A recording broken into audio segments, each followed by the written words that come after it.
Hey guys, Brennan here. Welcome back to Rain Code. Last time we went through the mystery labyrinth, had to think about it for a second. And we did the thing. We did the thing. We caught the guy.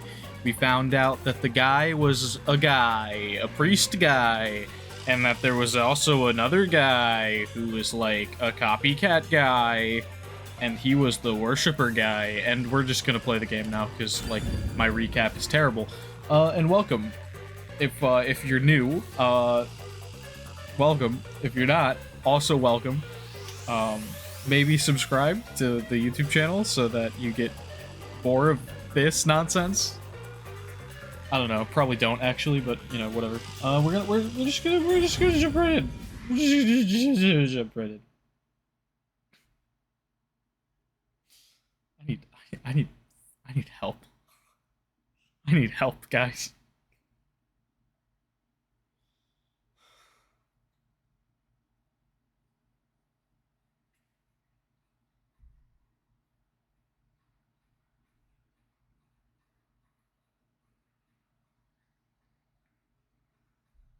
For reference to anyone watching this on YouTube, I am starting at 9 p.m. basically, which is something I normally don't do for streams. I normally like end around this time.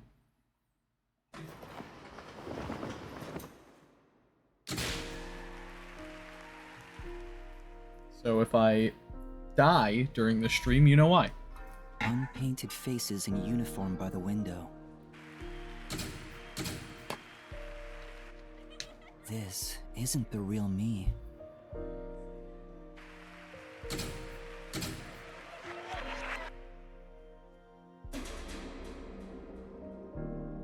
Komaru Naegi? With that, a hand reaches out and misses the stars grazing off dusk. Ooh. Komaru In died. the shadow of the school after class lies the remnants of everything someone has lost.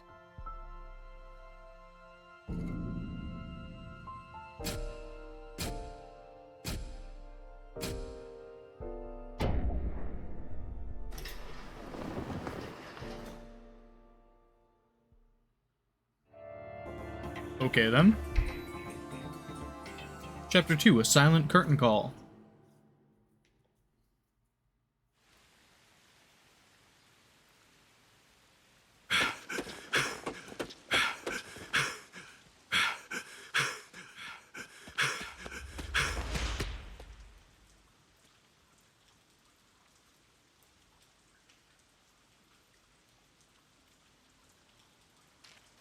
You okay, Yako? Seemed a little distressed. I mean, he's like always distressed though. Oh?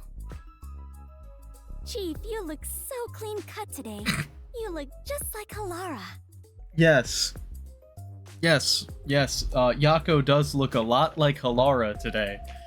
That is Halara. How could you mistake the two of them? Oh, you're right. What a wonderful surprise. The chief was gone by the time I got here. It's way past our meeting time. Hmm. What is that old man doing? He always nags others and they're late. The chief suddenly went missing. According to my deduction, his chopped up corpse will be shipped here in a cardboard box. Cool. That's horrible. I wonder what happened to Chief Yako. I wonder what happened to him as well. On the floor. Garbage. On the floor. So dirty. Just look at the garbage, don't pick it up, yeah. Me too, real life. I see. Physics, forensics, accounting, encyclopedias. There's a lot of heavy reading. But Don't be so sure. Maybe you just put fancy dust jackets on raunchy magazines. No way, I think. Okay.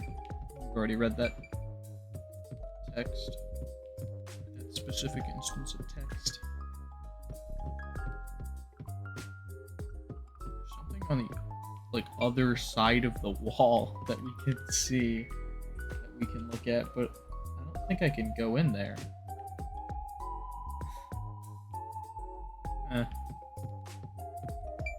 Guess that might be opened up to me later.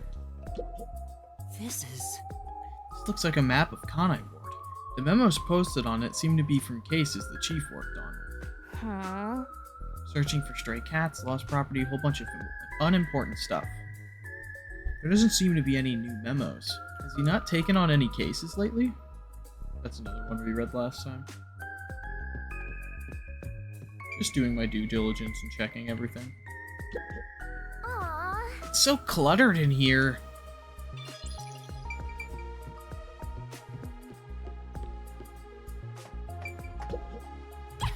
Hey, what's up, guys? Welcome back to Slaying with Shinigami, where this week, Master is gonna kill the... I'm not killing anyone.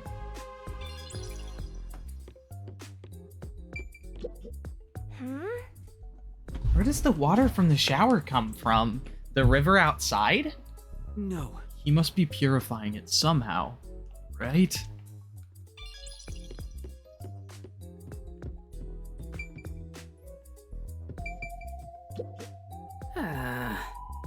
Fubuki is such an airhead. That's what makes her so cute. This guy really looks like he's gonna commit a crime one of these days. Cool. Oh, I know. Why not have a nice little picnic until the chief returns? We could eat lunch under the great big sky. The rain would feel so lovely. Fubuki, I don't really want to go out in the rain. Yeah. I'm just getting to a good part in this book. Do you mind waiting? No. Vivia doesn't care at all, huh?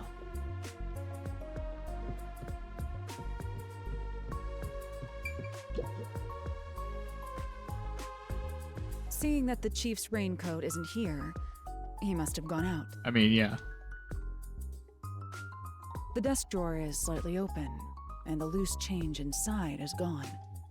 It wasn't a significant amount of money, just enough to do some shopping. Considering that the refrigerator is empty, he most likely went out to get breakfast. That's correct, Laura. Chief Yako said he's grabbing breakfast before everyone got together. He asked me to tell everyone, which is why I just did. Cool, you could have said that like 3 seconds ago when everyone was slightly confused, but okay. Why didn't you tell us earlier? Oh, so no chopped up corpse then. Aw, what a bummer. You're so perceptive, Halara. With my logic, anything is possible. Wow, you are like a real detective. They are a real detective. Everyone here is a real detective. Yeah. Well, there is one trainee who wandered in here. I mean, yeah. I mean that is fair. What a jerk! I'm the only one who's allowed to pick on Master. One of these days, I'll get back at that shorty detective. I'll turn him into a wax doll or something. That's a new sprite. Oh my god. I love it. It's a good sprite. Even if he's a trainee, he's still a detective. We don't discriminate here. What, you're on the rookie side? He's a trainee who doesn't even have a detective deed. No way am I gonna recognize him as a real detective. Right, Vivia? Huh? You're asking the guy who's completely checked out of like every conversation we have what he cares about this situation. He's like, nah, man. Oh, there's no need to worry. I ate breakfast before coming over here. You're not even listening. Nope, of course he's not. I wonder why the chief is taking so long. Maybe he's in line at a stall for some meat buns. He's always eating that stuff. It is Kanai Ward's specialty. Adults and children alike seem to love it in this city. We're gonna have to go find Yako, aren't we? I have witnessed people line up at the meat bun stalls in both the Kamasaki and Gima districts. Everyone looks so gloomy around here because they eat that crap like a bunch of country bumpkins. Hey, Rookie, go make something for the chief. You're good at cooking, aren't you? I suppose. Actually, due to my amnesia, I can't make anything tasty. What? Oh, you're useless, Rookie. I'm the only one who gets to call Master useless! Jeez, everything about this town is so dark and gloomy. It's making me go insane. I step outside and I get rained on. All I hear are raindrops. There's no good music anywhere. Oh, I know. What this town needs isn't truth or justice. It's high-quality entertainment. Okay. That's where I come in. It's time for me to blow some minds with my debut. I don't think anyone's going to care, Desuhiko. Debut? I'm a singing, dancing superstar detective. Oh god. He's like me. Except for I'm none of those things. I just do a little song and dance sometimes. My beautiful voice will echo throughout this town. I'll show him what true entertainment looks like. Although I'm very, like, I don't know, very prone to getting embarrassed over nothing when it comes to, like, people asking me to sing for them. So, yeah, if you meet me in person, do not ever ask me to sing for you. I will, like, be like, no, I don't think I want to. I'm just doing this to breathe some life into this gloomy city. Not because I want to pick up chicks or anything. No one asked, and he's already making excuses. Such typical behavior for a liar. I don't know, maybe I would. Hard to say. Well, that reminds me. I just wrote a new song. I'll grace you all with it right now as a special treat. Oh, come on! You always have the worst timing! Good. These morning chases are killing me. Chases?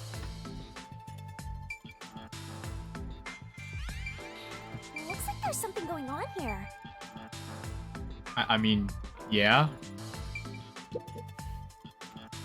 What happened, Chief? It's the Peacekeepers. Hmm. They've been trailing me ever since I left. I was running to get them off my tail, but they refused to let up. Oh, that's the most running I've done in a while. And my back is killing me. So they just trailed you? Why not let them do it? Like I want to go on an early morning date with some Peacekeepers? Not interested. Besides, it'd be one thing if they just wanted to follow me. There's a chance they'll make an attempt on my life. Just for walking around? There's no way. I don't know about that. It looks like they've gotten serious ever since the Nail Man case. Sorry. We have more stuff to worry about than just Kanai Ward's ultimate secret. I think we should lay low for a while. Well, the WDO never said we had to discover it by a certain date. Yako, you're not gonna suggest we do like a 40-year-long investigation or some nonsense like that. Let's lurk in the bottom of the river until things settle down. Hey, that's for the best. Let's go with that. We just solved one case so far. Like, we're nowhere near meeting our goal. We have to keep working. So passive, as usual. While we're hiding, we could lose what we've built here. No, it's not my style to just wait for the opponent to make their move. I'm taking the initiative. Hey, hold on, Halara. Where do you think you're going? There's something I want to look into. There's no need for concern. No matter how many peacekeepers come after me, I'll be fine. I guess that's that. Halara will be fine. I just don't want to get dragged into any trouble. Jeez. Master detectives are all so selfish. We can hear you. Well, good. I hope you all learn some self-restraint. Should I go keep an eye on Halara? Just to make sure no fights break out. You, Fubuki? That'd actually make me more worried. That's a great idea. Yes, Fubuki, please go team up with Halara. Roger that. Off I go. You went the wrong way. The exit is over here. Yep. Are you sure sending Fubuki is a good idea? Despite how she acts, Fubuki has one of the strongest powers of all master detectives. She'll be great help in times of trouble. I don't know. The strongest? Is that sheltered skink really that amazing? She sure doesn't look it. Don't know how you feel about I feel about you calling her a skank. Time for us to go to. We need to find some girls that, clues. I just asked you to show some self-restraint. Oh, don't worry. I'm the ultimate master detective. I won't cause any trouble for you. I think you are the most likely to cause trouble. Are you sure? What? I'm not so weak that I need some rookie worrying about me. My powers make me the best there is in deceiving prying eyes. Not even the Peacekeepers stand a chance. Deceiving? Oh, fine. I guess I'll put on a special show just for you. Okay, we get to learn what his forte is. 1 minute. Who knows how many days it took God to create the world? But I can change everything in just 1 minute. Okay. Check this out. You went in! What's going on in the bag? I'm hysterical.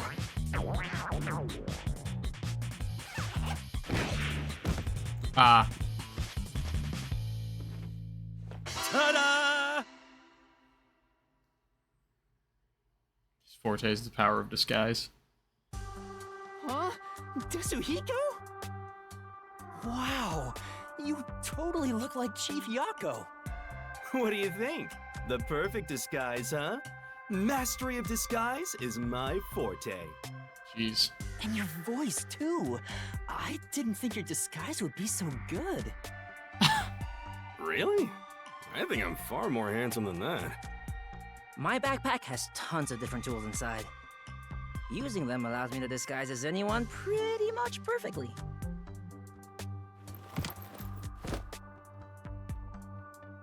And there you have it. Okay then. Not only can you change your voice and looks, but your height and build, too. I'll have you know that this isn't magic or some cheap copycat ability. This is my disguise. It's a highly refined technique. Disguises don't have to be exactly perfect. Any flaws can be covered by matching the overall impression. In short, I just need to imitate the subject visually and psychologically. To be honest, it does put a huge strain on my body, though. I thought the shorty detective was all talk, but this kid ain't bad. Guess he's not totally useless like you are, Master. Thanks. So you get it now? With my disguise ability, the Peacekeepers will never be on my tail. I mean, to be fair, like, Yuma's coalescence is cool, but it's really not that helpful in terms of, like,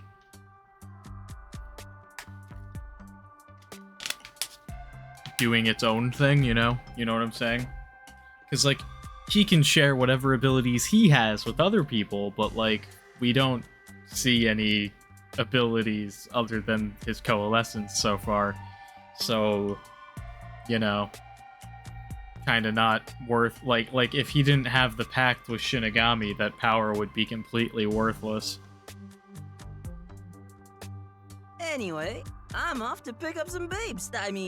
Work the case. I mean, that's based off of my assumptions that that the coalescence ability is actually his and not from Shinigami as well.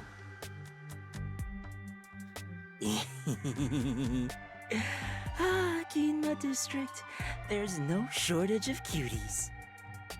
Hey, Because the game hasn't exactly said that yet, but I'm thinking that that's what the case of that is, you know? Master detectives are all so selfish. The WDO needs to teach them cooperation. Cooperation? I'm sure Halara and Desuhiko are confident working alone. If I want to become a detective, I have to gain the same confidence they have. But it feels like I'll never get there at this rate. What's the matter, Shinigami? You never look so serious. I just realized something. There's so much you can do if you can disguise yourself as anyone.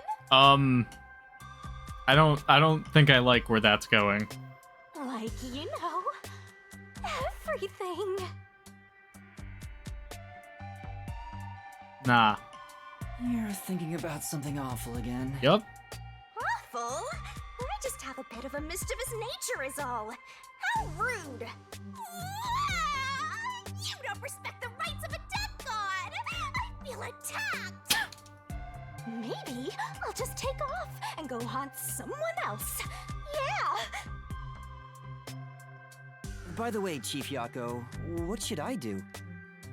Well, we may have to hole up here for a while. So, I'm gonna need you to clean this room. We might as well have it tidied up while we're in here. Great, thanks. You want me to clean the room? Isn't that more of a job for a housekeeper rather than a detective? Yeah, but you're not a detective. You're a detective in training. Trust me, this is also part of a detective's duty. I'm counting on you, Yuma. Great.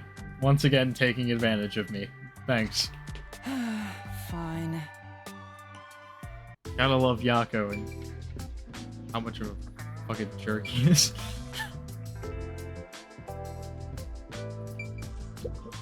Oh, sorry. I'm in the way of your cleaning. I don't know about the others, but I agree with hunkering down at the office. Only truly cultured civilizations develop in a way that permits immobility. Hence the phrase, armchair detective. Physical distance traveled is irrelevant to arriving at the truth. Okay, then. Truthfully, outsider interference with the matter at hand can distort the truth in unexpected ways. Right? I mean, maybe. Right. He's still not moving. Vivia must be really lazy.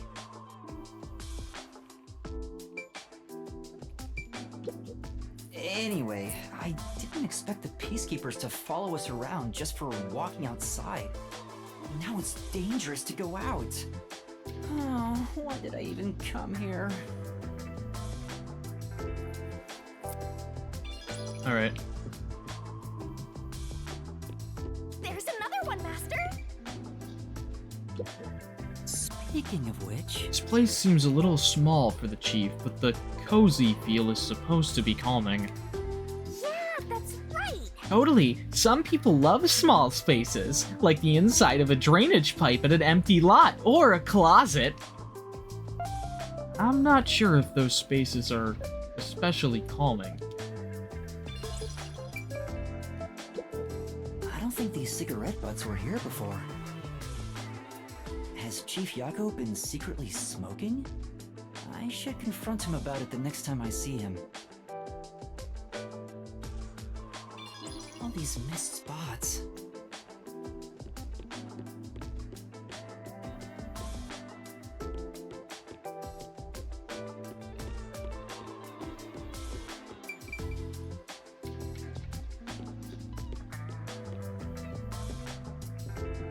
Don't slack off.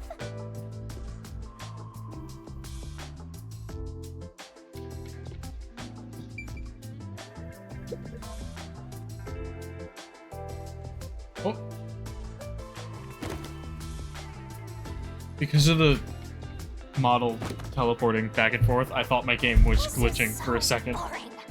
Aren't there any decapitated corpses or something around here? Just at the very first instance of it. Don't say stuff like that. That's actually possible in this city. Hmm. This place is full of mysteries. and yet you're busy cleaning. That's stupid. Oh, I should have stayed asleep in the book if it was all just gonna end up like this.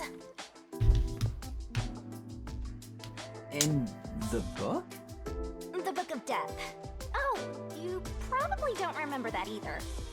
Hey, Master, what do you remember? I wish I knew the answer to that. What's the Book of Death? It's the book yours truly was sealed in. It was hidden away deep in the WDO's book vault when you found it. That doesn't ring a bell? Not at all. The World Detective Organization really kept such a dangerous book? Dangerous? Excuse you, but it's always detectives who want my power. It's the power to obtain the truth, after all. Although, you need to conquer the mystery labyrinth to get it. So, Shinigami, have you haunted other detectives before me? Yes, dude, you expect her to, like, be like a virgin? Like, nah. Oh, so you're the type who gets jealous of ex-boyfriends? I'm not jealous, just curious. You're jealous. Was it a coincidence I found the Book of Death? Or did I want to gain its power? I don't think she's allowed to tell you that. If that was the reason, why didn't I leave some sort of note before losing my memories? Since you're dying to know, I'll tell you all about it, Master. It's a miracle of the universe that you and I met. A real miracle. You and I are bound by fate, so let's nurture our connection for all eternity. Okay. What? Oh no! What happened, Chief? I was so busy being chased around by the peacekeepers that I forgot to buy food. We won't last half a day in the river like this. Plus, I can't think straight without some food in me. I'm getting dizzy from hunger. I'm gonna pass out. Are you gonna send me to go shopping now? Great. That's a bit dramatic. I have no choice. Yuma, I've got a special mission for you. God damn it, do you do anything, dude? Go and buy some food. This is our most crucial mission since the establishment of the Nocturnal Detective Agency. I think the mission we were given by the other people are... the other people of the WDO is much more important than this, but okay. But isn't it dangerous to go outside? I don't have a way to protect myself, like Halara or Desuhiko. Well, it should be fine. Just do some shopping and come straight back. I don't think it's gonna be fine, Yako. Please. I need those meat buns they sell in Kamasaki District. I think that that weirdo guy we met last time has like a death warrant out for me. Gima District has meat buns too, but the ones in Kamasaki are cheaper and taste way better. That guy wants me dead. Chief, you're so incredibly selfish. I think the timing couldn't be better. Let's get it out of this cramped space. I want to see some fun corpses. I hope someone's gone off and murdered somebody else already. Great. Come on, everyone only cares about themselves. All right, fine, I'll go and buy some food. But don't blame me if I end up getting dragged into trouble. Nope, can't have that. Keep your head down, all right? Great, thanks.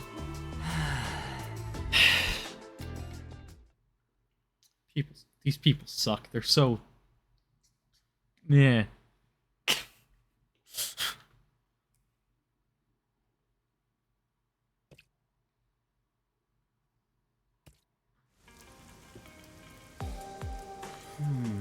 I have to get meat buns in Kamasaki District. I hope the peacekeepers don't find me. That fuzzhead is a real tyrant. Why don't we just pretend that trash over there is a meat bun? Great idea. Oh! There's a lot of trash here. I wonder if it gets picked up regularly. Well, Maybe they're not collecting because Fuzzhead's behind on his bills. That's very possible. That's not new dialogue still.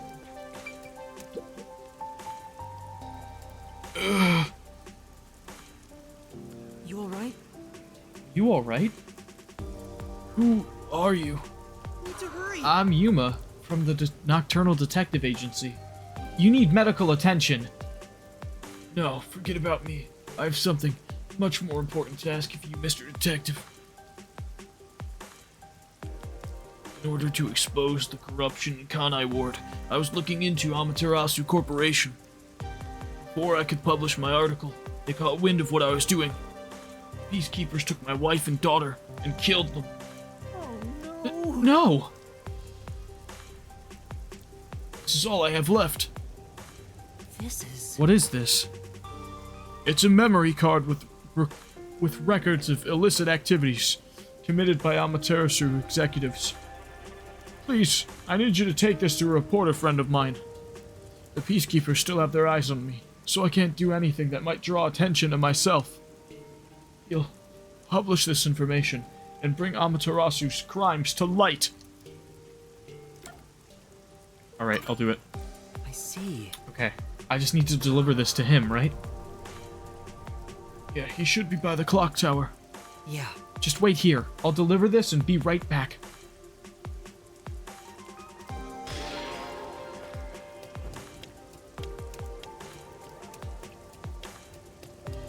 I don't think we can go this way yet. Not this way.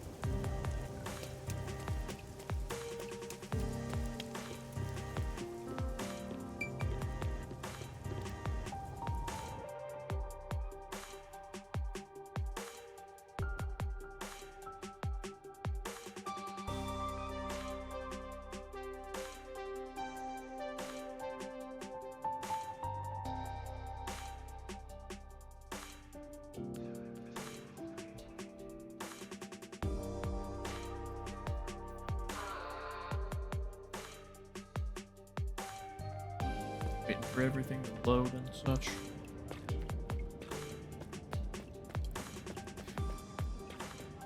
Let's go buy those meat buns, Master!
Just doing my due diligence of clearing everything out. You know.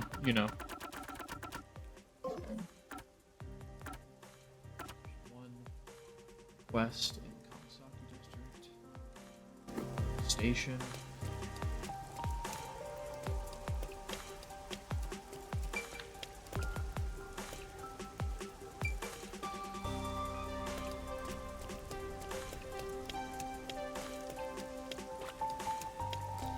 Wanna fight?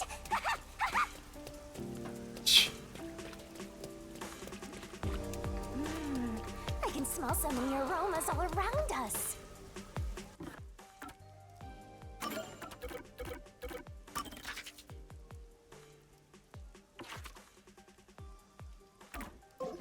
Next level.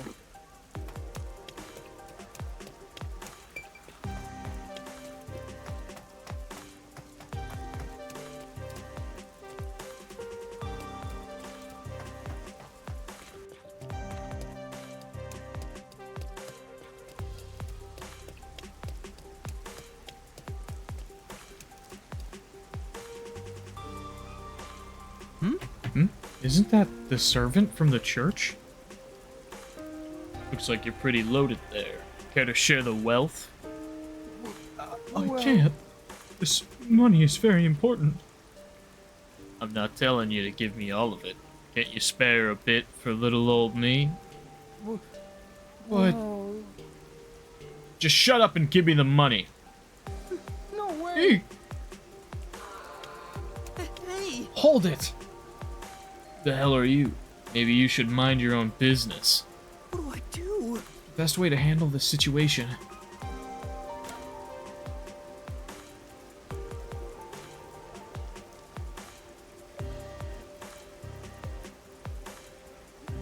To handle this situation, make friends. Mine? Could I join you? No way! Huh? What? It was just a joke, you know, to relieve the tension. Don't screw with me, you want to get messed up too? Ah! That was bad. I shouldn't be joking around.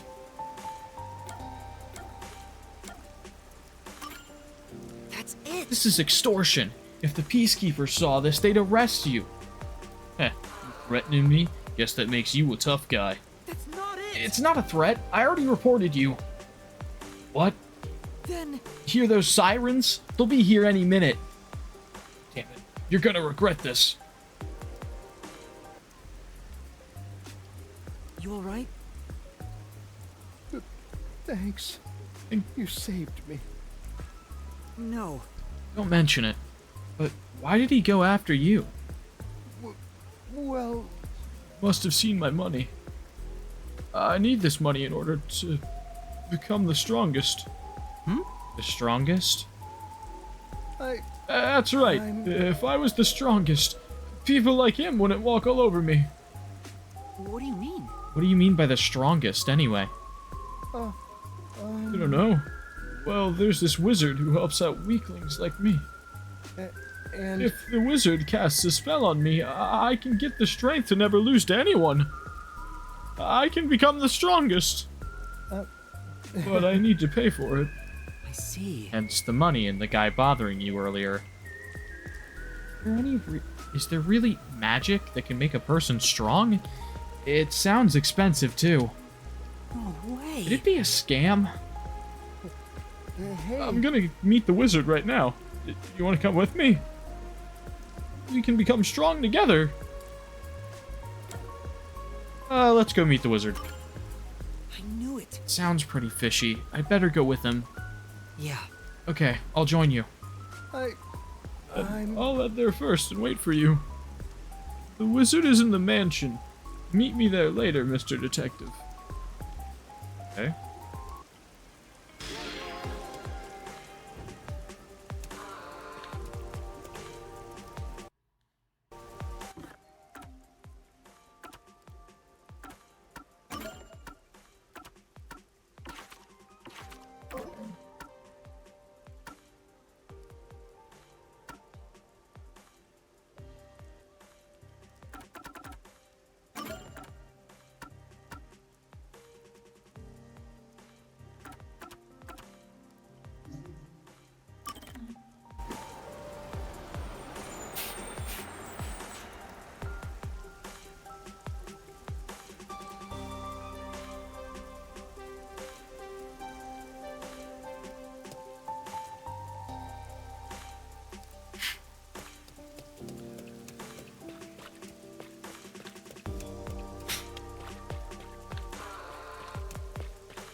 Alright. Excuse me. You seen a reporter around here? I have something to give him. Yeah, I just saw him. I think he was writing an article about that one incident that just happened. He'd wrapped up his business here and said he was going to Montclair Street in Ginma District. Montclair Street? It's Ginma's high-class residential area. The mansion connected to the Nailman thing is there. Oh, Ah, that street. I know it. thank you very much. Thank you. I'll go check it out. Okay.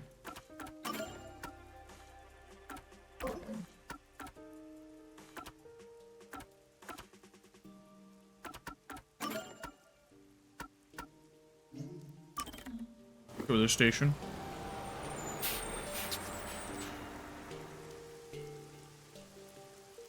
I don't know if any of these are like time sensitive. I would imagine probably not.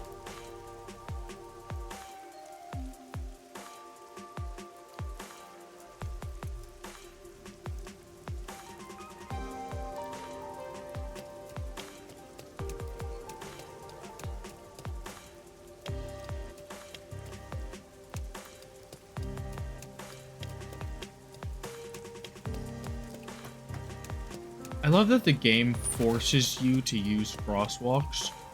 That's really funny.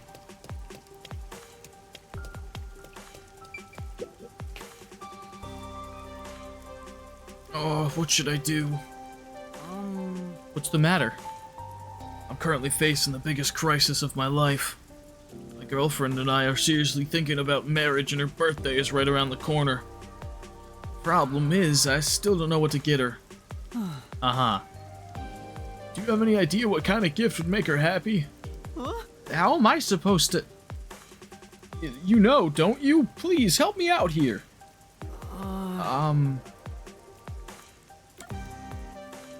Let's help. Alright. But you have to give me a little more to go on. For now. At the very least, could you tell me what kind of person she is? Want me to tell you about her? No problem. Where to begin? She's cute, beautiful, thoughtful, cute.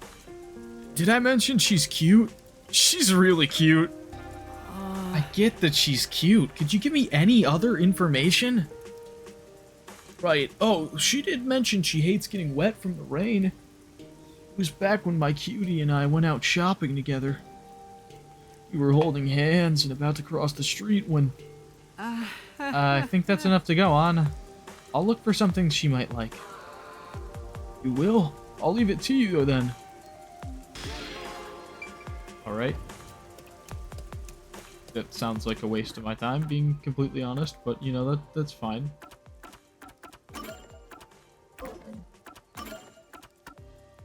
Yeah, the girl.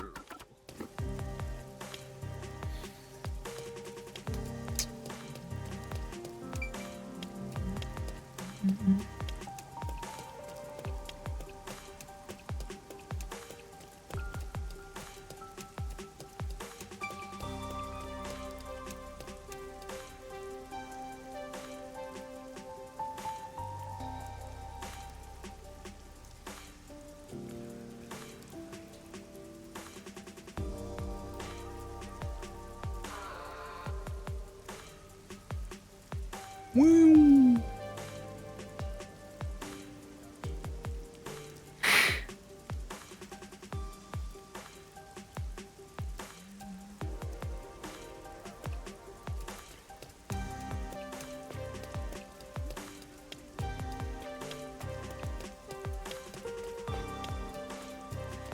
Yako be like, hey Yuma, can you go buy meat bun? Yuma be like, yeah, sure, chief, after I scour the entire city.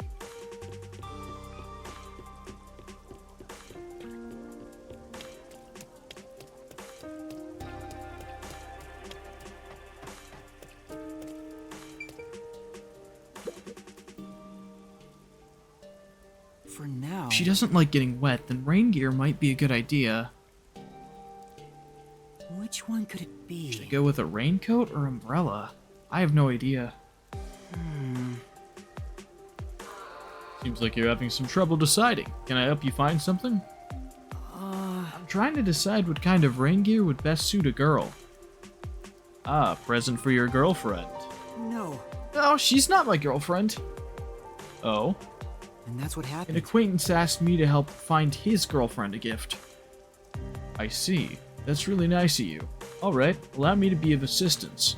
Thank you very much. Really, thank you so much. I have a bit of experience with picking out gifts for friends. So, what kind of person will be receiving this gift? Well, she's cute, thoughtful. Uh-huh. Besides. And she hates getting wet from the rain. And she's apparently very cute. That about sums up everything I know. Is something wrong? Can I ask you something? Who asked you to do this? Was it a guy near the station? That's true. Yes, but how did you know? Is he a friend of yours? His girlfriend and I were friends for a long time. Huh? You know what kind of gift she'd like? She had a hobby of collecting umbrellas, though it seems he didn't know that. Thank you very much. See, thank you. If I tell him that, he should be able to find her a gift himself. No, that's impossible. She's dead. I knew. Yeah. Huh? Dead? Yeah, it happened a little while back. Yeah, the whole crossing the street thing that guy was saying, that's when she died. They were crossing the street, holding hands, when a car flew through the intersection. She pushed him out of the way, and the car hit her. Oh no. So that's what happened. Then I think he's still having a hard time dealing with what happened.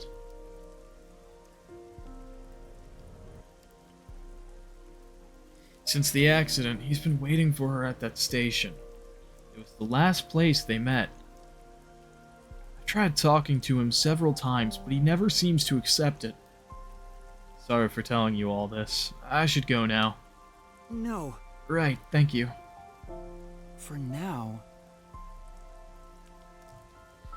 I'm not really sure what to do next, but I guess I should return to that guy.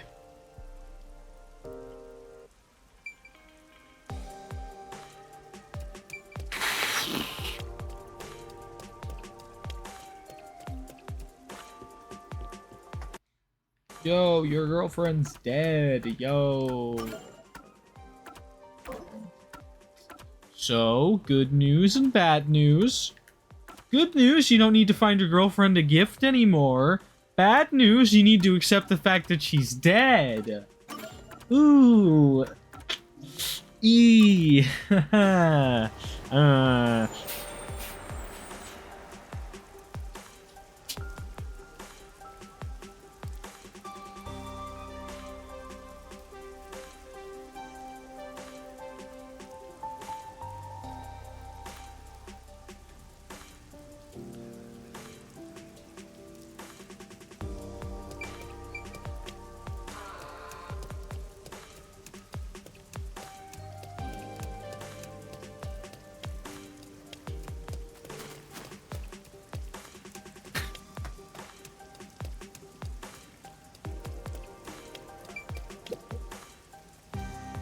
Alright, my guy.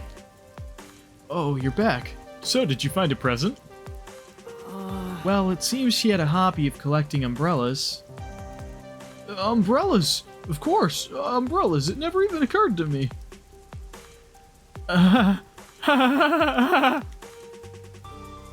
Another lovely side of her that I wasn't aware of.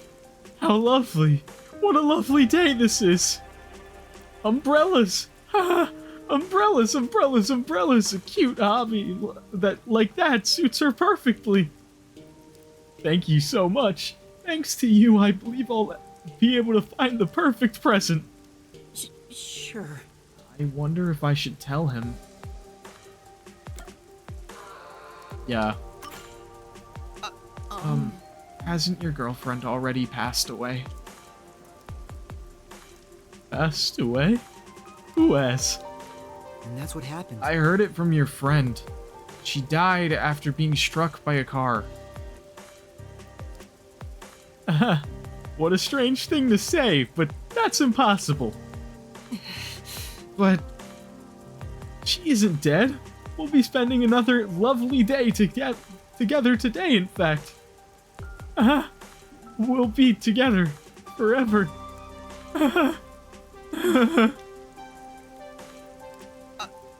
Wait!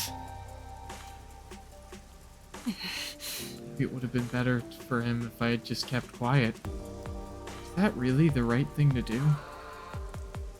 I don't know the answer to that question.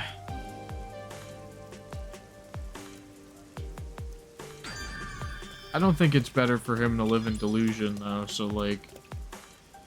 I think it's best for you to tell him, even if, like, he doesn't accept it.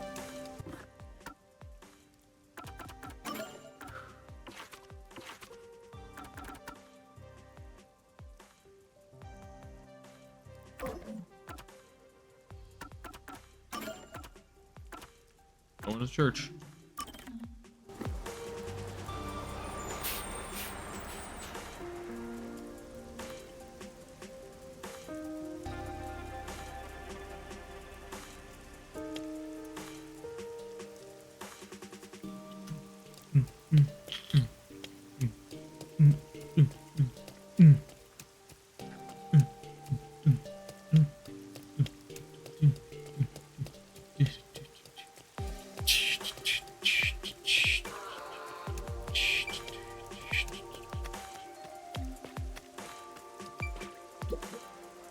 This fox must be the church's symbol. Come on. An otherwise fine atmosphere spoiled by a lame-ass fox. A gargoyle would really tie the place together. But I saw a glowy thing. Creepy guy in the corner going hee hee hee. How's your deal, freak?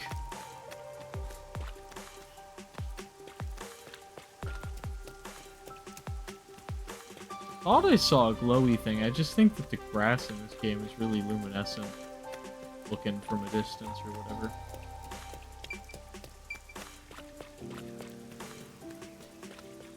There's a glowy thing over here.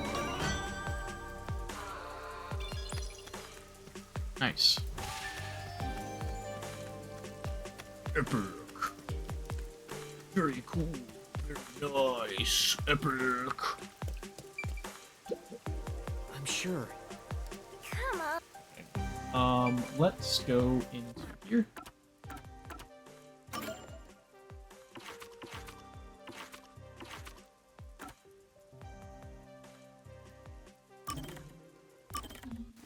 That makes sense. Pray church. That makes sense.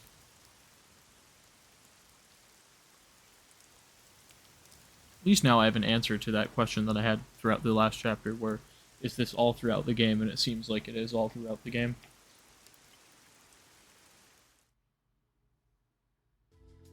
Although I did unlock that location in chapter 1, though it doesn't...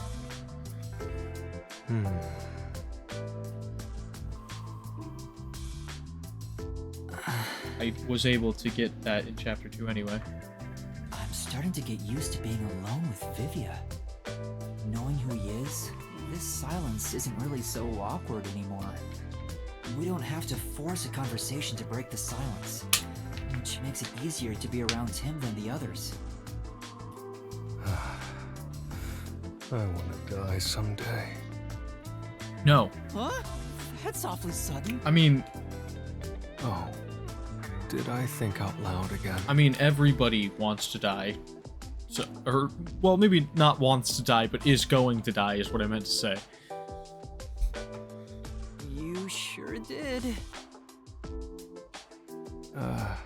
Sorry about that. Guess I surprised you. I'll be careful not to think out loud next time.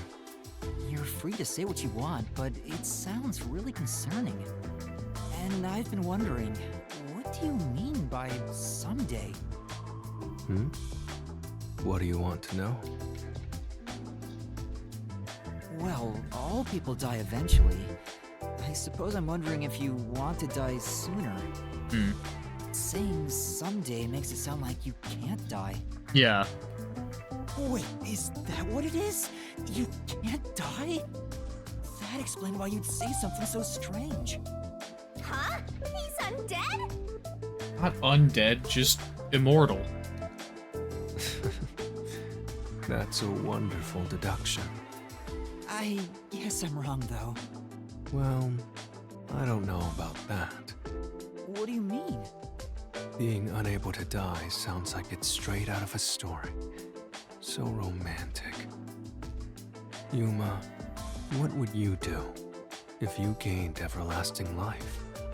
Oh god, that's such a question. What would I do if I knew that regardless of whatever, I would be living forever? I guess I'd just do what I do now, you know?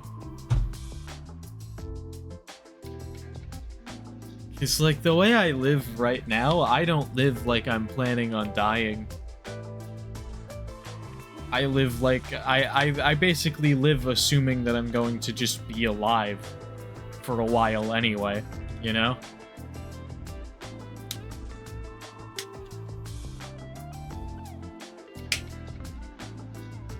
I'd probably be very depressed, honestly, if I learned that I'm never going to die, because I think about dying very often. What would I do if I lived forever?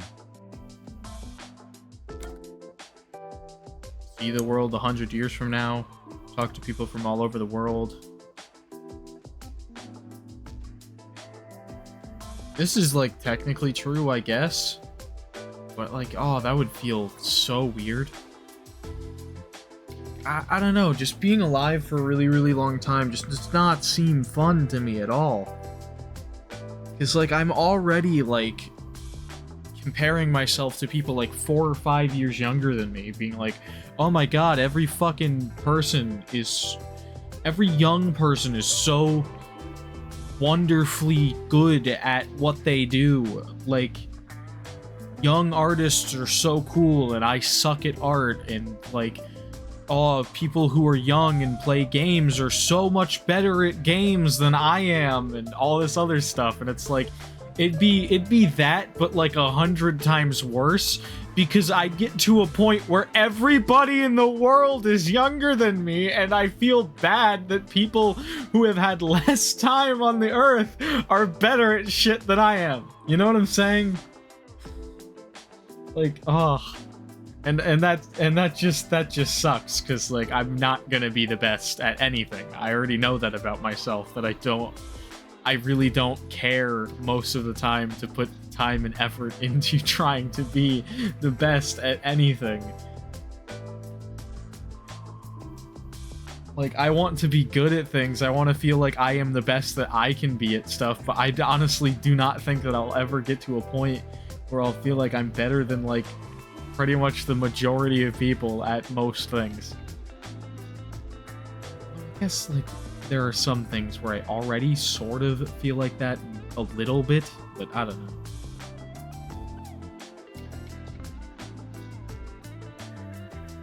know. I can't think of anything in particular. I can't think of anything in particular. That was quick. Huh? Quick? There is no end to human greed. Some people think that, but it's not true whatsoever. Everything comes to an end. Just like how you couldn't think of anything else you'd want. I think I just meant I didn't have any good ideas right now. Someday, greed will end. That's somewhat hopeful in a weird way. Just like you would die before your greed could be satiated. Humanity too has a lifespan. Uh-huh. If you were to live forever, you'd see how tough life can be. It may be fun at the beginning, but eventually, I'm certain you wouldn't desire anything else. And once you were bored of everything, you'd reach the same conclusion all others would. That you hope to die someday.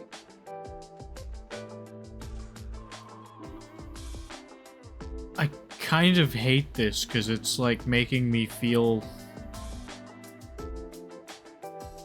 seen in a way, and I don't like that, because, like, I don't like the fact that I want to die. Like, I don't fully want to die, but, like, I definitely think about the possibility of death a lot, and I'm like, I wouldn't necessarily mind being dead.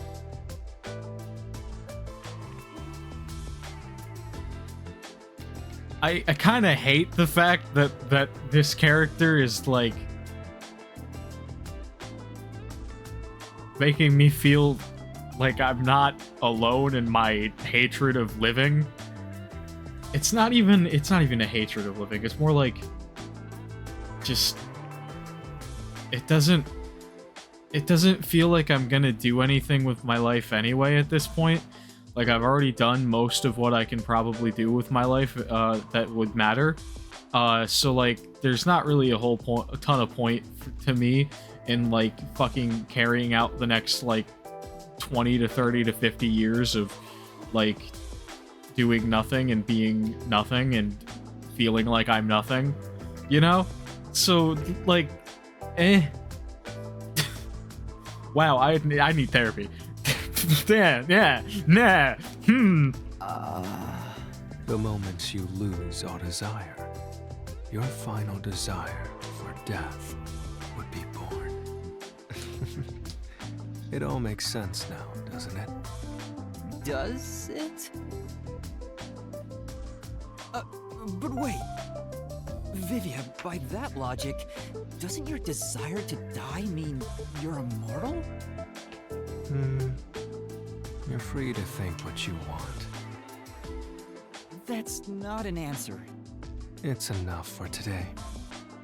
I need to go back to my world of books. Did he just give me the runaround? Or is he always like this? I wonder if I'll Oh, understand I accidentally him hit that better a little someday. too soon. Master, you and Vivia seem to have grown even closer. God. Man, we hate like suicidal ideation. It's so cool. Hate it. I think the best thing about my brain is I know that there are no circumstances under which I would ever fucking kill myself.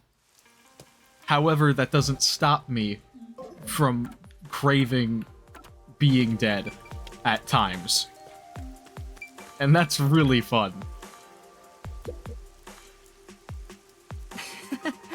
Like, there is no circumstance where I would ever be able to follow through on it, so you don't have to worry about it in that sense. But, it does suck. Hey! Ah, you came at a damn good time. You need to take some responsibility. Take responsibility? What are you talking about? You! The priest went and died, so now the church might get closed down. But the priest was the nail man. Huh? Who gives a damn? The city's isolation means no replacement is coming. Hey! So you're taking over. Go listen to everybody's problems in his place. Huh? Listen to everyone's problems? Yeah. Damn straight. That whack job of a priest used to walk around town and hear out everybody's gripes. Seems like it was pretty well received, though. All this rain must make people whiny and depressed. Why don't you do it then? Hey! Does it look like I know how to do that shit? I can't, so it's on you. I can't do it either. I've never done anything like that. Don't make me kill your ass! Quit whining, just go already. Oh no! Come on.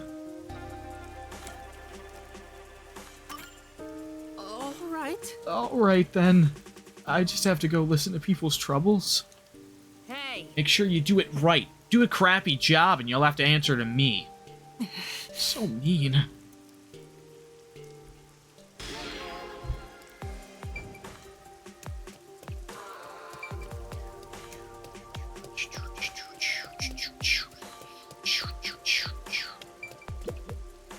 Ugh, I'm at my wit's end. If there's something bothering you, please feel free to tell me about it. Who the heck are you? The nun at the church asked me to come in place of the priest. You in place of the priest? Well, whatever. In that case, I do have something to ask. I haven't been able to sleep at all lately. Do you have any idea what might be causing it? You know, I can't really say. What do you think might be happening? How should I know? I'm so tired of it. All this and this rain is getting on my last nerve, too. Maybe I should head to the cafe again.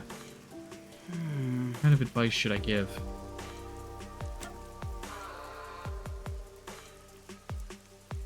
Coffee?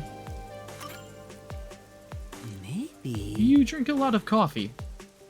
Huh? Yeah, I suppose I have been drinking a lot recently. I'd say about 1 cup every hour.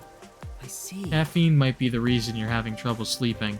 I think you should try drinking a little less. You might be right. Thanks. I'll try cutting back. Yes. Sounds good. I hope your sleep issues fix soon. Success. I think that was some pretty solid advice.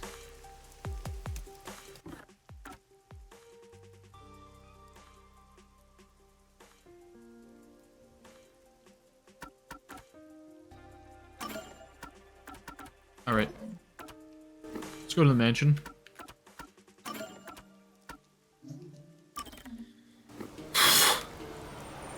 Dude, I fucking hate the fact that Vivia, this entire game, is just gonna make me, like...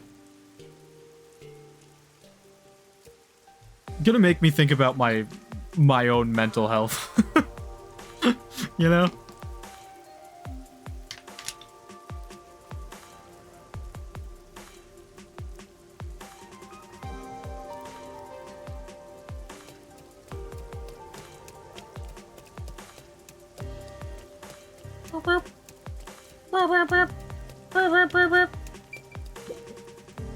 Excuse me, have you seen a reporter around? I have something to give him. Reporter? I just met him, actually. He was looking into the incident from the other day. After our conversation, he said he was going to the Ginma District Art Gallery. Thank you very much. I see, thank you.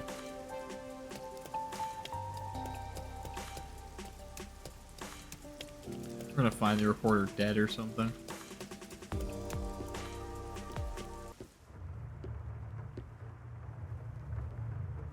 Wayward travelers, you have arrived at long last.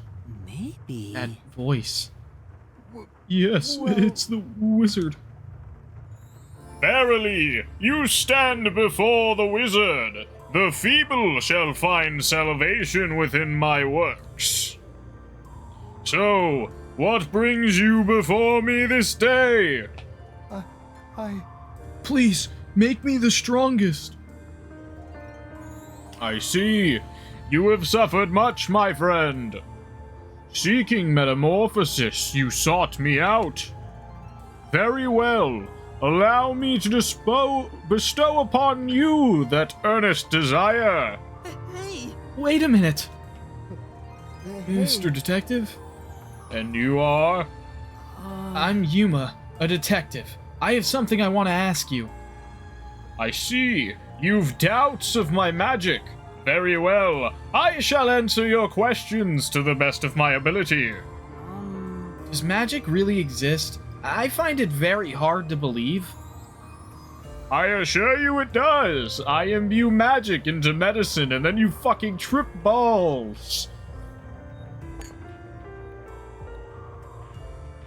This contains the power to make one stronger. Partake of it and you shall find yourself in a body without equal. But a simple swallow will not suffice. What should I do? You must form a contract with me. If not...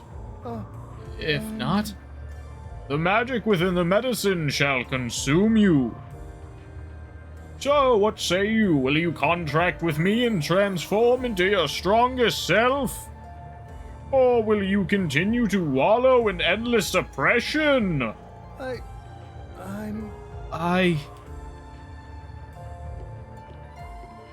knew it. This is a bad idea. There's something off about this person. But I want to become strong. I'll make a contract. Please, make me the strongest. Very well. Our deal is complete. Take this.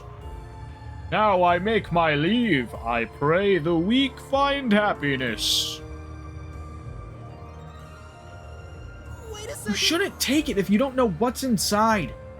I want to become strong. I'll do whatever it takes. No. Can't you see this drug could be dangerous? You could die. You don't understand, Mr. Detective. I thought for sure you would be on my side. If I was strong, no one would bully me. I wouldn't have to put up with guys like that one from earlier. He doesn't seem convinced, but I have to stop him somehow. put doubts in his mind.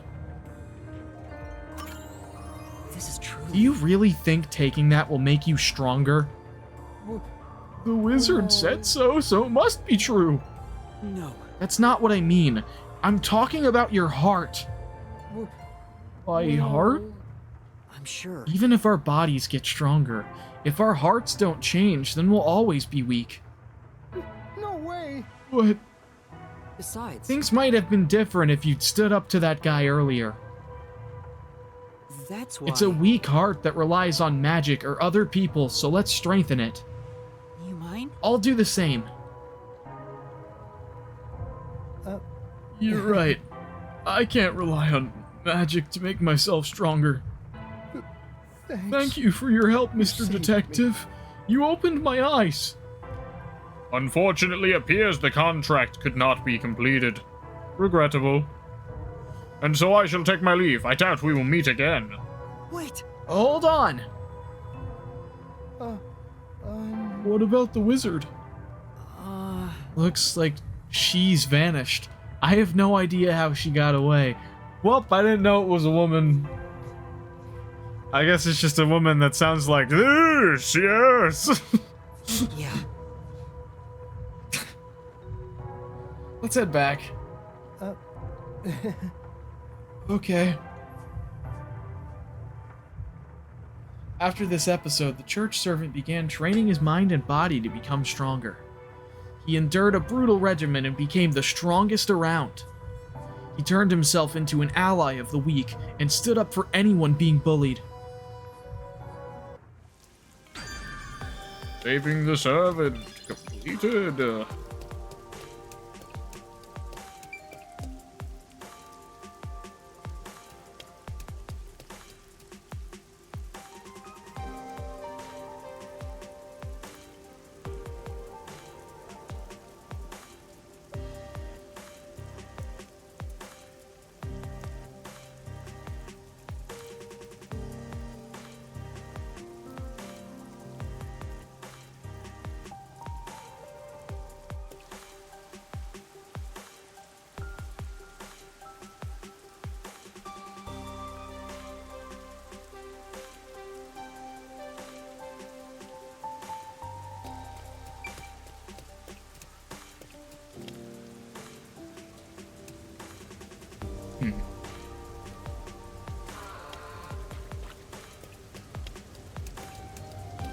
Let's cross the street here.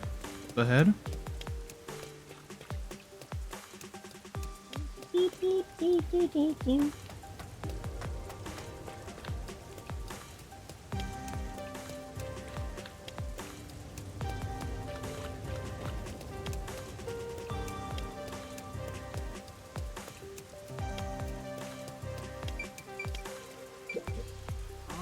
a reporter pass through here? I have something to give him. Indeed, he was present just recently but departed after I answered a number of his queries. Evidently, he intends to visit the secret club next. He left but a moment ago, so you still might find him there. Thank you very much. Okay, thanks very much for your help.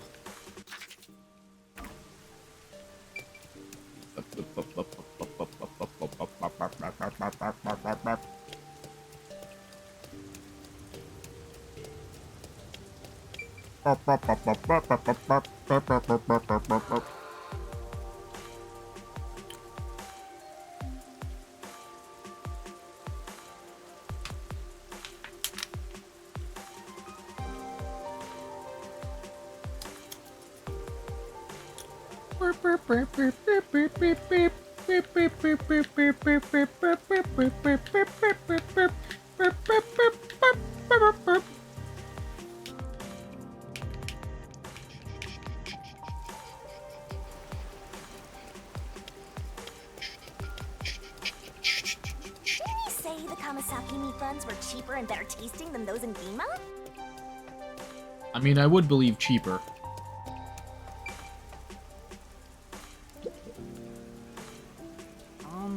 Excuse me, something wrong? You seem concerned about something. Ooh, me? Of course not. I'm always happy and upbeat. Really, you looked really worried about something just a moment ago. Who are you, anyway? The nun from the church asked me to go around and listen to people's troubles. Oh, just like the priest used to do. You don't have to worry about me. I don't have any worries at all. What does that mean? She's putting on a brave front, but I think she's afraid of something. This person's issues seem related to whether her belongings or something unseen.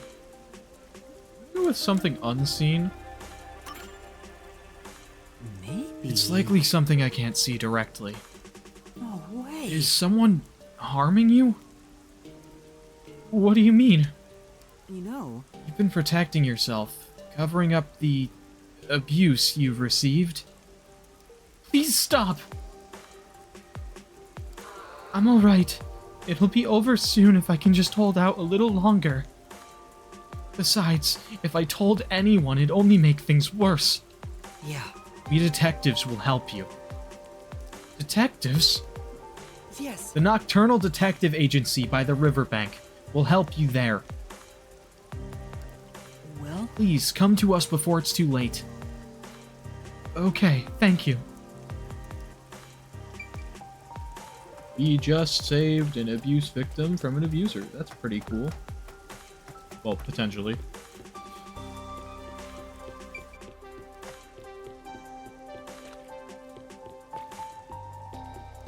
Where the secret club is? Yeah.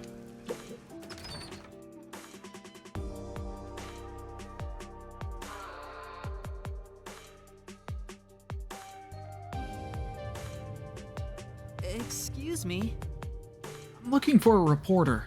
Would that be you? That's right. And you are... a reporter friend of yours asked me to give you this. What is it? And that's what happened. He said it contains information about Amaterasu Corporation's misdeeds. He was badly wounded. Huh? Hey! This is exactly why I told him to call it quits. Why? Why did you destroy the memory card? That man risked his life to get a hold of that information. So what? There's no future in this town for anybody that defies Amaterasu. Everybody knows that. And now he's trying to get me involved. He's always causing trouble. Oh no. Wait! For now. So I should report back.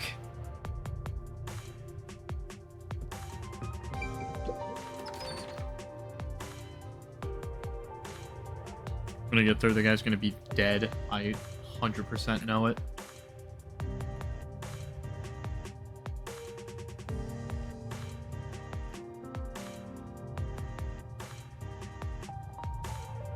First, we gotta finish our other requests and acquire the meat buns, and then we can go back to that guy.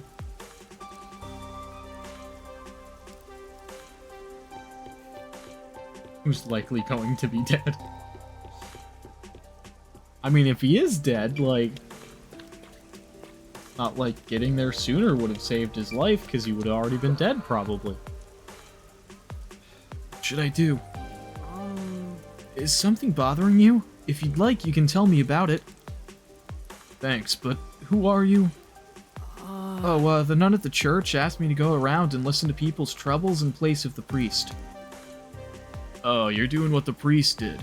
In that case, I'd really appreciate having someone to talk to. I'm concerned about my future. I want to become a hero. Huh? A hero? Yes, ever since I was a kid, I've always looked up to the heroes you see on TV and in comic books. I see. I want to become an ally of justice. What should I be doing to make that happen? What kind of work can help fill people with hope and inspire them to chase their dreams? What kind of profession would be the best?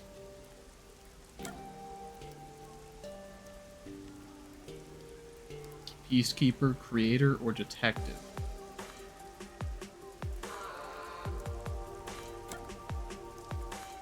I don't think Peacekeeper would be very helpful, because that's just like Ah, yes, do you want to become a corrupt police officer?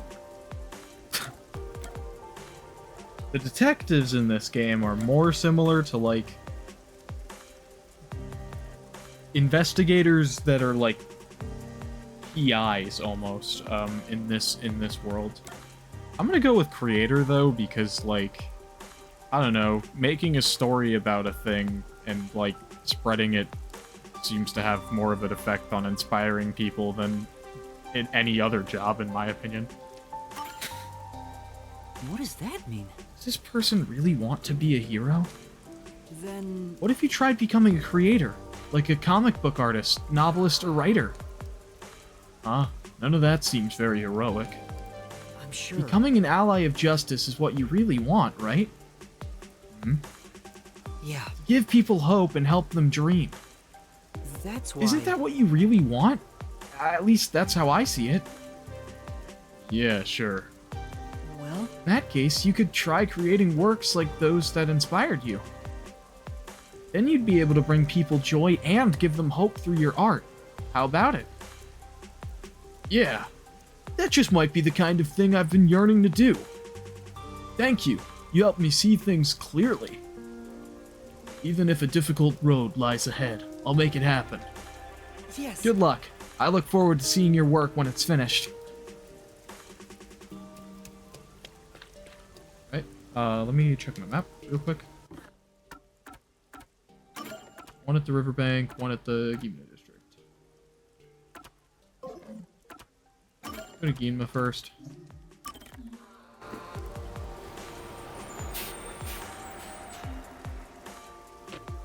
I think I'm gonna finish the request and then get the meat buns.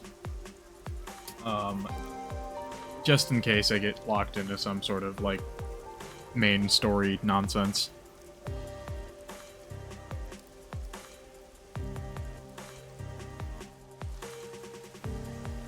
Right.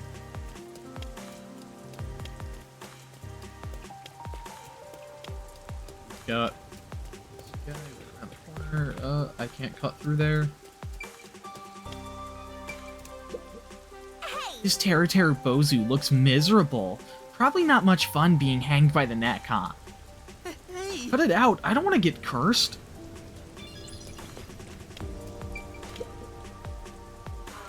This is bad. What do I do? What do I do?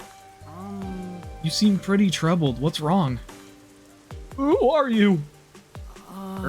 The nun at the church asked me to listen to everyone's troubles in place of the priest. Is that true? Then please hear me out. I work for Amaterasu Corporation, but there's a problem at work. What happened?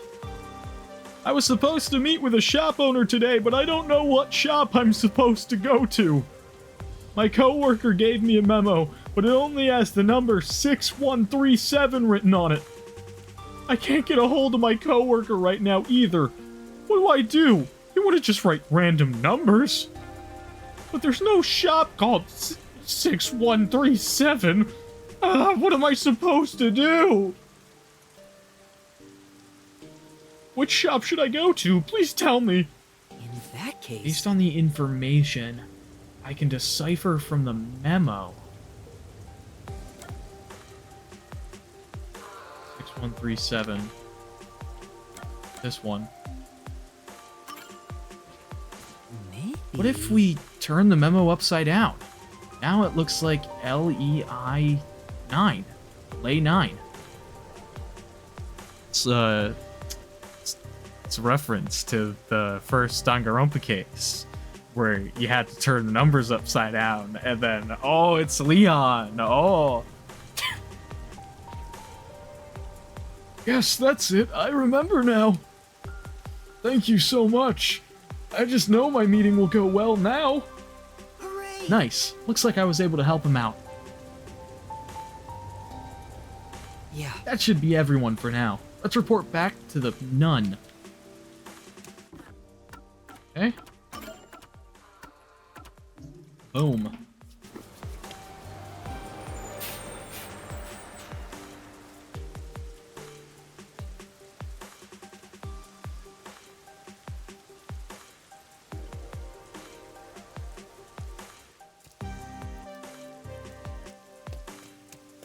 Head up the stairs.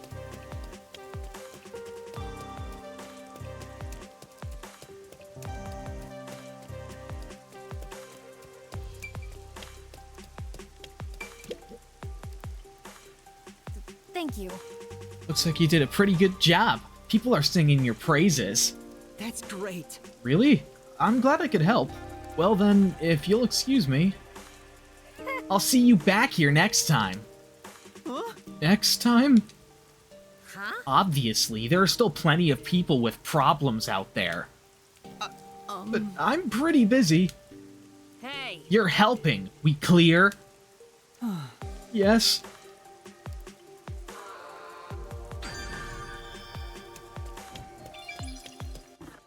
Alright. To the riverbank we go. And we'll see if the guy that was severely injured is dead. I'm thinking he probably might be dead, but who knows?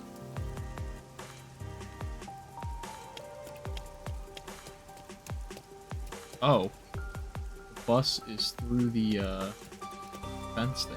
Okay. Oh, he's dead. Oh, he's so fucking dead.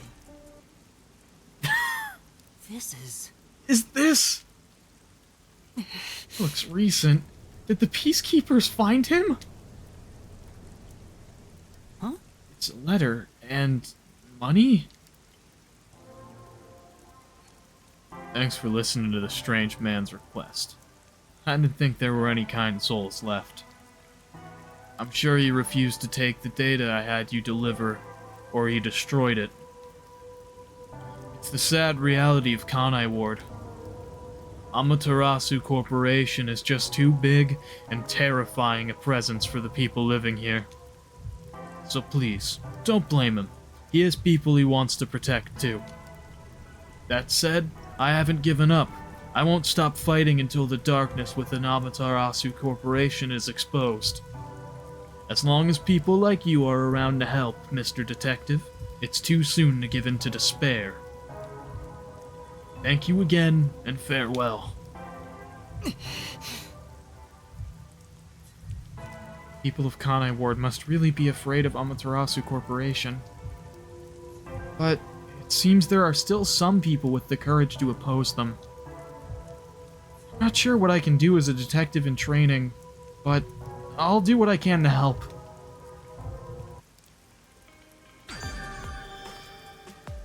Yeah, kinda knew that guy was gonna be dead.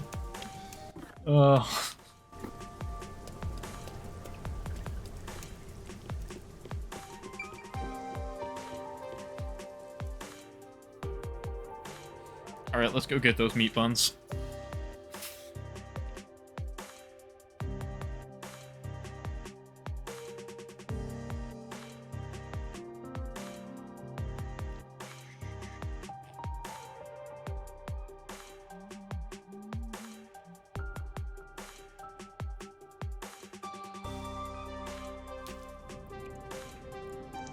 Loading times on Switch are a little long, but that's kind of to be expected.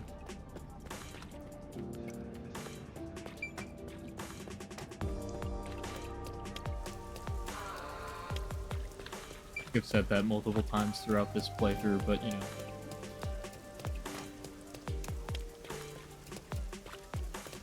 There's a meat bun stall. There are no customers right now, so I should get this over with. What about your share, Master? Aren't you buying some for yourself? I'm a bit hungry, so I should eat too.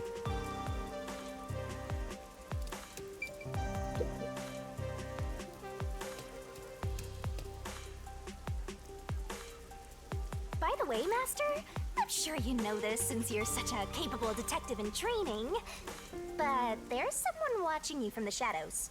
Ah, cool. Don't turn around, they'll see! You're so clumsy, stupid amateur, filthy human! Filthy? Is it the peacekeepers? Probably. Something doesn't feel right. The guy is sneaking around, kinda restless. A peacekeeper would be much more direct. How are they dressed?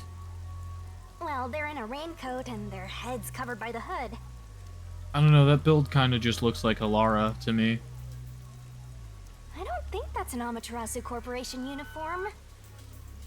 So it's not Amaterasu Corp? Then who? Let's find out. How? Listen, Master. I've got an awesome plan. Plan? What plan? I call it Operation Stalker Hunter. Go into a secluded location and catch whoever is tailing Ah, you. cool. Act as bait. That's a great idea. I'll give you advice along the way, so just relax and enjoy the ride. Anyway, let's head to the underground area. Sure.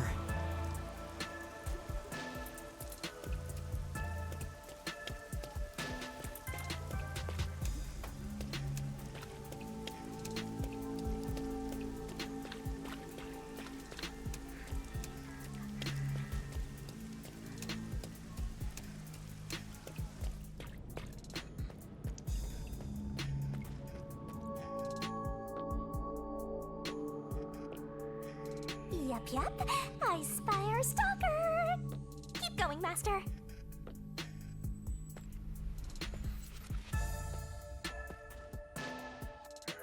Oh! Why you? Sorry about that.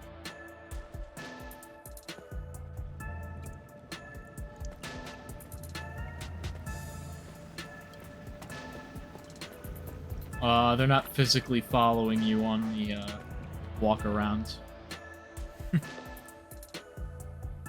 We're being tailed again, just as I thought. Keep moving, Master.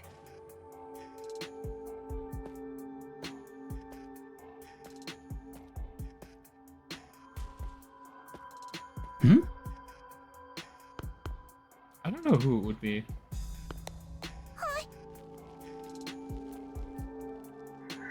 B. Here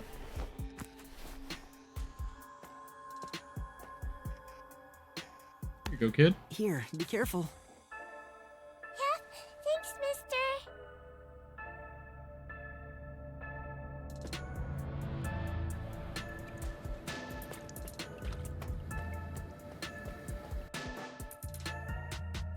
Here's our spot. I'll give you the signal once the stalker is close. And that's when you nab them, Master.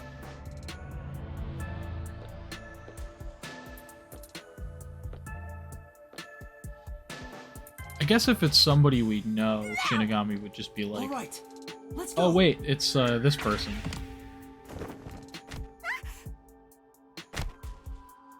I caught you. Who are you? Reveal yourself.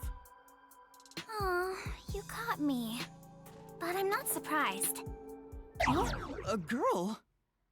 I'm sorry for sneaking behind you. My name is Kurumi Wendy. I'm from Etheria Academy. Pardon me, but that's a uniform from the World Detective Organization, isn't it? Yeah, it is. I knew it! Oh, I'm so happy right now! I'm talking to a real master detective. It sounds like a in the voice I flesh. recognize, and I'm not sure why. What's with this little shrimp? Acting all friendly after getting caught? What's her deal? Look at her!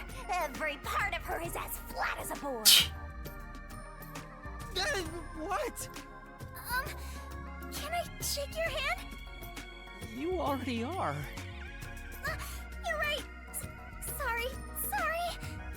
But I really am touched. To think a WDO Master Detective is actually shaking hands with me.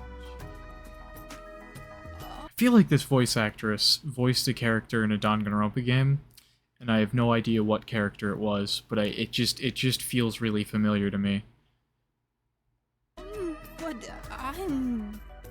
Or maybe it wasn't a Fire Emblem game? Blushing for. Shinigami, what do I say? Is she Fram? Is she Fram in the newest Fire Emblem? That might be the case. You're on your own. Watching this airheaded exchange is making me stupider by the minute. Go fill each other's empty skulls with cotton candy or something. I think that's where I recognize the voice I'm from. really sorry for snooping behind you. If I'm correct. I might not be. And no, I feel like I have to look this up.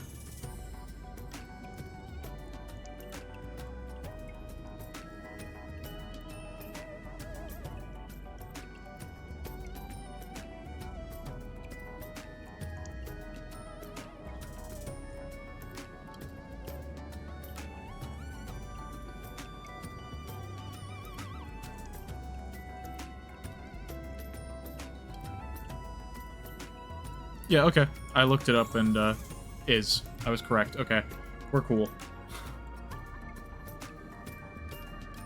I've always admired detectives. I'm a huge fan of the World Detective Organization. A fan? The WDO has fans? Of course! You eliminate unsolved mysteries. You are the greatest of detectives, saving people in need. To me, detectives are champions of justice. Uh-huh. Oh, I'm sorry. I got a little carried away. I just happened to catch a glimpse of your uniform.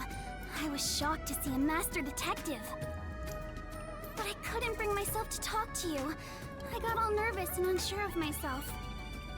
So instead, I started following you, but I ended up acting like a stalker. I'm so sorry. It's alright. It was just a misunderstanding. Still, master detectives really are amazing. I'm fairly confident in my stealth skills, yet you caught me so easily. I didn't do much. Although I'm wearing a WDO uniform, I'm just a... Oh, don't be so modest. So what is a master detective doing in Kanai Ward? Are you investigating something? Oh, yes. It's about the city. The city? I'm searching for Kanai Ward's ultimate secret. Hey, blabbermouth detective! You sure you should reveal your mission?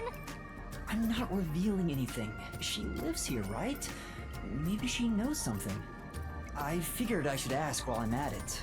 It's just good legwork. Yeah. I mean, saying something as vague as Kanai Ward's ultimate secret, like, most people are gonna be like, huh? What the hell are you talking about, my guy? You think this flat airhead knows anything? Kanai Ward's ultimate secret? Do you mean that secret research Amaterasu Corporation is conducting? Okay, then. Huh? You know something? Yeah, but it's mostly hearsay. No way! Seriously? Can you tell me about it? Anything will help. Yes, gladly.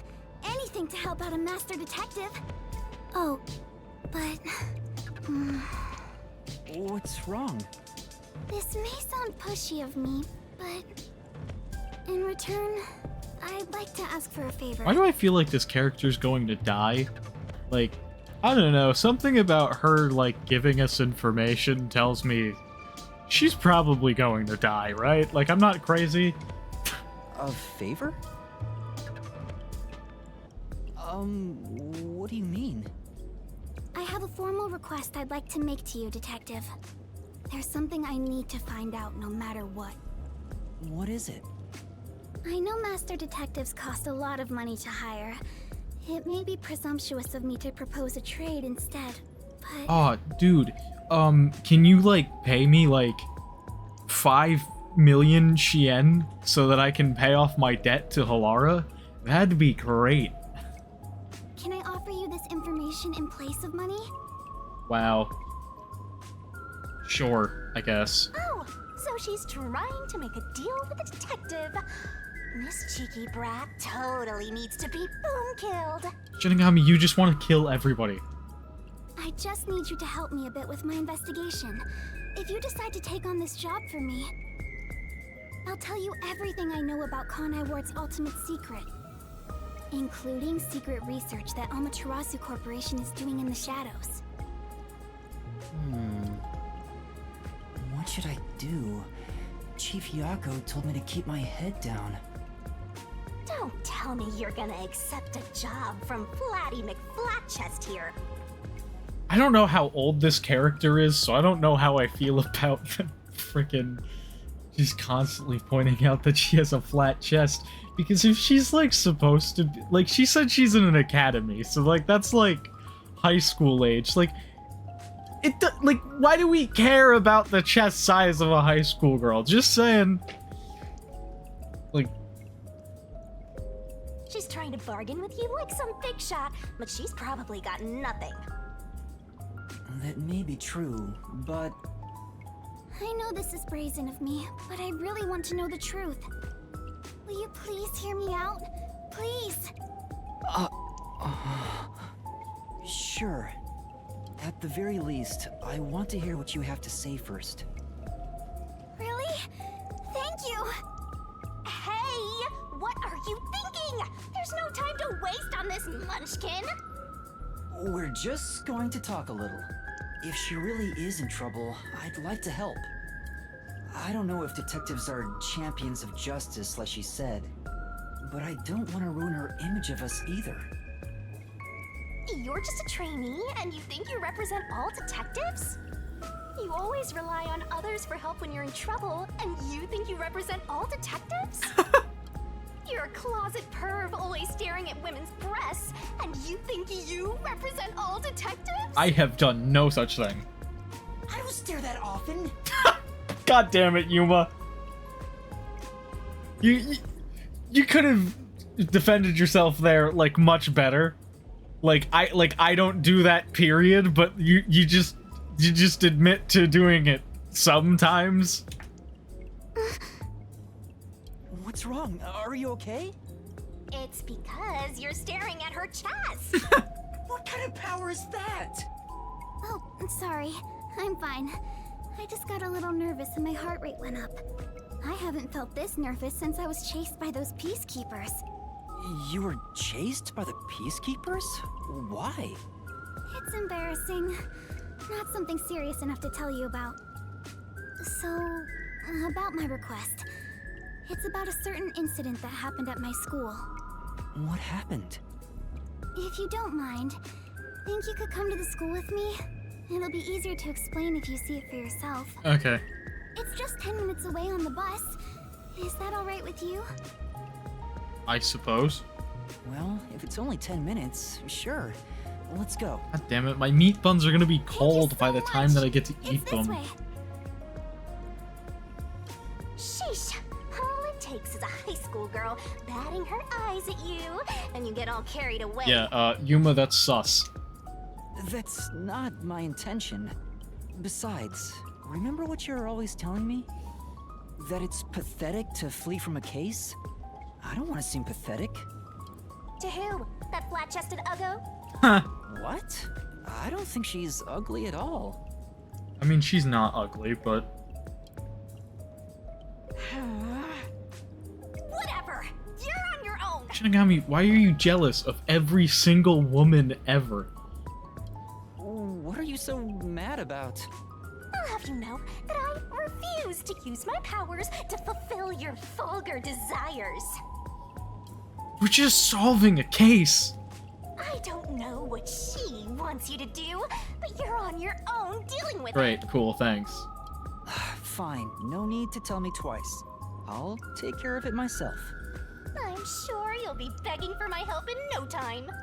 Go ahead and play detective with that flat-chested uggo while you still can. What's your problem? Master Detective? What's wrong? It's this way. Coming!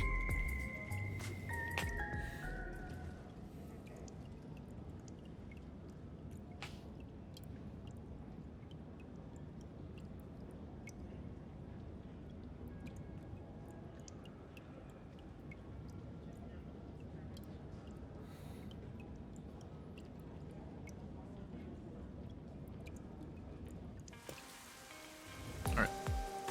I just... It's just a short bus ride away. Where's your school, Kurumi? Over there. The school I attend is on top of the mountain. Huh, so there's a school there. The bus is here. Let's get on. This is your last chance to turn back.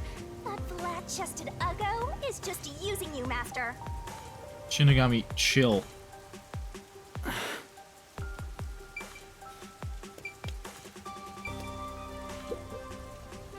You're so stubborn.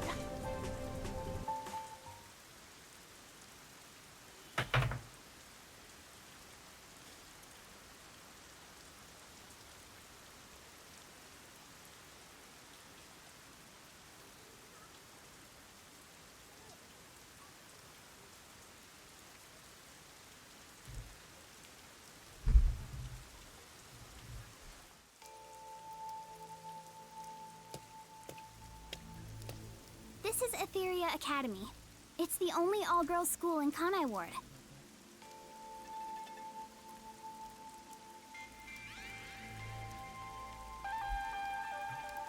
An all-girls school. It sure looks nice. I wonder what you mean by that. Huh. What I want your help with is something that happened at the school 6 months ago. Oh. Uh-huh.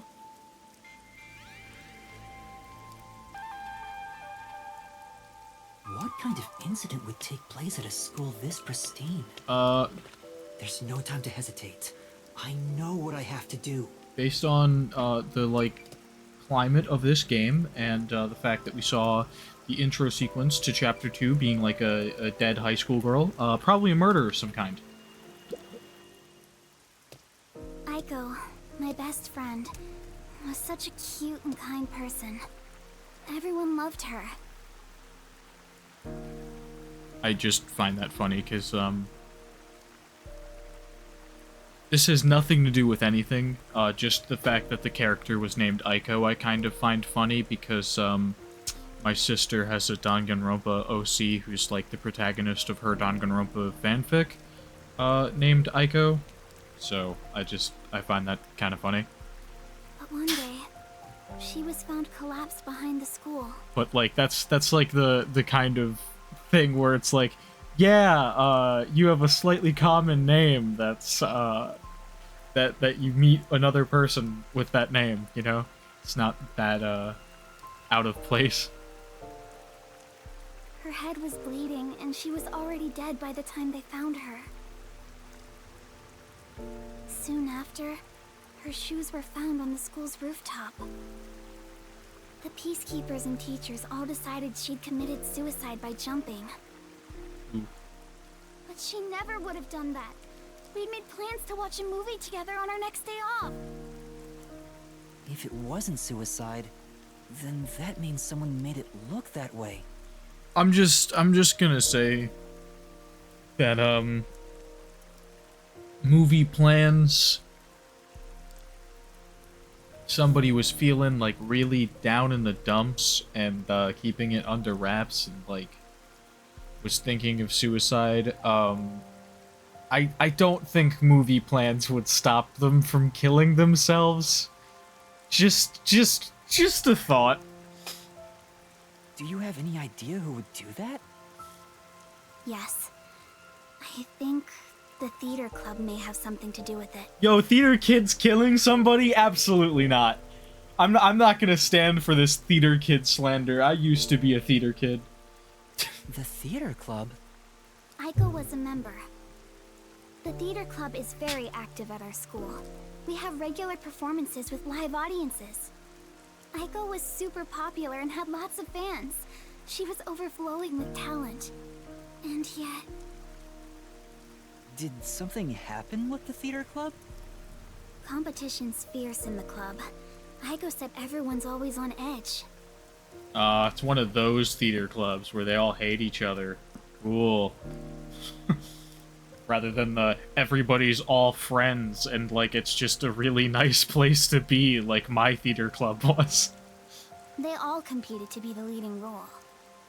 Aiko was often chosen as the main lead for performances, and she was harassed because of it. And, you know, probably most theater clubs are more akin to that sort of vibe than everyone being mad at each other all the time for getting a better role in the show, because honestly, like, you might be upset about that, like, maybe 2 weeks into the production, But after that, you're so focused on your role that you actually got that you stop caring about the fact that you didn't get the lead. At least that's how it was for me.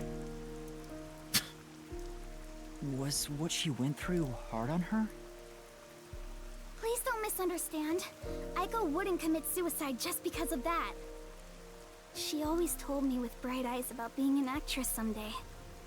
I think someone thought they couldn't be the star as long as Aiko was around, and took her out of the picture. You think she was murdered by someone in the theater club? I don't want to believe it, but By the way, was there a suicide note? no. There was no message of any kind left behind. But the Peacekeepers declared it a suicide, right? What was their reasoning? Just that her shoes were placed together neatly on the roof. They spoke to a few theater members and called it a day. Huh? That's it? The Peacekeepers were eager to remove the body. They said it would rot quickly in the rain. They didn't want to draw too much attention because a lot of families from Amaterasu send their kids to this school. We're gonna need Halara's help on this case again, and I already know it. It's obvious they treated it as an ordinary suicide to close the case as quickly as possible. I'm gonna rack up even more debt with Halara. They're trying to make what happened to Aiko disappear. Are the Peacekeepers covering up the incident? Most likely, yeah. But if that's the case, then it's more likely that it was a murder. Probably was. I still don't have enough information, so I can't say anything for sure yet. Please, please find out the truth about Aiko's death. If you do, I'll give you all the information I have. Everything I know about Kanai Ward. So please, lend me your help. I have to know the truth, no matter what. Okay. She's just a high school girl, so I don't expect her to have much crucial information. But after hearing this, I can't ignore her. The Peacekeepers obviously didn't investigate the case at all. I can't allow her friend's death to be swept under the rug. Someone has to take this seriously. If the adults around her won't help her, then at the very least, the detective should. Otherwise, there's no point for detectives to even exist. You're really gonna accept this request? It sounds like a waste of time to me. Shinigami, chill. It's fine. It's not a waste of time. All right, I'll investigate it.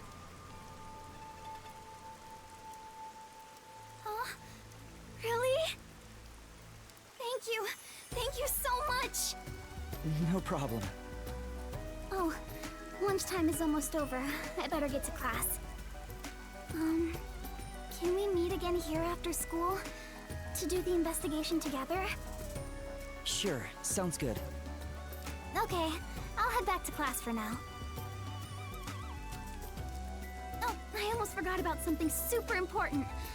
If you don't mind, could you tell me your name? Jeez. Oh, I'm Yuma Cocohead.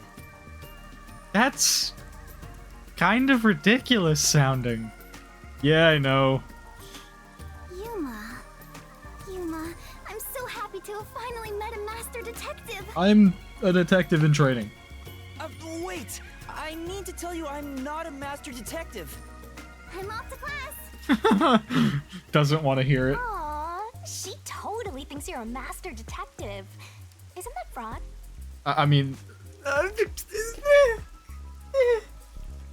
It's not fraud. Besides, if I can solve the case, the outcome's the same whether I am one or not. People call that splitting hairs, you know? You really think you can solve anything without the help of yours truly? Besides, this is an all-girl school. How do you plan to investigate anything here? Well... I guess I'm gonna have to dress up like a girl. See? You're at a dead end already. Just like your entire life. You aren't gonna accomplish much at this rate. Except maybe making that ugly girl cry so much she gets even uglier. Shinigami, you need to chill. Stop calling people ugly. That's so rude. Why are you being so mean? Whatever, just leave me alone. I can do this without your help. I'll leave you alone, all right? You're not getting my help here. I hope you get cursed. She's right. It'll be hard to investigate inside a school. An all-girls school, no less. Even with Kurumi's help, I doubt I'll get permission to conduct an investigation. Plus, the incident was 6 months ago. There'd be nothing left at the crime scene. Meaning we need Hilara's help? Oh, wait! Hilara's forte could help! Yeah. Let's go get ourselves in even more debt. That's a great idea. But then again, even post-cognition can't be used unless we're right at the crime scene. And to get Hilara's help, I'd go even further into debt. I can't afford to do that. What do I do? Is there anyone else I can ask? I guess the other two master detectives, Fubuki or Vivia. And the reason I'm not including Desuhiko in here is because... Oh wait, but Desuhiko's thing would actually be helpful here, because he can disguise me as a girl.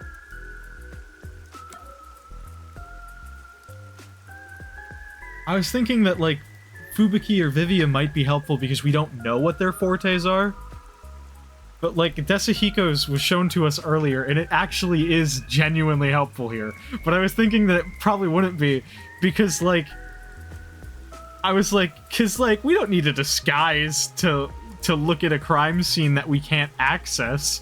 And then I was like, wait, but we could access it if we had a disguise. God, I'm stupid. That's right! Desuhiko's forte! It's almost like they showed us that earlier so that we'd know about it now. Disguising as a school faculty member would make the investigation easy. I was just thinking of disguising myself as a female student, but you know, whatever. You want to sneak into a girls' school? Faculty is probably a First better you were a idea. fraud, now you're a pervert too. Shinigami, please. I haven't decided to sneak in yet. Who knows? I might get permission. But I should still talk to Desuhiko, even though I don't know if he'll help me out. Hang on. If I was to ask Desuhiko for help, where could he be? Maybe he's moving around the city in disguise. I don't know if I can find him, but maybe I should head back there for now. I remember him saying something about lots of cute girls being in Ginma district, so he might be there. Alright. I hope it doesn't move me automatically, because I kind of wanted to look around that area, but it probably will move me automatically, but that's okay. I can always check that area later. Seeming to move me automatically, that's fine, I guess.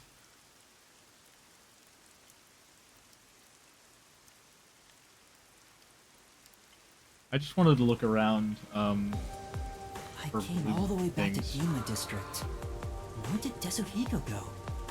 He said he's off to pick up girls. Do legwork. But he mentioned something about cuties. I guess I'll hit the streets and find out if he talked to any women. Attention! That shorty detective Desuhiko should be somewhere in Ginma. Question people in the area to gather info and find him. Well, might as well. Use to hit gather it out. clues and talk to the person who might be Desuhiko. Oh, he's gonna be disguised. That's funny. Where did Desuhiko go? Okay, yeah, I was like, why not just walk around and, like, look for him? Because, like, he has a pretty obvious design. Because he's gonna be disguised as a random person, that's why.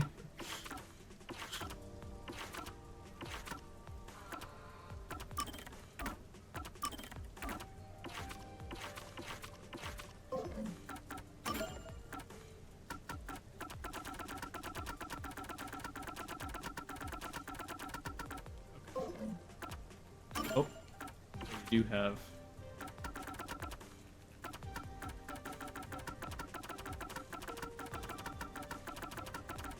There we go. Okay. Maybe Maybe I should ask around and see if anyone's seen I'm gonna them. turn off my AC for just a little bit. You want to sneak into an all-girls school that badly?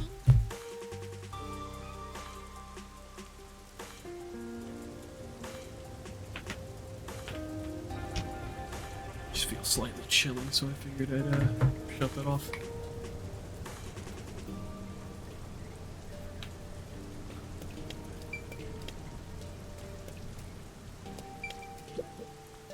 Excuse me, I'd like to ask you something. Did some guy around here hit on you? Yeah. So what? Do you know him or something? Yes, something like that. I've been trying to find him. Could you describe what he looked like? I wasn't interested, so I don't really remember. I think he was wearing a big red raincoat and blue jeans. After I rejected him, he crossed the street. He's probably hitting on someone else. A red raincoat and blue jeans. Did they have any unusual designs? Now that you mention it, the coat had a white line on the back. I see. Thank you. I don't know how else to phrase this, but I think you should choose better friends. Right. I'll think about it. I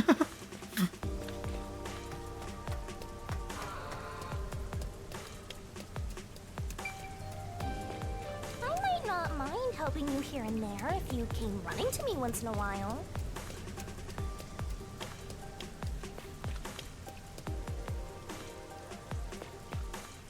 Said he crossed the street. Just looking around here, seeing if I find anyone who fits that description. Well, I might have to talk to more people. Could have disguised himself again. I'll just talk to more people for now.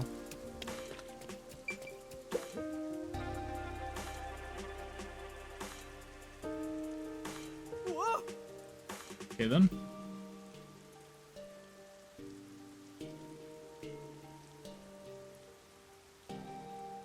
I see. Okay. Back alley florist. Weird. My hair's getting frizzy already. I really hate the rain. Excuse me, did you see a man talking to people around here? Now that you mention it, some guy asked me what kind of men I like. I've been looking for him. Do you remember what he looked like? He was wearing a red coat and... oh, I think he wore a black turtleneck too. I got him to go away. Then he walked toward the crossing bridge with the metal on his coat clinking. I see. Thank you. If you know him, can you tell him to stop harassing people? Oh, okay, sure. Okay, so it seems like he went back across then. Or at least went down this way.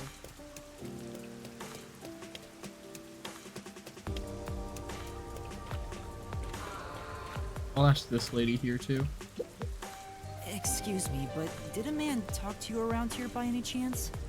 The one in a red coat? Yes, he asked me what type of men I'm into. I've been trying to find him. Do you remember any of his features? He didn't really leave much of an impression. Wasn't my type. I see. Sorry I couldn't help. Oh, I just remembered something. I told him I like people who can dance. So he said he was going to practice and ran off toward the art gallery. He said he was going to practice dancing? I see. Thank you. Sure thing. Good luck with your search.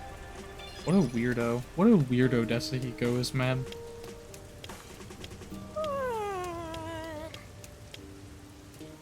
Although I guess I consider just talking to strangers in general to be a somewhat weird interaction.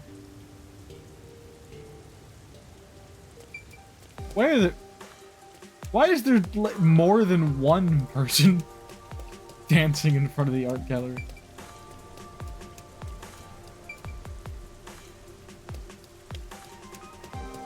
Okay, so it's I wish you. this would end soon. Ooh, or it could be you. You got blue pants on, black turtle.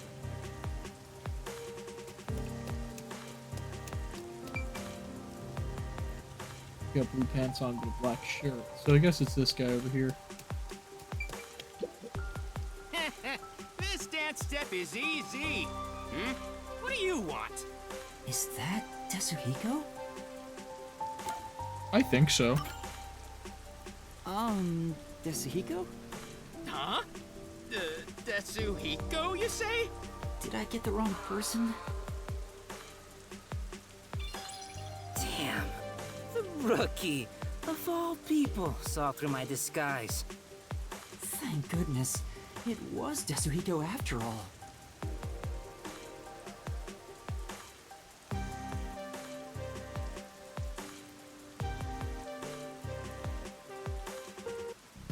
What do you want from me, rookie? Don't tell me you're dragging me back to the agency. Oh, you can't restrain me. I am the champion of freedom. You want to tell me what to do? You're on. Just try and make me. That's not why I'm here. I mean, there's something I need your help with. Huh? Help? With what? Well...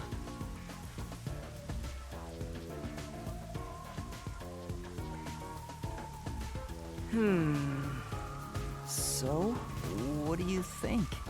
Would it be too difficult? Great job, rookie. That's awesome. Huh?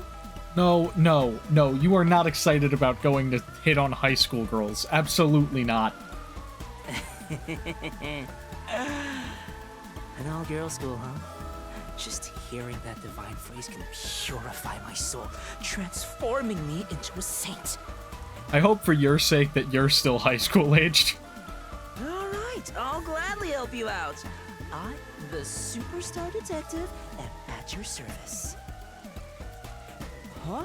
You'll really help? Oh, come on, we're pals, aren't we? But man, let's talk like the old buddies we are. Huh? Let me just check one thing real quick. Does it say ages in the profile? No. No, it doesn't. So... it doesn't really matter if none of them have canon ages.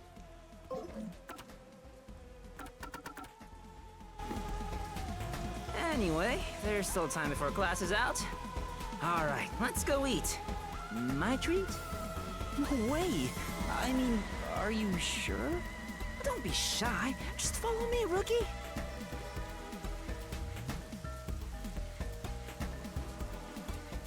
So, what does the girls' school smell like? Come on, tell me, man. Ugh. Ugh. What does it smell like? Huh? This guy's ulterior motives aren't so ulterior. Gross. I wish all humans would just die. Yeah, me too. Yeah. Now that I've found Desuhiko, all that's left is to head for Etheria Academy. Once we enter the school, we'll be there for a while. I'd better wrap up any other business I have now. Okay. So game's like, hey, go do your requests real quick. I already did those, so we're fine.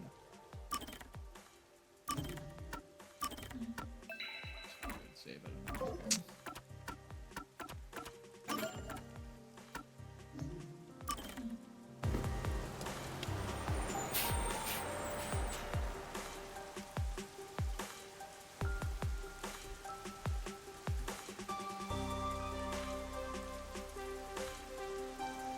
Me playing Raincoat till like 3 a.m. Oh my god. I don't think I will play till 3 a.m., but I might play until 2 a.m. Heyo.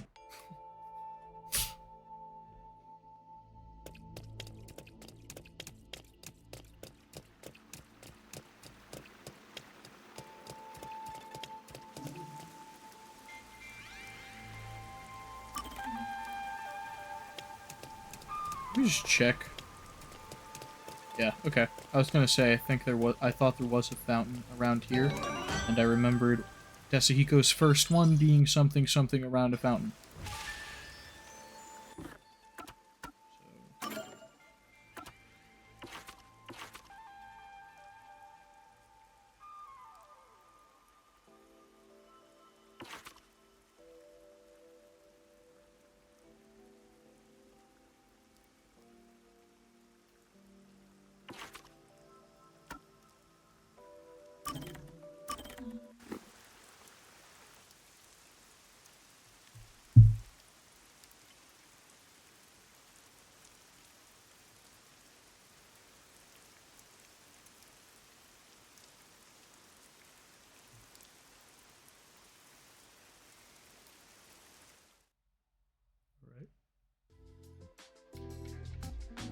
Oh, I'm tired. Why am I tired? I don't know. Maybe because it's 11. Yeah.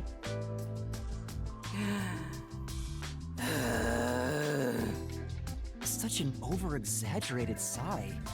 What's wrong? Jeez. Why did you have to be a dude? What? Huh? That was unexpected. I had such high hopes, you know. When the chief said he was bringing one more in, I was hoping for a bright young cutie. And as she saw my incredible heroic feats, little by little, we'd fall in love. Bro, I think you need to like stop being such a fucking weirdo. It had blossomed into a secret inter-office romance. Oh, nice and sexy. Fucking creep behavior. But instead, the chief brought in some dirty kid with amnesia. All my high hopes were for nothing. You're pretty much a little kid yourself. Desuhiko, you have no one to blame but yourself for that. What? As a dude, anyone would have some hope. That's how dudes are. It's as common as not washing your hands after using the bathroom. Dude, please wash your hands after using the bathroom. But I wash my hands. Ugh. I hate this. You toyed with my innocent heart. Huh? Wait, you're seriously sulking about this? Why would I not be serious about this? I'm dead serious in my sulking. This is a bit much. I thought he was half joking. I didn't think he was completely serious. He'll be a pain in the ass if he keeps on like this. Maybe you should do something to cheer him up. But what should I do?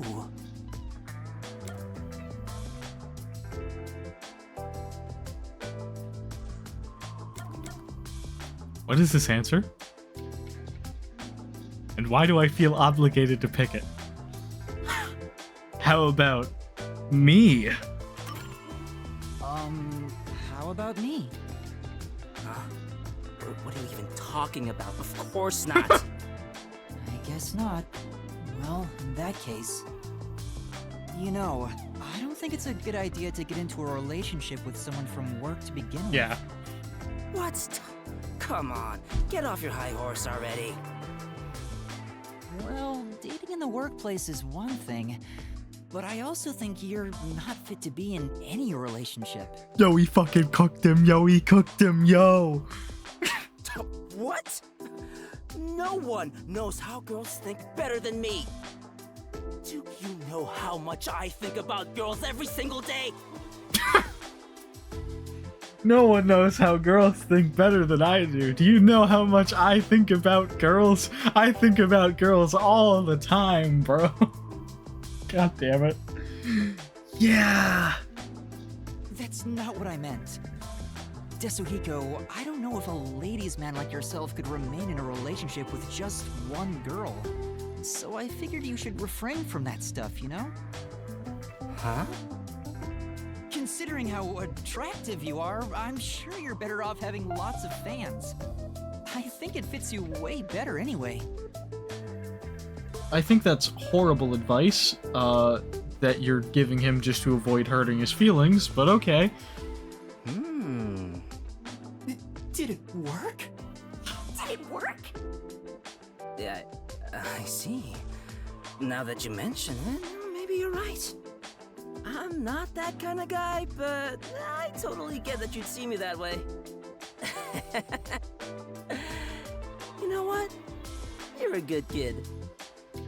It'd be so funny if Yum was older than Let him. me know if the others pick on you. I'll come to your rescue. Sure, thanks.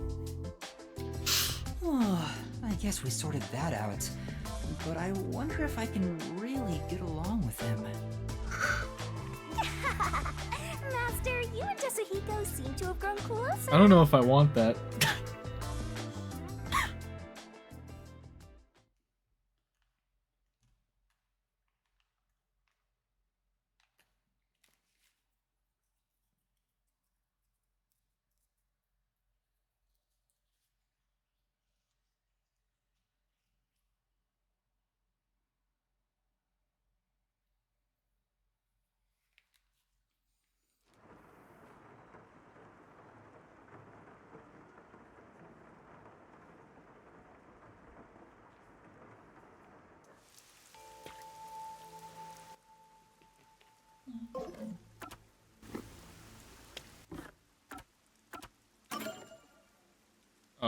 What did I mean to do here? Abilities, that's what I wanted to do. I was like confused for a second. My bad.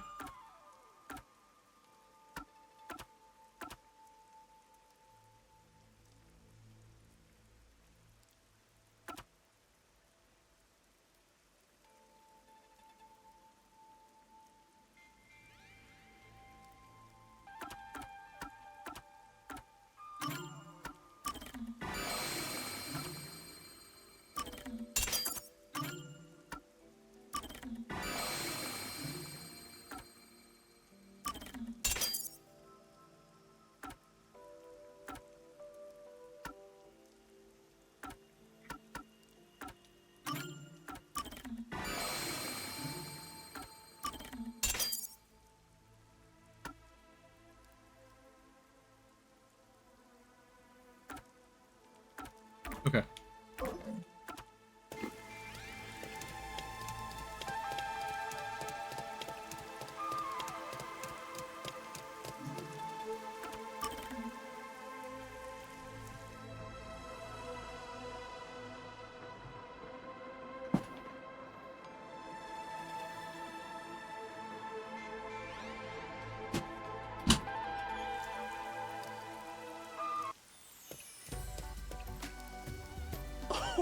Wow, look! They're everywhere. High school girls so young and cute! Remembered that I had an open water in the other room, and I figured I might as well go grab that one rather than open one that isn't already open.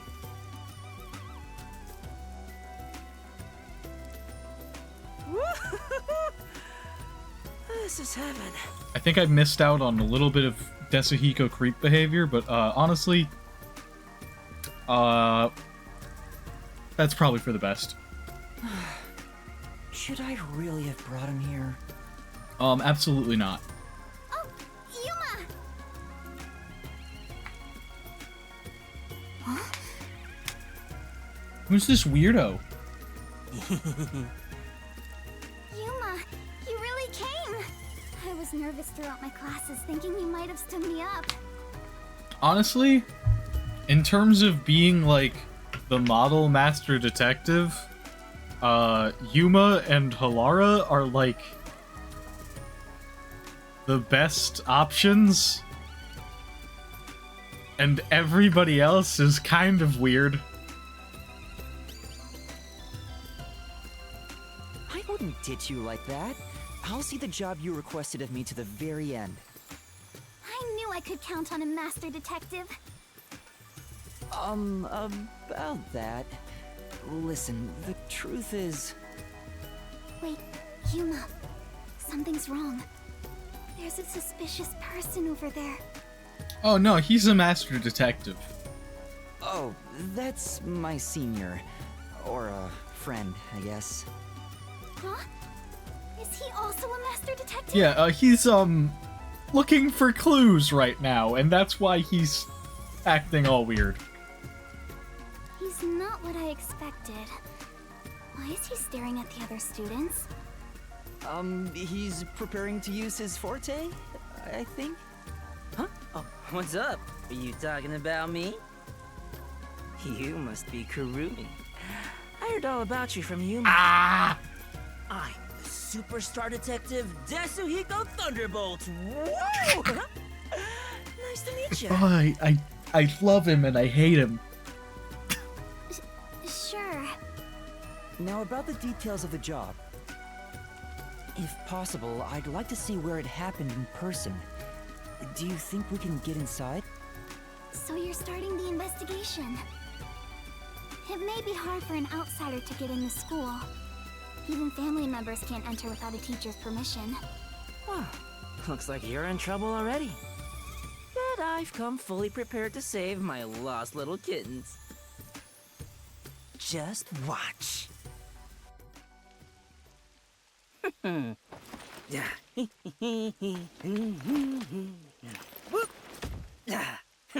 come too. Me too? Don't worry about it. Just let me handle it. I'll be gentle.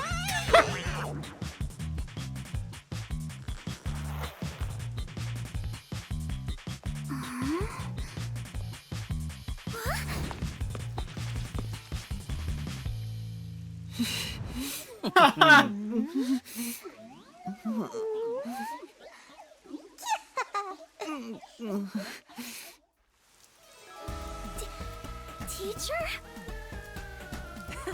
It's me, Superstar Detective Desuhiko. Huh? So the cute girl next to you is Yuma? Aw, why me? Are you really the same people? You didn't just switch out with someone? I mean, Yuma's pretty obvious, pretty obviously the same person.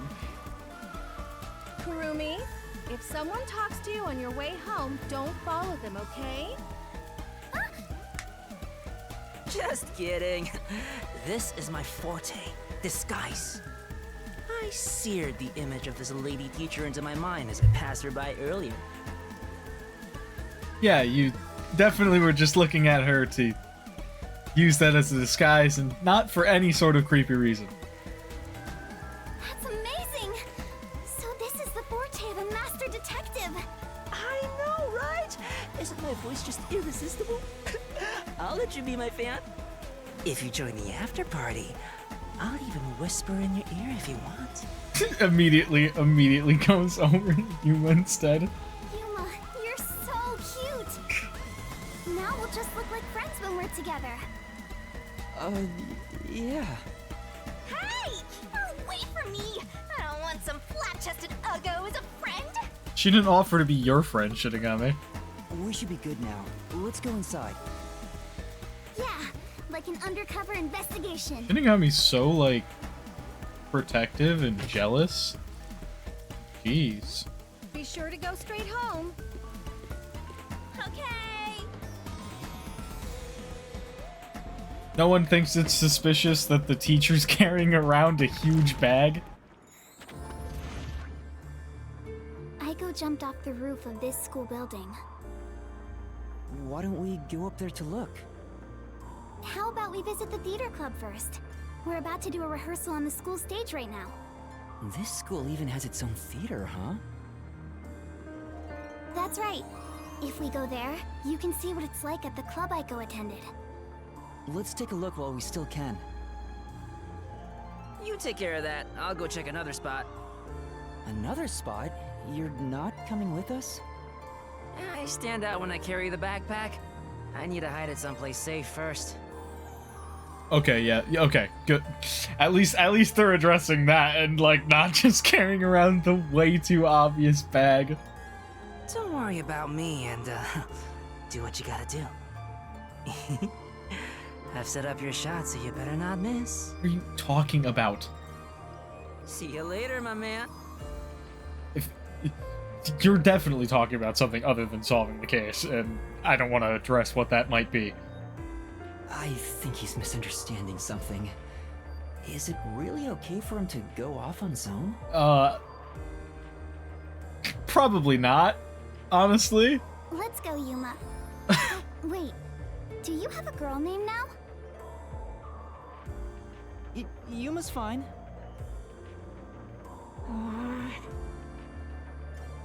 Yo, she be like, something trans rights. The theater hall is this way. I don't want to dead Follow me, name Yuma. you.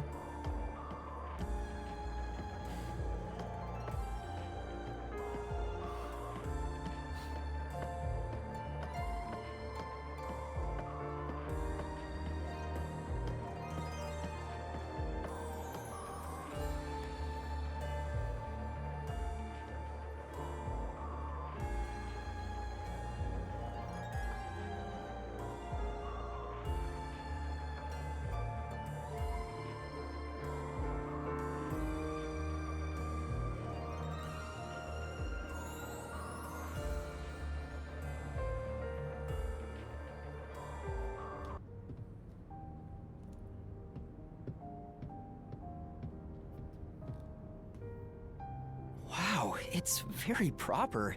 Like a real theater. Holy crap, that's a...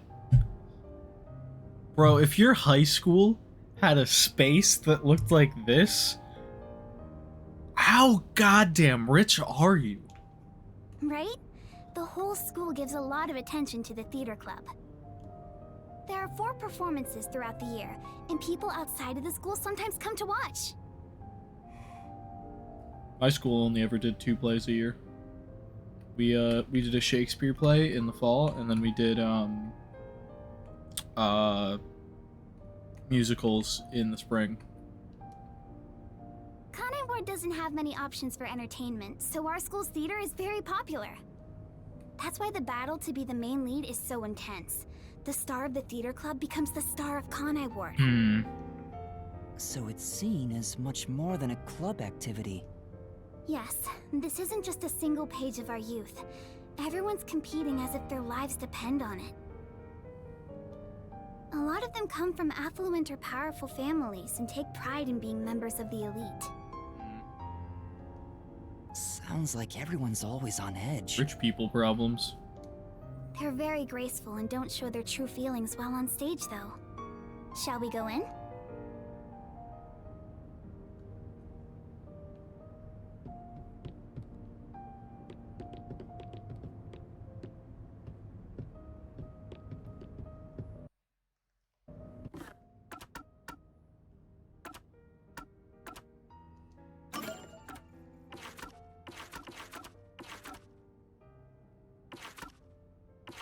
We had an update. Oh, Desuhiko.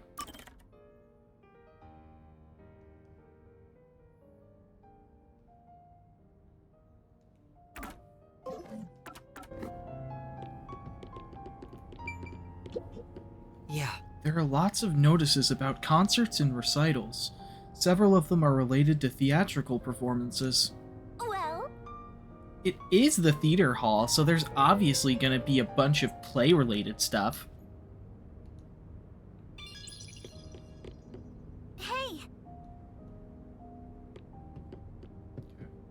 hey! Doesn't look like there's like pretty much really anything for me to look at too much right now. Yeah! Yep, can't go explore right now. That's fine.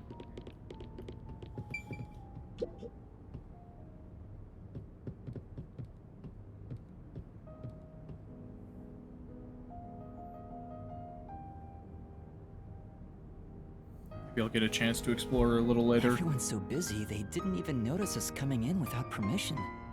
This is the stage rehearsal after all. It's treated like the main performance itself. They leave the curtains open and allow people to watch. More students should show up to watch shortly. I'm not used to this atmosphere. It makes me I nervous. don't remember if we did open dresses when I was in high school or not. I think we might have done a few, but like for the most part, most of our rehearsals were private. Why are you getting nervous when you won't even be on stage? We're only here to find out the truth behind Aiko's death. Let's search carefully. I did an open dress for one of the shows that I was in when I was in college too. Wait, that's Least no I way to think we talk to did. a master detective. Sorry, I'm starting to talk to you like any other friend. It's alright. It helps me blend in. Huh? So it's alright to be friendlier? I'll go all out if you don't mind. Sure. I wish you were dead. I wish you'd die in a lake with your feet sticking out. Oh, Yuma. All 4 of them are here together right now. All 4? What do you mean? The 4 members of the theater club that I think have something to do with Aiko's death. See? They're on stage right now. The 2 in costumes are the main leads this time. The blonde, high-class looking girl on the right is Kaden. The impish looking one on the left is the other protagonist, Waruna. Below the stage is the honor student, Yoshiko. The one keeping a low profile in the windbreaker is Kurumi. You think those 4 are suspicious? Why? I have my reasons. Look at Kaden, the classy one. Her beauty is unbelievable for a high schooler. The moment Aiko was gone, she had no problem climbing to the top. She has a strong fervor for acting, and seems to have no interest in making friends with others. I suppose you could say she's the uncooperative type who only thinks about herself. Her father has a lot of influence in real estate, so he applies lots of pressure too. So, you think that's why she took down Aiko to become the main lead? I hate to say it, but I think it's possible. It's true that this Karen does have an extraordinary grace to her, but I think that dour look on her face reveals her inner thoughts. Am I really walking down the right path? Did I wind up somewhere I'm not meant to be? I can almost hear her thinking that. In some ways, she's a lot like me. Huh? How are you alike? You sure don't look classy yourself. I'll ignore that. The other lead, Waruna, is the kind that only does what she wants on her own terms. But she can play any role like she's a true genius. She's still rough around the edges according to critics, but she doesn't seem to care about what others think of her. Why do you suspect her? She's the kind who doesn't hold back when it comes to getting what she wants and doesn't care what anyone thinks. As you can imagine, she's always butting heads with someone. Waruna would never admit defeat, ever. I feel like she's too obvious a little bit. That's why everyone else is afraid of her. And she only talks to a few girls who follow Like, her around. There's a difference between, like, being, like, cutthroat when it comes to getting what you want in, like, a auditioning for a show sort of sense, and, wanting to murder someone or having what it takes to murder someone, you know? If someone with that kind of pushy personality got into an argument with Aiko... You're saying it's not out of character for her to take more drastic measures. Yes. It's a bit of a stretch, but considering how she did become one of the main leads, she could be considered suspicious. That's Yoshiko below the stage. She's an actress, but she's managing the stagehands as production assistant this time. Everyone is talking about how Karin will be the next big star. But within the theater club, Yoshiko is more popular by an overwhelming degree. She prioritizes the team over the individual. She's a kind, mild-mannered honor student. So far, not really seeming like a candidate for murder, then. The only reason the theater club is able to function is thanks to her leadership. And you think someone like her could have killed Aiko? I don't personally suspect her that much, but Aiko used to be the club's leader. Oh. After she died, Yoshiko picked up right where she left off. I mean, somebody had to, so not really, like, super suspicious, but it does beg the question of, would she have wanted that position enough to kill for it? And I highly doubt that, based on, like, just that kind of being a shaky foundation of a motive, in my personal opinion. I believe she's the only one who could ever take over Aiko's role. So Yoshiko maybe felt Aiko had what she thought was rightfully hers.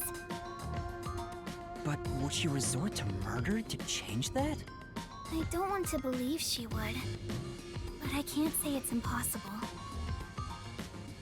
I also tend to... Kurane, the one in the wings wearing the windbreaker, manages the light since she wasn't chosen for a lead role. Ooh, okay. Like, I don't necessarily have, like, the thought that anyone is really going to murder anybody in, like, any circumstance. Like, bro, you could probably kill me pretty easily if you got close to me somehow, because I would just, like, have that, like, never in my brain at any moment.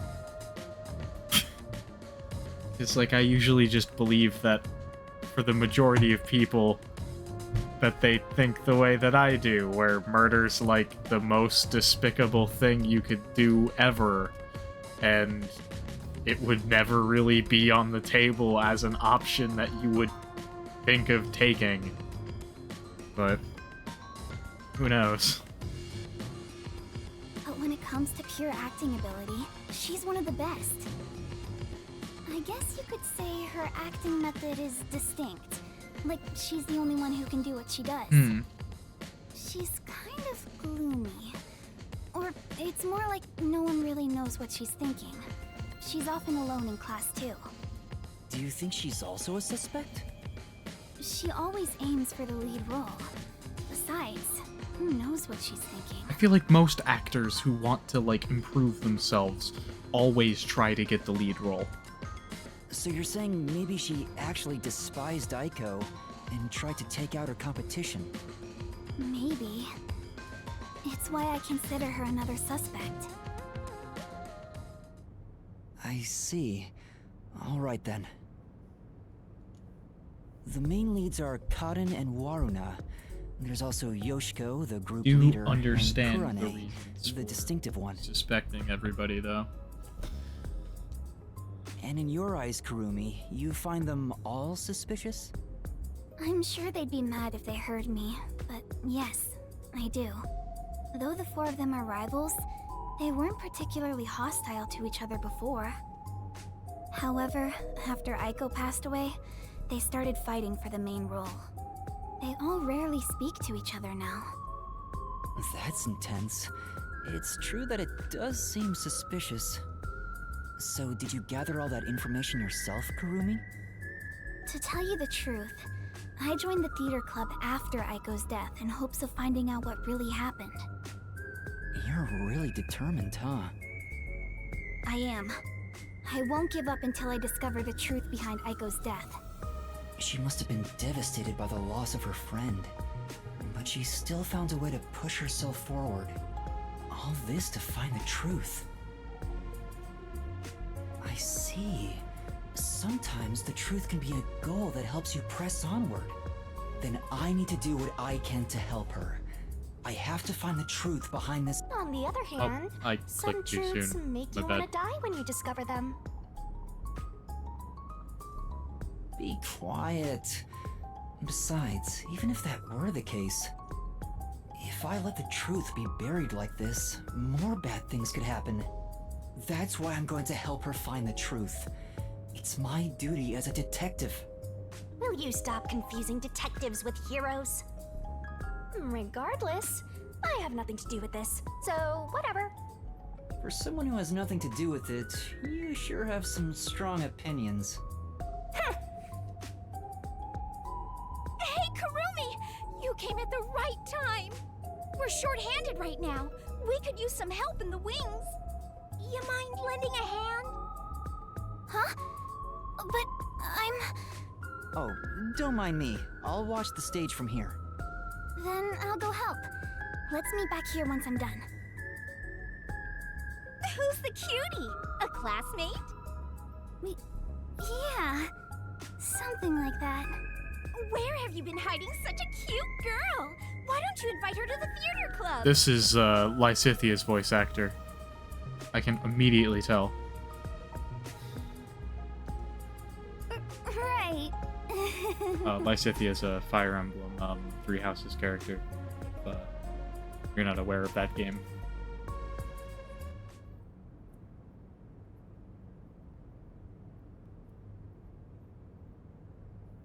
At least I think it is. I could be wrong, but I sounded very, very much like the same voice actress.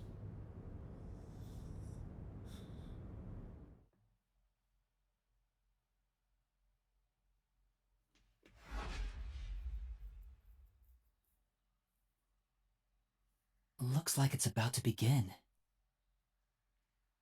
She said this would be just like the actual performance. I wonder what it's like.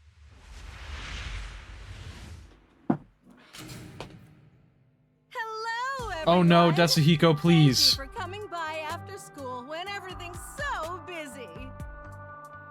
Desuhiko? What is he doing? Before the theater club starts their performance, there's something I want everyone to hear. It's my debut song! I've practiced so much for this big day! God. Here it goes! Give me the spotlight! Hey! He's so dumb. Now we will begin Etheria Academy's Theater Club rehearsal performance.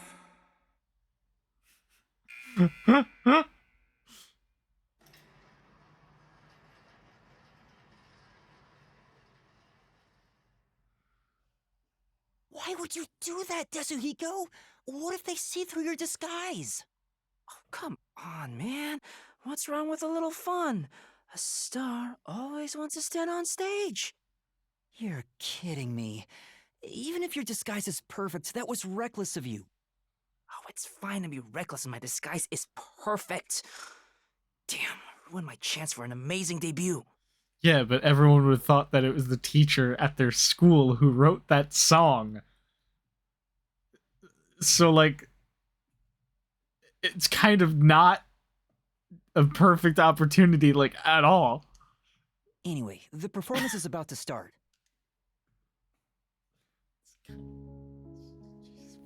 I knew I would find you here, Natasha. I knew you would come, Anatoly. You have not changed at all in the past 10 years. Nay, you have become even more beautiful. You, however, have changed. Your face is scarred and you look stern. I've longed for the days we spent here together. Back then, the world shone bright in the colors of the rainbow. But now, the only world I see is colored with crimson, draped in the blood of my fallen comrades. I think this is a real play, and I forget the name of the playwright that I thought it was by, but it doesn't really matter. Behold, even my own hands are stained red. Yet, you Could are not be a still real play, pure, though, and just be unchanged similar from to that one. day. You really believe I have not changed? In truth, I had no choice in the matter. But because I did change, I chose to remain as I once was. I see. These 10 years twere long for us both indeed. Within the tall, white walls, a clear fountain and colorful flowers decorated the garden. This garden was the world to these two young girls. They held hands and ran through the sunflower field. They sang to the blue sky and wore white clover crowns they had given one another. The sunset was ever golden. Even the rare rain glittered brightly. The world was perfect. Everything shone like the shimmer in a rainbow. At the very least, that was how it was within these walls. The two sisters, Anatoly and Natasha, were princesses of a 300-year-old kingdom to the far west. Since birth, they had never gone beyond the castle walls. Their youths were spent together alone. Sisters by birth, they had a happy life together. But one day, their peace abruptly ended.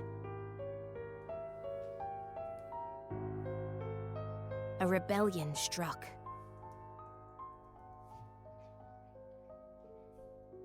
The military took the castle and declared the start of a new nation. Royal family members who resisted were executed, and their corpses hung in the garden. The castle walls were destroyed, and the flowers trampled. Anatoly and Natasha escaped the castle at night thanks to their servants. But amidst the chaos, the two sisters were separated. Their hands brushed against each other. It would be the final time they ever touched.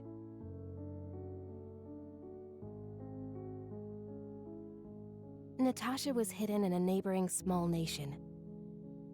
An ally of old, the princess was welcomed with the highest honor. However, Anatoly continued her journey of escape with the remaining members of the royal family. They traveled the frontier to avoid pursuers as they searched for a land of peace. As they continued down this path, their comrades fell one after another. 10 years have passed since.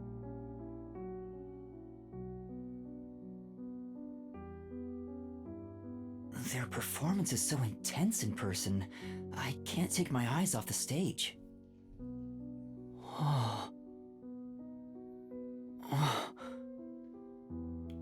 Don't actually think this is a real play now that I think about it, but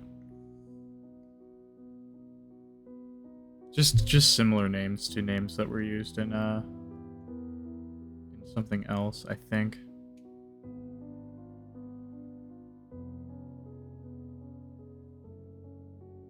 Was that Yoshiko? Maybe she went to the restroom. I took up the sword for the first time after I left the castle. It was also the first time I killed. Have you ever witnessed a soldier's dying moments? As blood flows from open wounds, all you'll hear is a death rattle. Men speak proudly of honor and pride, but those vanish when you're on the battlefield. Over the span of 10 years, Natasha was welcomed as the new head of state for a small neighboring nation. She knew full well that her lineage was being taken advantage of for the nation's development. However, she had no choice but to allow this to happen. Meanwhile, Anatoly traveled the land. She had grown to become a leader of the wandering warrior tribes in the region. The sword she had mastered to survive had become the hope for many. The fight to regain their homeland had begun for these two princesses. It all began when the former kingdom, now a military dictatorship, invaded the nation protecting Natasha. Natasha declared war, promising to regain control of her former castle.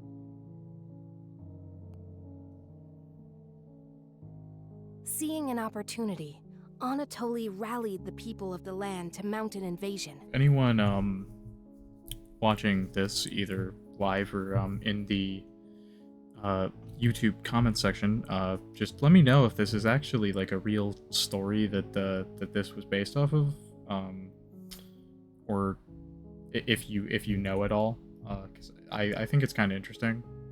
I don't know. They rode for the kingdom. At first, Natasha was disadvantaged, but the balance shifted upon uniting with Anatoly's forces. Honestly, I wouldn't really be surprised either way if it's based on something else or if it was just made for this game. The enemy commanders saw the forces surrounding the castle. They knew there was no way to escape and quickly surrendered. The war ended in a single day, and yet, people do not know of the 10 years of strife these two girls endured.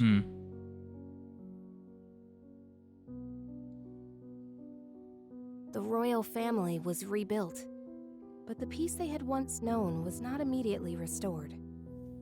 Natasha's forces desired control over the conquered kingdom. However, Anatoly's camp also sought control, having achieved many merits in battle. Though the two girls reached out to one another, their hands would never touch again. They were fated to strike each other down.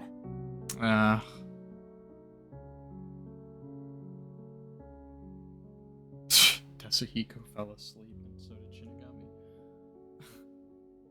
If we continue to fight, more blood will be spilled, weakening our nation. Hence why only one of us shall be queen and end this war. There is no path before us where we can walk hand in hand, as we did back then. Is this play gonna go on for like a full 90 minutes in their time? Because like that's a pretty typical runtime for plays, is like 90 minutes.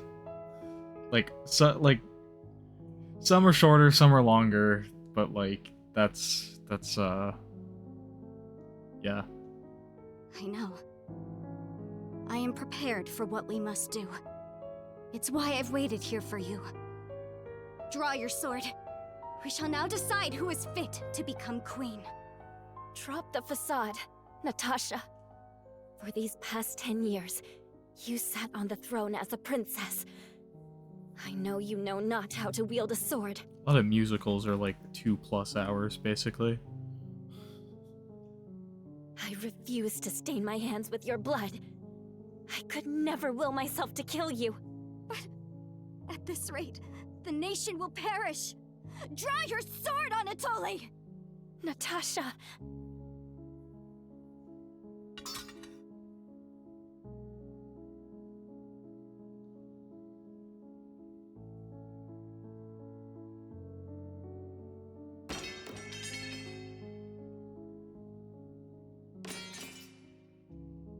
I expected her to, instead of dropping the sword, like, fucking Whoa! Who turned out the lights? get her.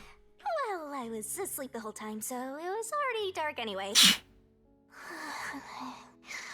Is she talking in her sleep? That was weird. I don't think Shinigami actually sleeps. Wait, why am I wasting time thinking about it? The lights are on again. Back to the show. Now, let us eat. Yes, allow me to pass the plate. Thank you, Anatoly. Something bad is going to have happened during the production of the show.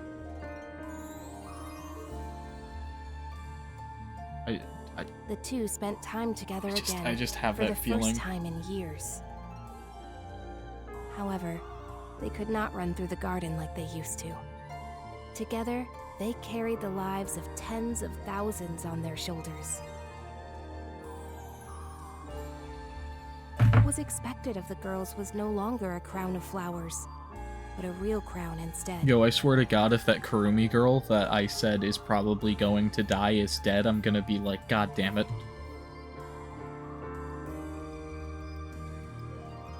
If I could simply defer the throne to you and end it all, I would have done so in the beginning.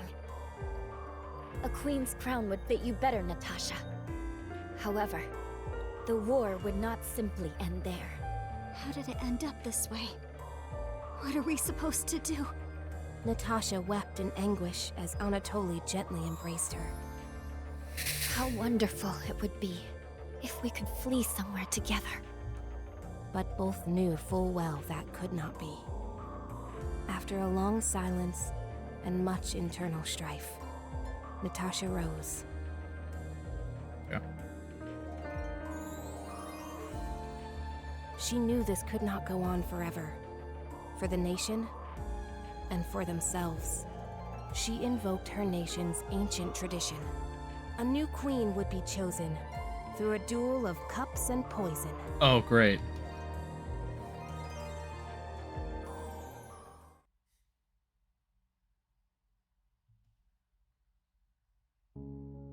Let us end this, Anatoly. Natasha, what do you intend to do?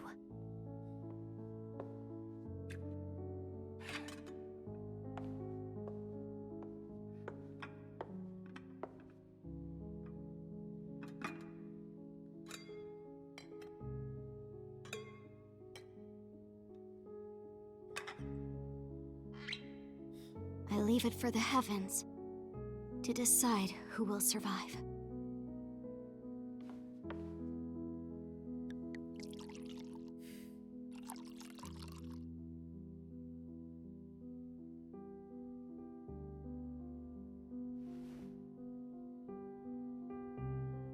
On the day we were separated, I was given this poison by our family in order to commit suicide. Hmm.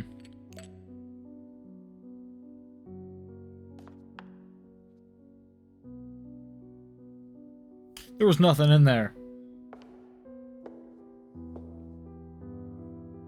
Switch the glasses around until I cannot tell which one has the poison in it. Once you are finished, I will reorder the glasses as well. The Duel of Poisoned Cups. Very well. We shall ask God which of us deserves to survive. Though perhaps it will be the god of death that answers. Nah, she's sleeping. She's not gonna answer shit.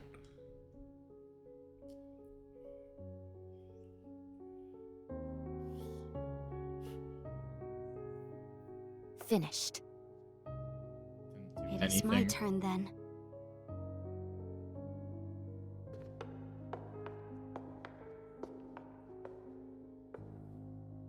I'm just thinking of the scene where they basically do the poison cup duel in The Princess Bride. I am ready. Never go in against a Sicilian when death is on the line.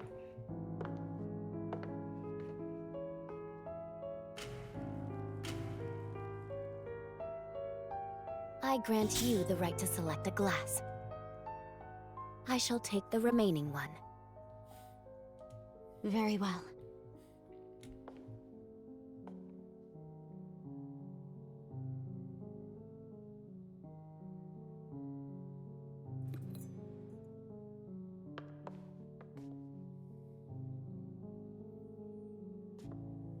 Natasha, promise me. If you survive, promise you will bring peace to this kingdom. And be a bit more selfish in your personal life. That would balance things out, I think. I also have something to say, Anatoly. If you survive, wear a dress. They're both gonna actually die. No matter how much you hate it. During the time that the lights went out, somebody fucking poisoned the wine for real, and they're both gonna fucking die. Well then, to the new queen. Cheers.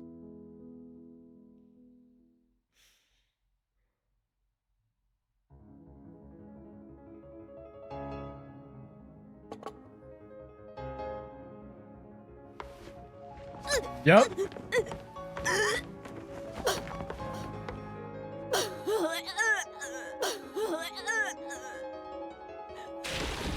You thought she was acting. She's not. She's dead.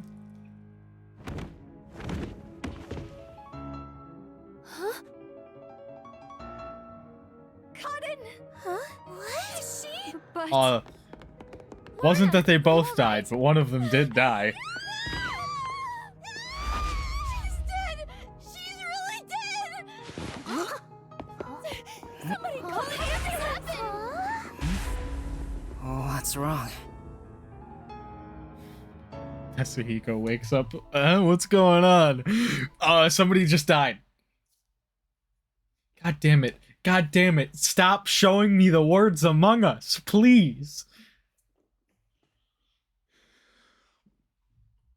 It's all the way over there. It's all the way over there. It's all the way over there. Oh, hold up.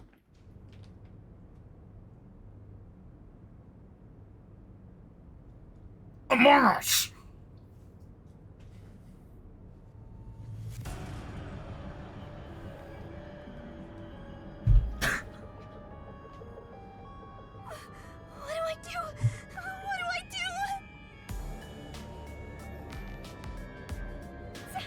Somebody call for a teacher! Please report it to the peacekeepers!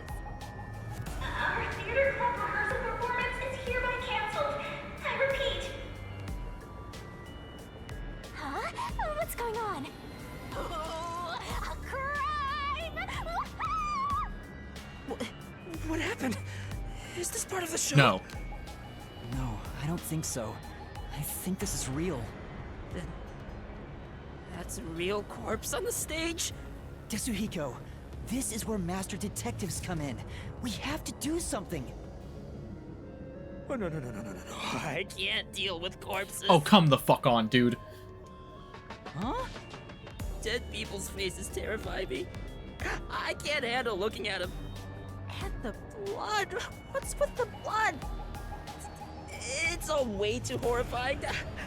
I can't deal with gory stuff. How the hell did you get your Master Detective certification if you can't deal with a single dead body? You're joking, right? You're a master detective. But I'm not assigned to murders. I mainly handle undercover investigations and stuff like that. I mean, that honestly makes sense, though, considering your forte. So, yeah, I'll leave this to you. I grant you the right to investigate the crime scene, rookie. What? I'll use my disguise ability and try to leave the panicking students out of here. I'll leave the rest to you. Everyone, stay calm! Let's all move into the hall in an orderly manner. Yuma! What do I do? This is awful! Stay calm, Kurumi. That wasn't an act just now, right? That's not in the script. I don't know why, but I'm considering you one of the suspects as well. Cotton really coughed up blood. She's really dead. Who could have thought a real murder would happen during a play? Me? I called it like 2 seconds before it happened, but still. First Aiko, and now Cotton? Is this school cursed? Still called it. Yuma, it's a murder case. But if the peacekeepers come, they'll just cover it up again. Please, I need your help. Please investigate this case, Yuma. You want me to do it? Got it. You're just doing what she says again? Wow, if you want to get on the flat-chested Uggo's good side that badly. Hey, you also want to peek at the crime scene for your own reasons. Busted. Anyway, it'll be trouble when the peacekeepers arrive. Let's search the crime scene before they get here. Alright. This sucks, but gotta look at the corpse. Alright. Investigation. Here we go. I'm not sure if it will help, but can I tell you what I saw? Yes, please. During the performance, I was doing odd jobs in the wings. Okay. Aside from the theater club members, there wasn't anyone wandering about, like an outsider. Well, that would make sense. I mean, other than when Desuhiko jumped in right at the beginning of the play. Yeah. Oh, yeah. Sorry about that. Well, that's part of the investigation, right? You can't see everyone from the stage after all. Except I can't see anyone backstage. Isn't that why he went up there? So he could memorize all the faces that were there? Yeah, totally, definitely. Right. I think he just wanted attention. But setting that aside, since she didn't see any outsiders, the only persons of interest are those within the theater club. I'll keep that in mind while taking a look around. I've done a few investigations already. I should be able to handle this now. Yet you were hopelessly reliant on yours truly until now. I see it's not your brain making the decisions anymore. The eyes are wide open from agony. The body is completely motionless. I can immediately tell she's dead. Though she displayed many expressions while acting, her face is frozen in death in the end. I mean, yeah, when you're dead, you kind of can't make expressions. This isn't an act. She was struck by an abrupt and unscripted death. Was it poison? Most likely. That's most likely the case. There are no external injuries, and given the circumstances, she must have ingested poison. This will be tough to solve if that's the case. Really quick acting poison, nothing too. about poison. What? A detective who doesn't know his poisons? Don't tell me you're a poison virgin! Ew, gross! Well, you perverted little detective. Get on your knees and apologize, and maybe I'll teach you a thing or two. How about something like, I'm sorry, I should know my place. I can't live without you, Shinigami. You're not getting that at all. If she was murdered with poison while on stage, the poison must have been prepared somewhere else. I need to look for that while checking out anywhere else that seems suspicious. Hey, don't ignore me, jerk. Alright. Yep, it's a corpse.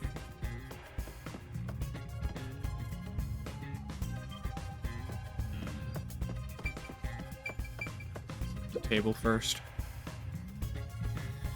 I don't think that, as we saw, there was nothing, like, physically within this vial, or at least I didn't think there was. Like, because when it opened, it didn't pour anything This vial out. is supposed to have poison in it, according to the script. But it's empty now. It's dry and shows no signs of ever being wet. Yeah. To be sure, the poison in this vial wasn't real, and it was just another prop, right? Absolutely. It was always empty. The contents spill easily because of the loose lid, so we don't even keep colored water in it.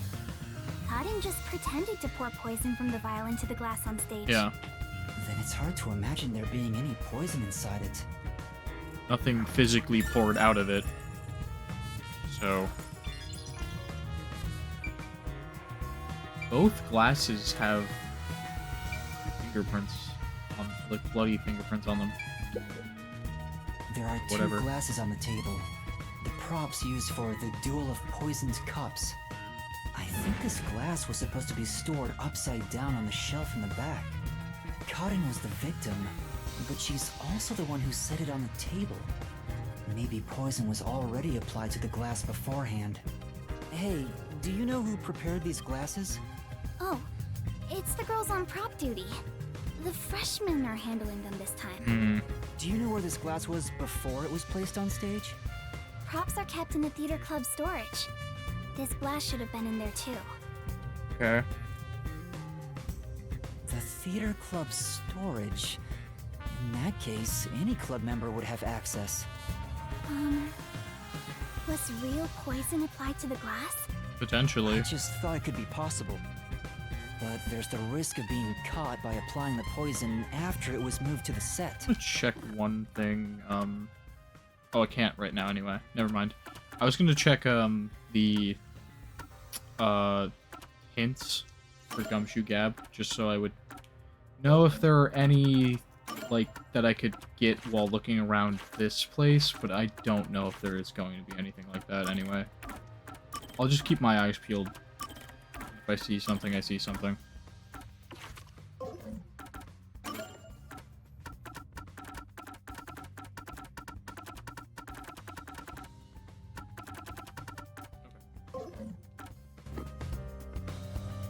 If poison was applied, it would have been before being brought to the set. Yeah. But on days like this, when there's an open rehearsal, props are brought out of storage right after school. The glass should have stayed on that shelf the whole time. After school. Which means it'd be even harder to apply poison before then. Yes. At the very least, the props in the set were fully prepared at least 1 hour before the performance. Yeah, but that doesn't necessarily mean that you couldn't just take the fucking single glass off the shelf, coat the inside of it with a substance, and then fucking stick it back down. You could do that real quick while it's relatively dark and quiet backstage during the show. If you're lucky enough, no one would probably even say anything.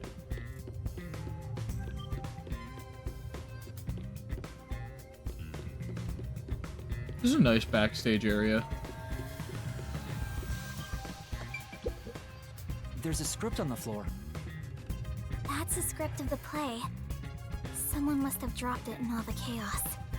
The script describes the duel of poisoned cups scene. Me as, like, my slight theater nerd self, looking at this space and just being like, man, this is a nice theater. Like, I wish my, my theater at college was more similar to this. My high school theater was actually pretty nice. Not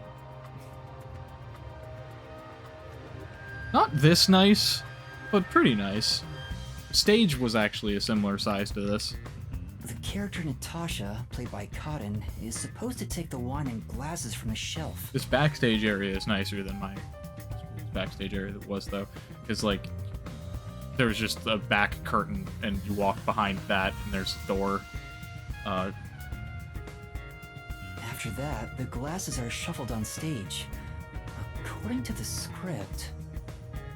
Big metal door, like, right behind that back curtain. Not a lot of direct backstage area. Our green room was fine, I guess. That was like, if you want to hang out in the green room, you're stuck on one side of the stage, so, you basically had to be in the wings. I would say probably, like, a full scene before you're on, because you don't want to miss your entrance. Oh, I need to actually read that. Anatoly shuffles the glasses. Note, make sure the audience cannot see the glasses. Anatoly finished. Natasha, it's my turn then. Natasha also shuffles in a similar way. Natasha, I am ready. Anatoly and Natasha stand on the opposite sides of the table, facing one another. After that, Cotton takes the first glass, and they both drink at the same time. Unfortunately, Cotton's glass turned out to actually be poisoned. Kurumi, I was wondering about this script. It says, make sure the audience cannot see the glasses. Why is that? It's to make the result feel unpredictable to the audience. To me, it looked like they just hadn't shuffled them at all. If the glasses are visible, no matter how fast they are shuffled, the audience can see which one has the poison. Yeah. The script doesn't say anything about how many times to shuffle the glasses, or which one will have the poison in it. Because that doesn't matter, because it's just scripted that one of them will have the poison in it.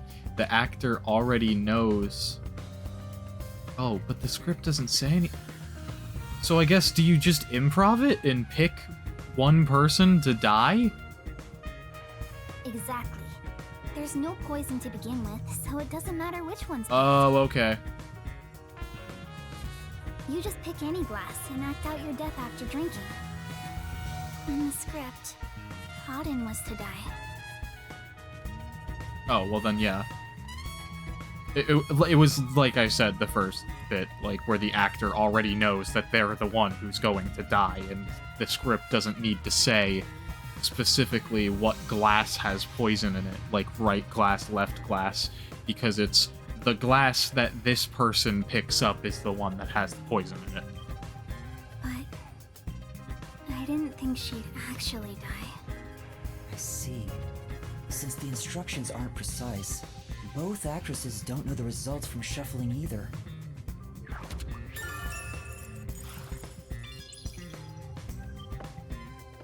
Yeah.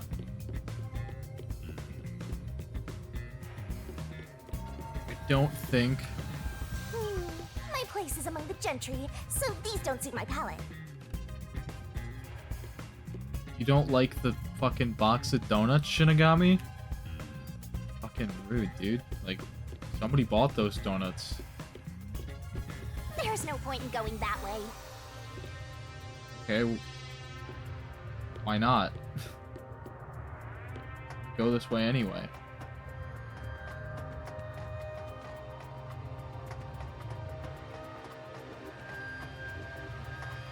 Oh, that was just Shinigami's floaty effect. I thought I saw blue shiny. Shinigami, you were so right. Shouldn't have questioned you, but oh well, I did.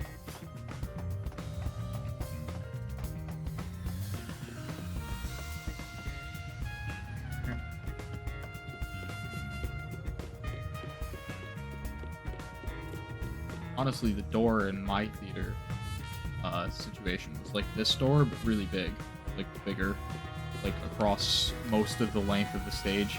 Because basically, in our theater, it was set up so you could open that big door, and then use the outdoor space that was behind there as like an outdoor amphitheater. And I don't think that was like ever really done, at least not by us, while I was in school. But like we have like an outdoor amphitheater section on the outside of the theater in our school, so you could like put, I guess, like lawn chairs out or just sit on like the stone that is there. Not only is Aiko gone, but now Kaden too. Could this also be a fight for the lead role? So, those most suspicious are Kaden's rivals, Yoshiko, Waruna, and Kurane. Is the culprit one of those three? I need to find out if there was anything suspicious about them during the performance. Kurumi was in the wings the whole time, so perhaps she knows something about the others. Before the incident occurred, do you know where Yoshiko was and what she was doing? I didn't see Yoshiko in the wings. She may have been watching from the audience. Oh, right. Speaking of which... We saw her move at like some point during the show. I noticed Yoshiko walking down the aisle. I thought she was coming back from the restroom. Yeah. But I didn't see her take her seat. What if she wasn't part of the audience? Where could she have been?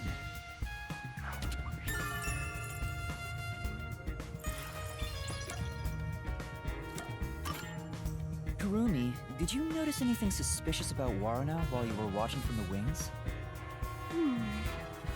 As far as I can tell, Waruna was just her usual self. She was listening to music right up to the start of the play. I think that's how she concentrates. Did she go near the glasses or bottle before the performance? I wasn't watching her the entire time, but if she did go near the set, I think I would have noticed. I see.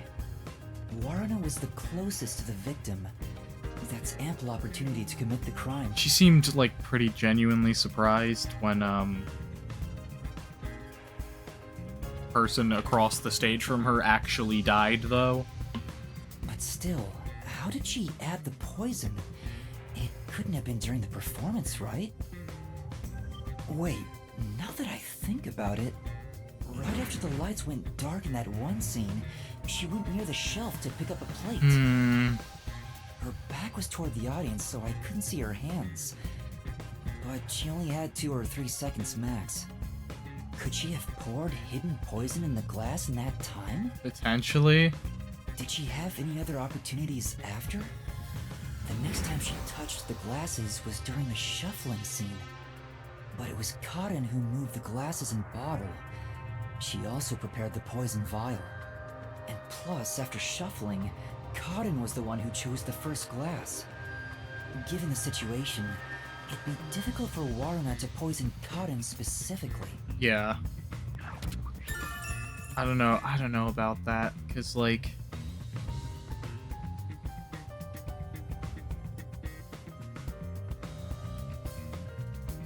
I don't know about the whole, like, Waruna doing the crime because of the whole, like, they shuffle the glasses around anyway. And, it not mattering what glass she picks up at all. But, like, my theater brain is like, yeah, but usually, even if that's the case, you end up rehearsing the same way every time. So she could have known from, like, the past rehearsals that, okay, even though it doesn't matter what glass she picks up, usually she picks up the one on the left. So all I have to do is make sure that this glass ends up on the left, but she ends up shuffling the glasses around, before her anyway, so you have no idea what glass it was in at that point regardless. So yeah, I don't know. Probably not very likely.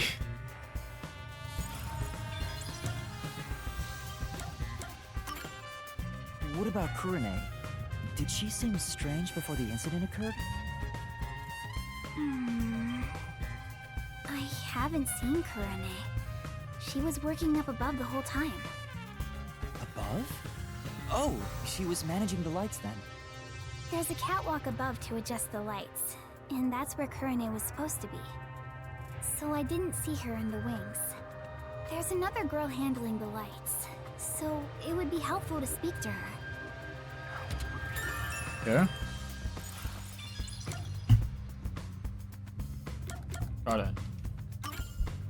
Before the performance, did you notice anything off about Cotton?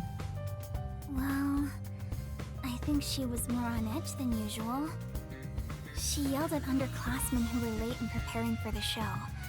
She also paced around restlessly. Oh, I think it would be so funny if the answer to this is Karen tried to kill Warrena using this, and then it backfired and she died.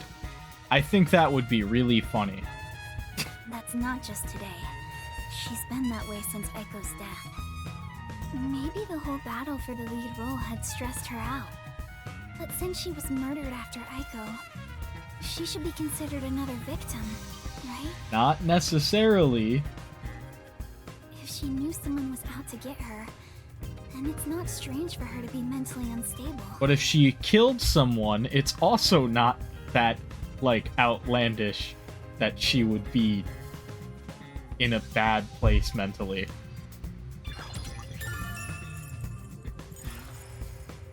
The ones fighting for the lead role are Yoshiko, Waruna, and Kurune. None of them seem particularly suspicious so far. Hey, how long are you gonna keep this up? I'm so over playing 20 questions with this ugly chick. That reminds me, the lights Or went was dark planning during the to kill performance, another right? person. The entire hall was blacked out. No? Wouldn't it be possible for someone to sneak up on stage and place the poison then? Oh, I hadn't thought of that, but I don't think it's possible. Why not? The blackout lasted for only 5 seconds. We measure it each time to ensure there are no mistakes. So someone would have to move through the dark, get on stage, apply the poison, and get away, all in 5 seconds. Yeah. That sounds impossible to me. If they were in a hurry, their footsteps would have been heard by everyone too. From the audience, it may be impossible, but what about from the wings? No, there were multiple club members, including me, in the wings at all times. Usually you'll have some sort of small light on in the wings, not one like not one bright enough to distract attention toward the wings, but bright enough that you can walk around safely. While the lights are out, we are always on standby to support the actors. If someone went on stage, the other members and I would have noticed. I guess it's not possible then. Even an amateur has more logic than you. I guess you're useless without a certain someone.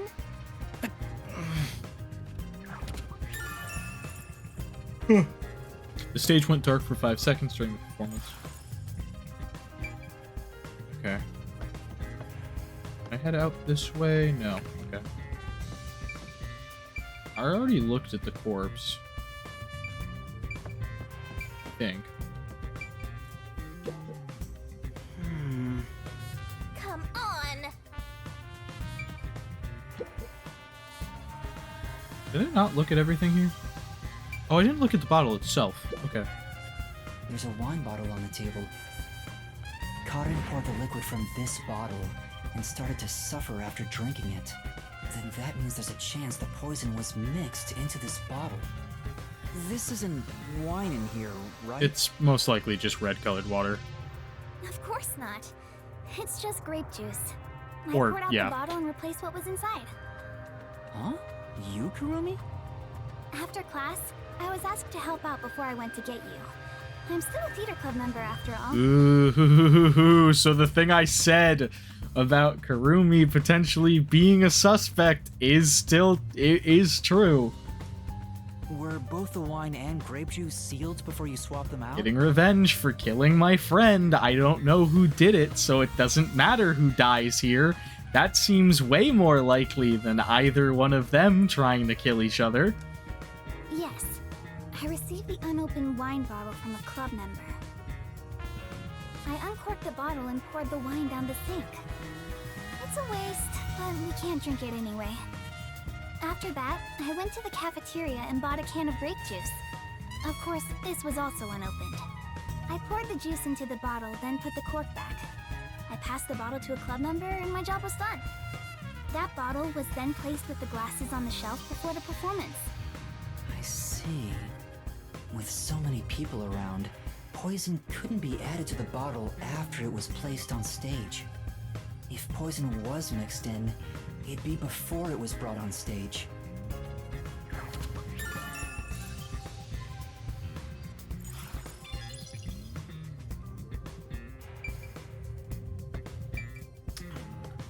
Pretty sus to me, not gonna lie.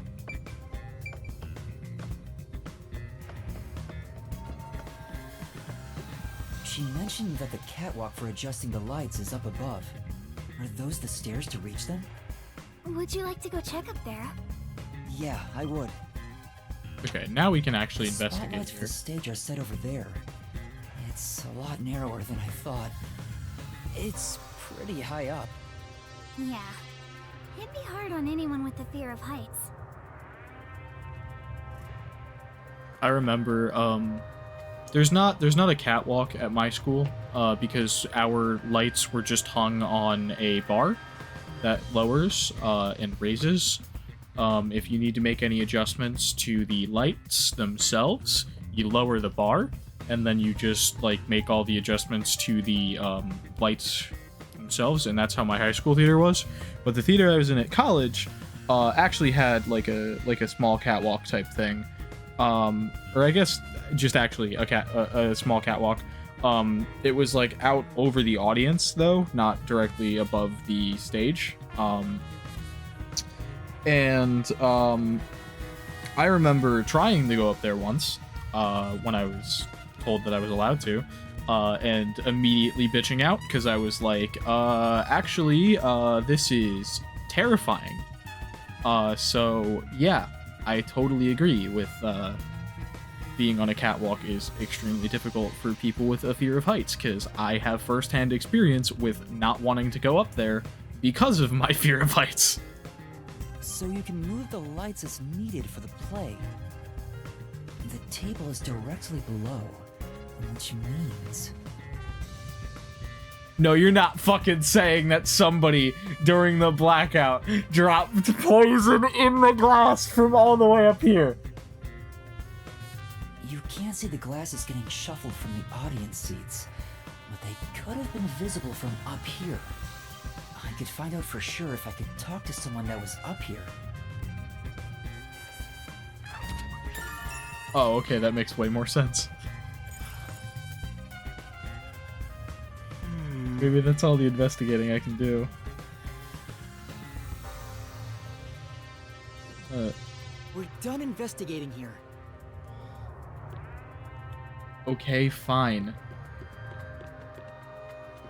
I just thought that red bit up top looked a little weird. I wanted to look at that more, but oh well. See if I could get a closer look, but... oh well. Well, I think I've checked all that I can for now. I have a good idea of how things work around here. It seems certain Cotton died from drinking poison, but I couldn't find any clues that point to how it was done. Oh, stuck already, Mr. Pervert Detective? Why are you suddenly calling me a pervert, like, all the time? That's so uncool, man. Shinigami, man. Woman. Death God. If you need my adorable angel's whisper to help, maybe you should get on your knees and beg. What angel? You're a death god. Angel of death. To her. But she's right. I'm stuck. What should I do? Yuma, if you're done with the crime scene investigation, are you conducting the questioning next? Questioning? Yeah, we have to question the witnesses. Stupid. Aren't you going to talk to Yoshiko, Marina, Kurane, and the others? Yes. Oh, right. Let's go and talk to them. fucking idiot. Don't even know how to do your job. She's such a loudmouth. Among Us. But how do we talk to them? I doubt they'll be too willing to share anything with me. I joined the club only recently, so they don't trust me. And you're a complete outsider, Yuma. Even though you're disguised as a cute girl right now. That's it, a disguise. Maybe this could work if we use Desuhiko's disguise. He could disguise as any of the girls and start questioning Let's them. disguise as the corpse, and then everyone will fucking freak, and it'll be really funny. Oh no. Oh no. The Peacekeepers? Aw, they're here already. That woman, she was the one with that Yomi guy.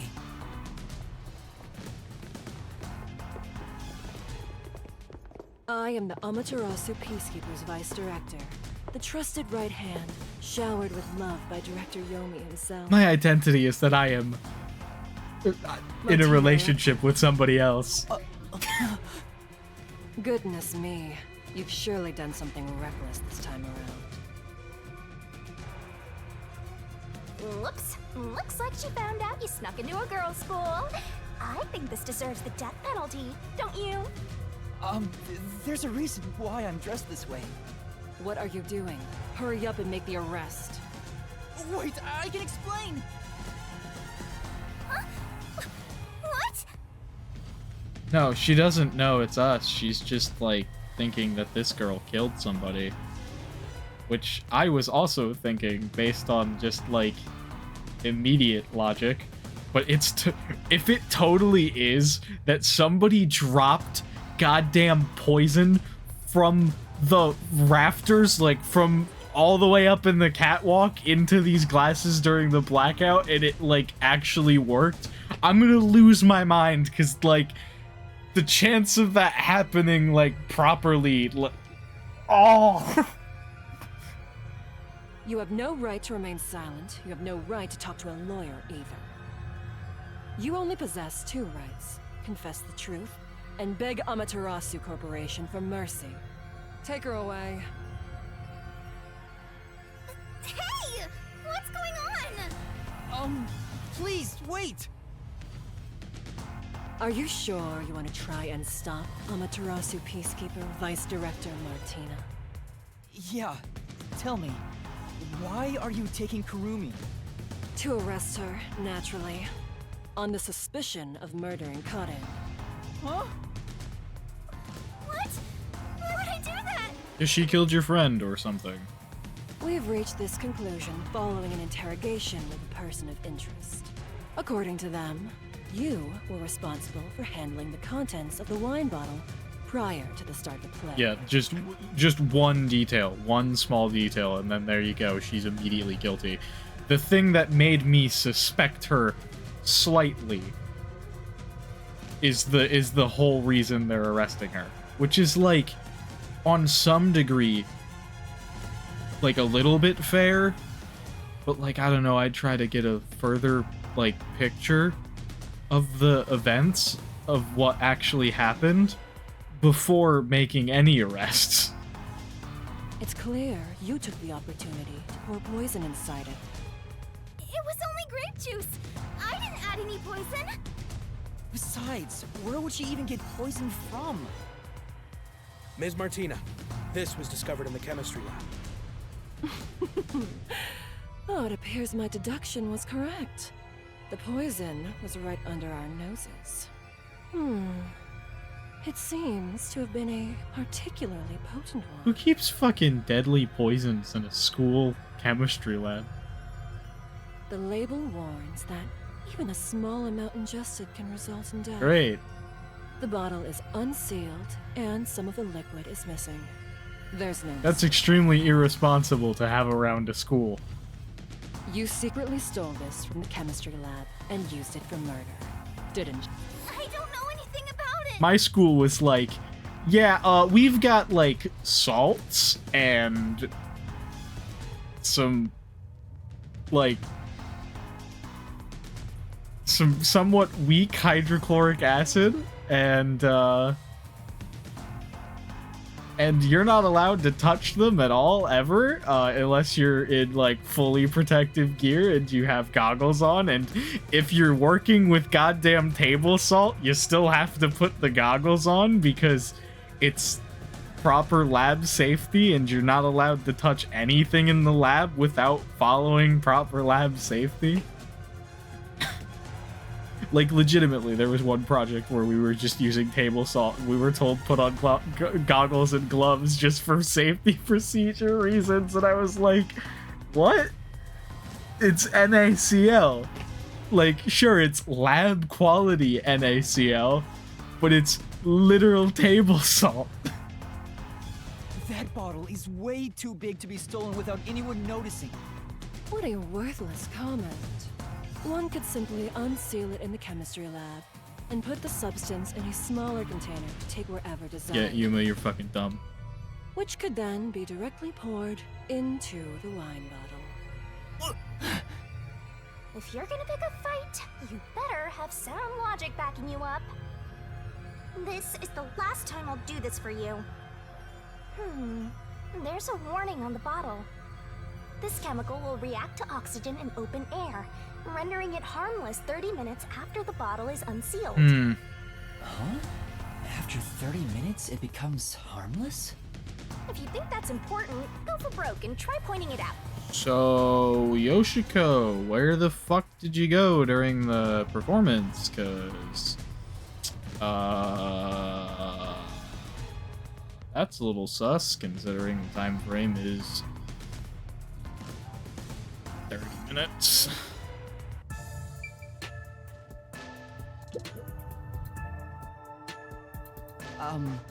I'm curious about what's written on the bottle's warning label.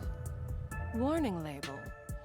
This chemical will react to oxygen in open air, rendering it harmless 30 minutes after the bottle is unsealed. It has been 30 minutes since the murder occurred. If this chemical was unsealed at the time of the crime, it will have already lost its potency. Let us check. Oh, that's a cool way to check. Just ingest poison willingly. Nothing. It seems likely that this poison was used as the murder weapon.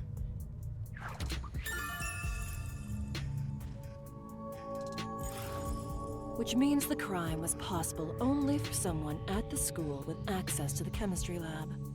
However, this fact does not contradict her being the killer. Yes, it does. You're implying that she prepared the poison several hours in advance or whatever. Wait, no! I am well aware that many of Etheria Academy students are children of those affiliated with Amaterasu Corporation. However, that cannot be used as an excuse to bend the truth. Criminals must be punished as criminals. For that is justice. Now be gone. Any additional interference, and you'll be arrested as well. Take her away, and dispose of the corpse on stage before it rots. Corpses spoil so quickly due to the rain and humidity in this town. Why? There must be a mistake. It wasn't me. That's right, she's not the killer. Please, listen to me. Yuma, you don't necessarily know that she's not the killer, but... I warned you not to interfere any further. She swapped out the contents of the bottle before the play began. And the incident occurred more than 30 minutes into the play. If the chemical use in the crime becomes harmless after 30 minutes, then it's impossible for her to be the culprit. I see.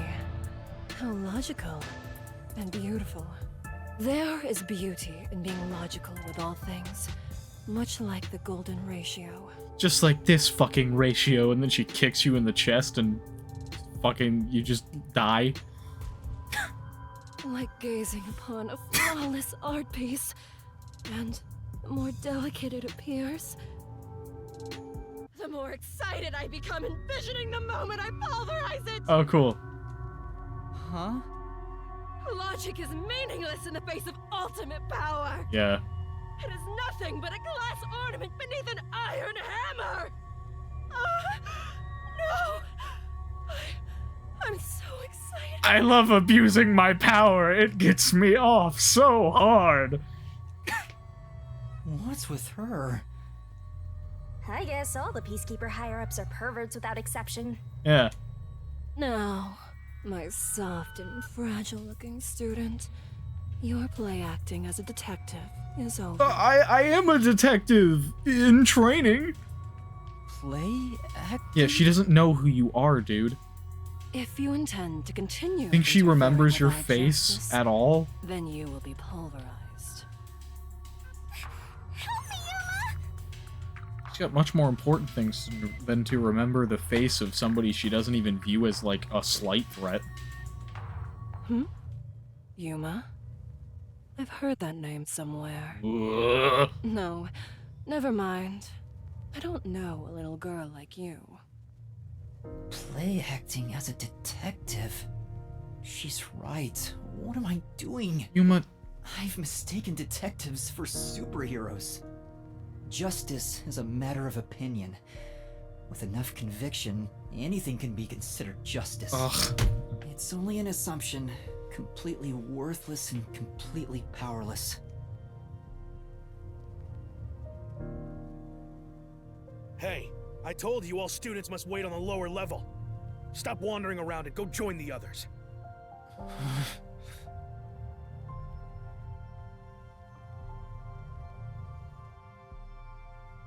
Kurumi was taken away. What should I do? Do I just walk away as if nothing happened? No, I can't do that. Kurumi believed in me. She said that detectives are heroes. I'm no hero, but I'm the only one who can save her right now. I have to do something. The truth is still hidden.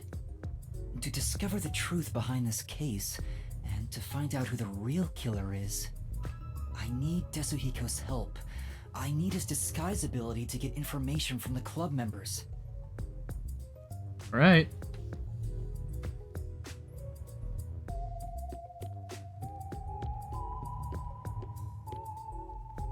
Oh, you're that cutie who was with Kurumi. What are you doing here? If you don't go underground, they'll be mad at you. Yeah. I was called for questioning, but now I'm heading back. Let's go together. Oh, it's fine. I'll be right there, so go on ahead without me. You sure? Well, I was curious. Are all the other theater club members also underground? Like Yoshiko, Waruna, and Kurone too? Yeah, that's right. Yoshiko is feeling pretty shocked right now. She's in the rest area because she wants to be alone. Waruna is with her usual friend group in the makeup room. As for Kurone, maybe she's in the staff room with the other club members. Ah, got it. Thanks. I'll be going now.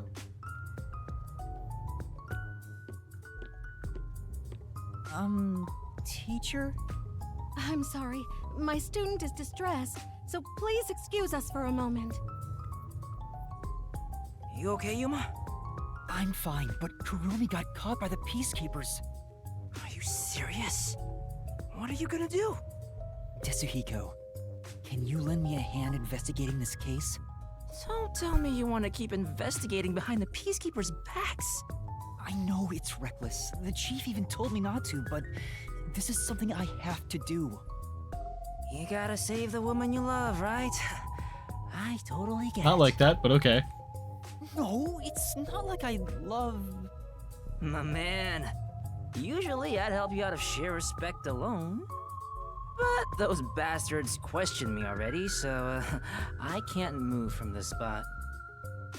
Couldn't you make up an excuse to leave? Aren't you good at that? Yeah, I probably could, but I couldn't stay away for too long. Maybe I could slip out in disguise, but that'd put them on high alert and make the investigation tougher. Then what should I do? There's another solution. I'll disguise you, so you can keep on investigating. You want me to keep investigating in disguise? Yeah, I'll give you a voice changer too. I'll leave this to you. But if this goes on for much longer, we'll both be in trouble. My disguises can't last forever. What? Really? It puts a huge strain on my body. I'm already starting to feel dizzy. Are you okay? Not really. But I gotta do this. It's all to save the love of your life. I mean, saying I love her is a bit extreme, but... Besides, I'm a master detective of the WDO. I've seen plenty of dangerous situations. So, who do you want to disguise as? Tell me.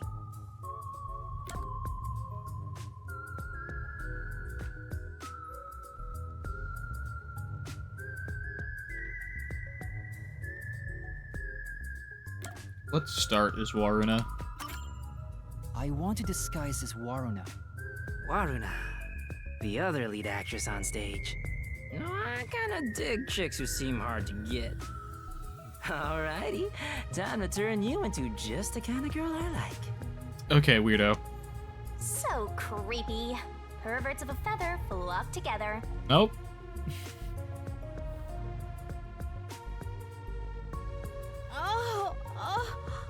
I'm sorry, but may I go to the restroom? I'll be right back. Okay. I care. I was just told to stand here.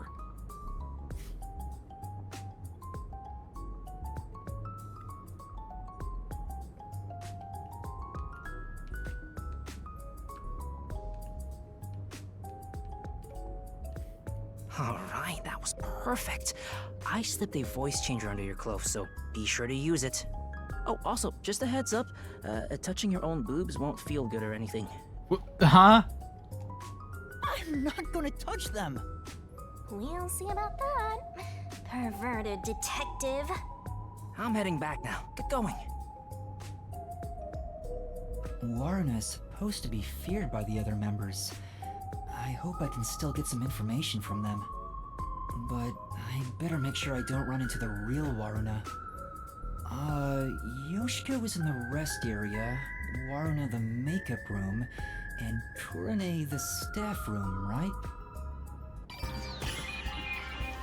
What happens if you run into the real person? A perverted cross-dressing detective appears.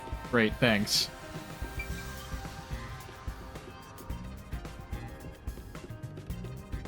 The pervert detectives roaming around. Thanks.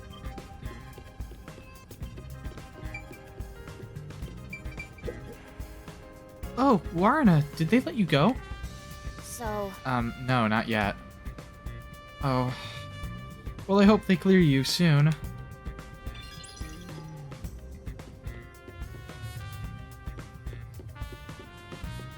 was just all peacekeepers, right? People I could interact with up here. Actually, there's a student here. Waruna, what about her? Hmm? She's terrified. Does she have something against Waruna?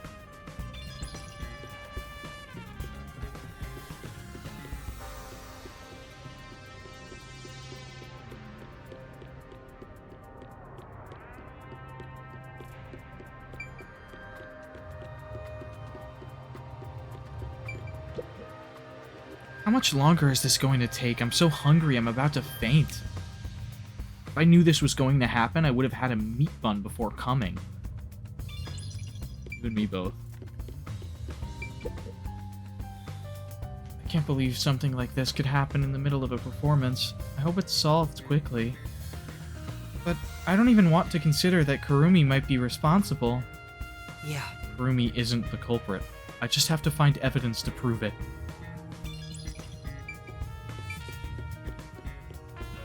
No, you have to find evidence to find the real culprit behind the case, even if that person happens to be Kurumi.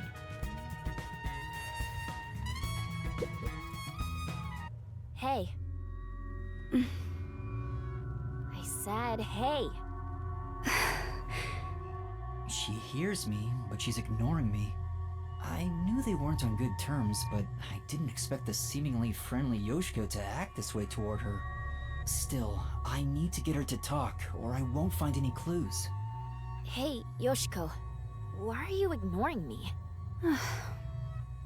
You're the one who told me not to speak to you. Huh? I did?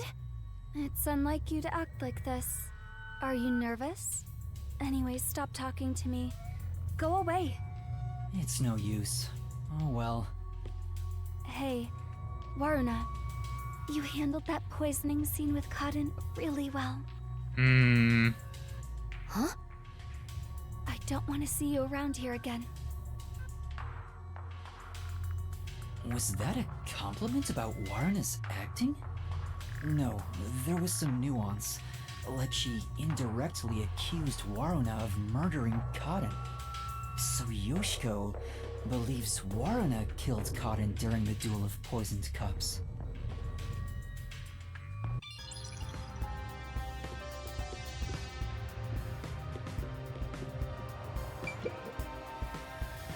I was watching the play just to kill time before the bus arrived. I can't believe I got caught up in all this.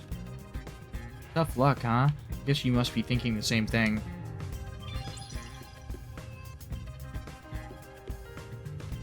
Makeup room. Absolutely do not go in there.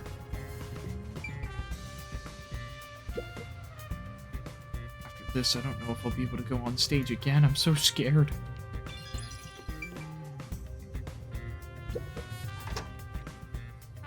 You're so oblivious, Master. And a creeper, too. It's a club locker. Kurani's name tag is on it. Excuse me. That isn't your locker, is it, Waruna? Huh? Oh, you're right. We talked about this during our last meeting. Using someone else's makeup will lead to fights, so we aren't allowed to open other people's lockers. Waruna, even someone like you has to follow the rules. Sorry. Aww.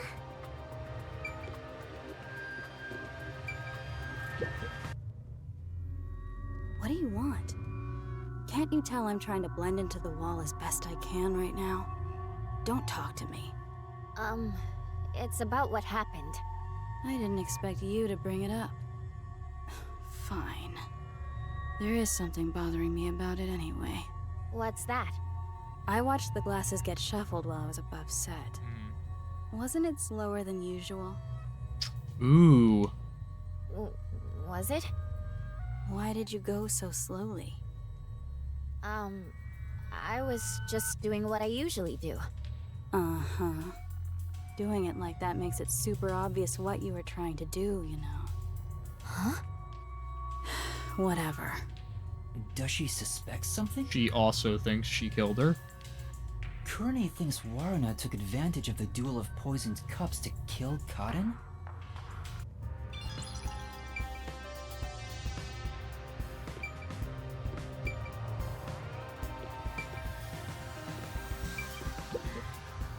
Hey, could we talk for a bit?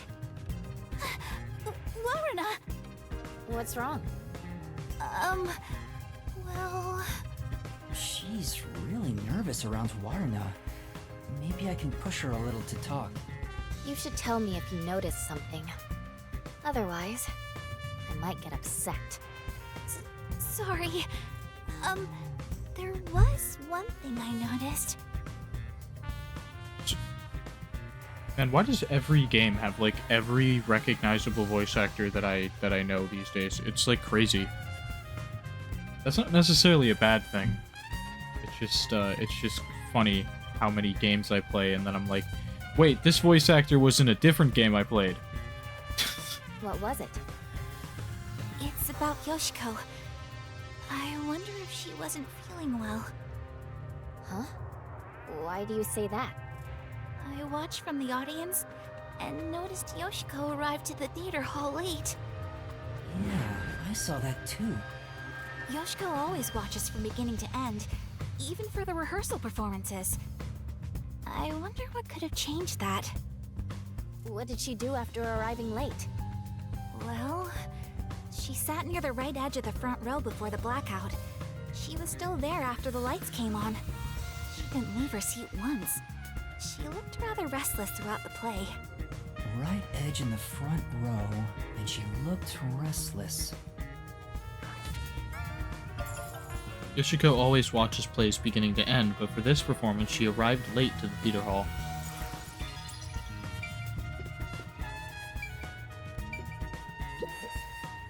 Is what it was.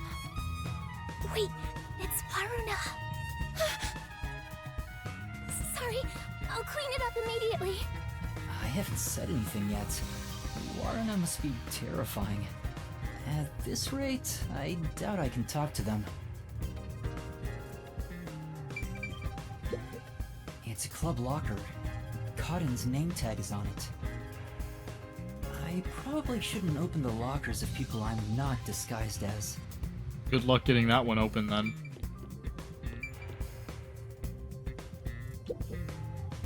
This locker has Waruna's name on it. It doesn't seem to be locked. Going through a high school girl's locker while claiming it's for an investigation is what a criminal would do. But in this case, it's actually for an investigation, so shut up. I'm not a criminal. I'm a detective. Well, a trainee. It's crammed with music and theater magazines. Huh?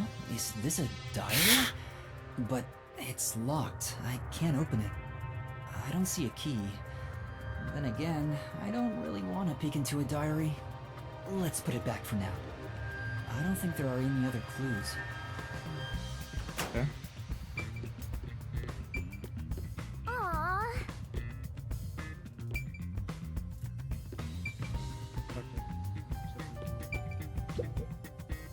Hey, can you talk right now? Oh, Waruna. I'm sorry. I'm a bit busy right now. It's no use. She won't talk to me. She seems really afraid of Waruna. Okay.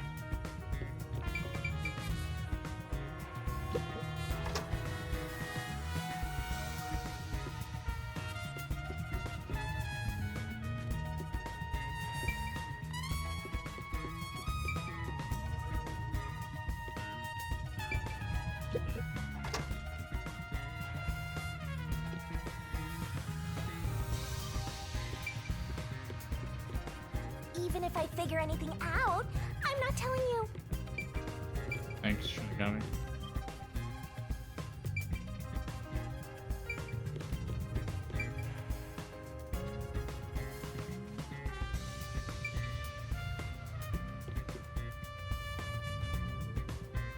I remembered one of Yako's clues being related to an underground area, so I thought there might be something in the storage room, but it doesn't really look like there is.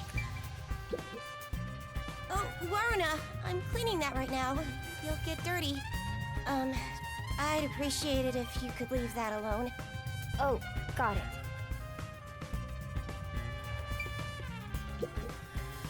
Oh, Waruna, what brings you here? Sorry, I'm busy cleaning up right now. She's obviously afraid.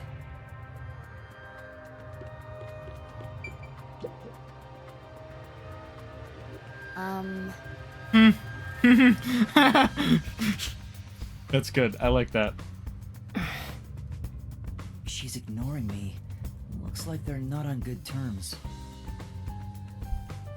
Thank you, Shinigami, for the laugh. I enjoyed the Shinigami in the dress thing. That was funny. Okay, let's go disguise myself as someone else now. Oh shoot. It's the real Waruna. It'd be trouble if we ran into each other. I should hide.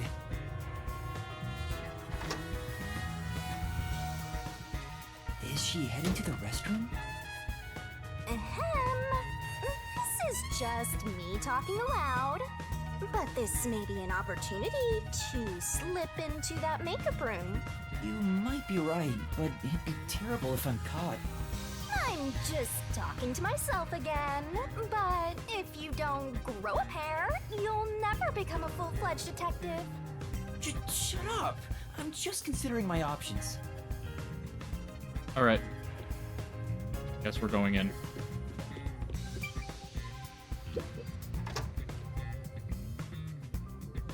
Hey, back already? Yeah, I forgot something. Where was it?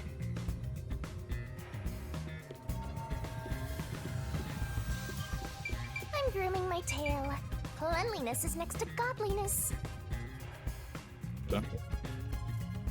That was such a shock, right?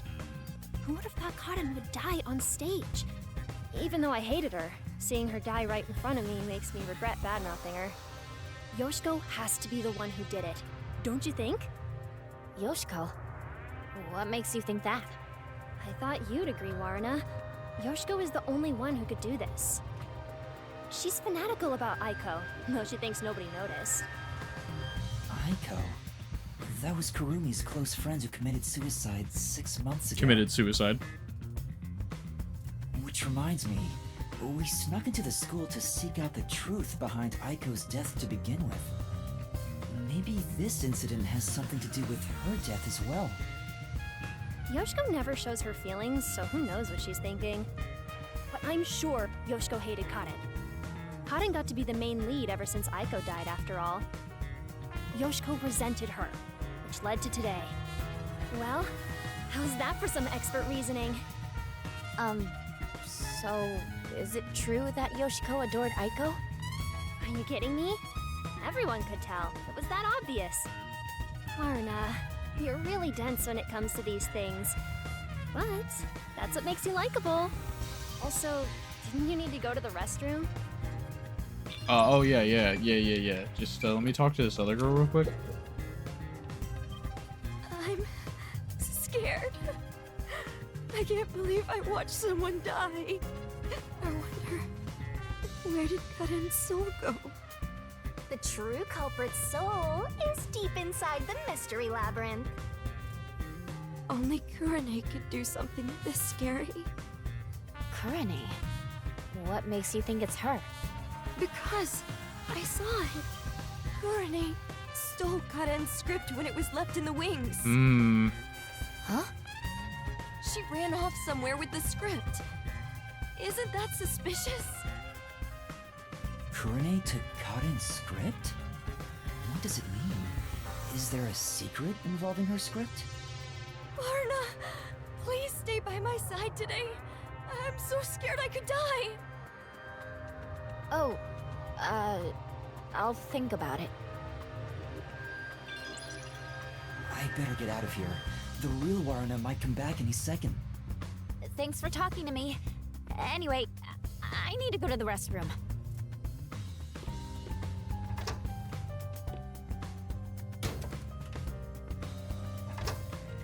That was super quick, Warna.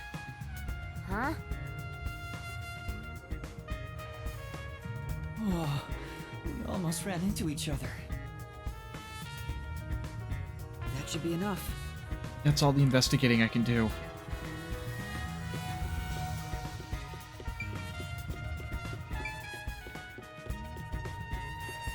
Wait, I can't disguise as someone else?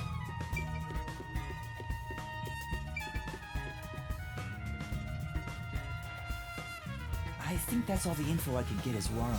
People are afraid of her, so they don't really talk to her. But Yoshiko and Kurane both seem to suspect Warna. On the other hand, Warna's group of friends suspect Yoshiko and Kurane. Everyone suspects each other. Maybe everyone was on edge even before today's incident. But there's still no information that could lead me to the culprit yet. I should disguise myself as another student to get more information. I'll head back to Desuhiko for now.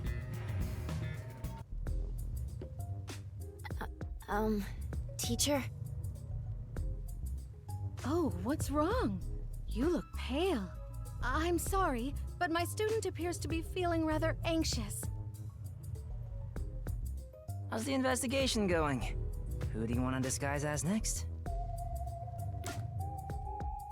Let's do Kurane next. I want to disguise as Kurane. Can you do it? Kurane... hold on. I'm reviewing my mental high school girl album right now. Bad that you have one of those. That's really bad. Oh, found her. She's the one everyone calls distinctive. I don't know how society sees her, but she's right on the border of my strike zone. I I bet he'd be happy with just about anyone. He'd probably enjoy getting hit by a dead ball if the pitcher was a girl. Yes, yeah. Okay, let's start. Absolutely. No standards.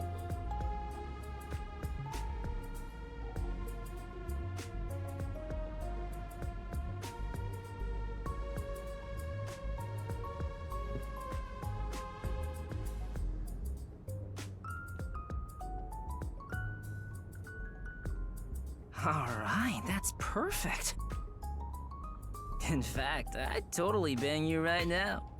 If you're okay with that. I'm not at all. Hey, hold on! That's completely out of line! I'm a superstar detective! Social norms don't apply to me! I refuse to hold myself back. I don't think that's true. But we can save the fun for later. Go investigate. Kurumi is often alone. I wonder if I can get any information from the others. What a freak, but I can't help but like him for some strange reason. Anyway, I better make sure I don't run into the real Kurumi. Yoshiko is in the rest area, Waruna the makeup room, and Kurumi the staff room, right? Alright, here we go.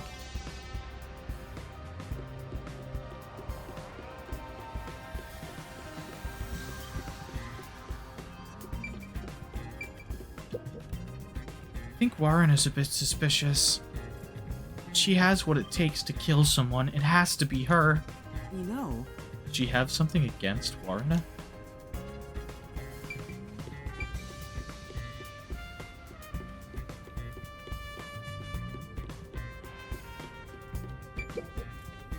What is it? You need something from me? The Peacekeepers just called for me, so can it wait until later? I guess she doesn't want to talk.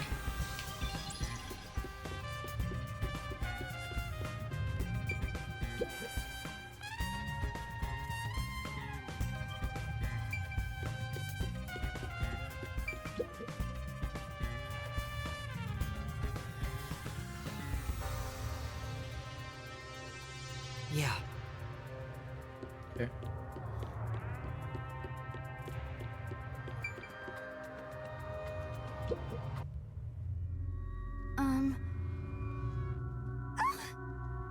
No, sorry if I scared you.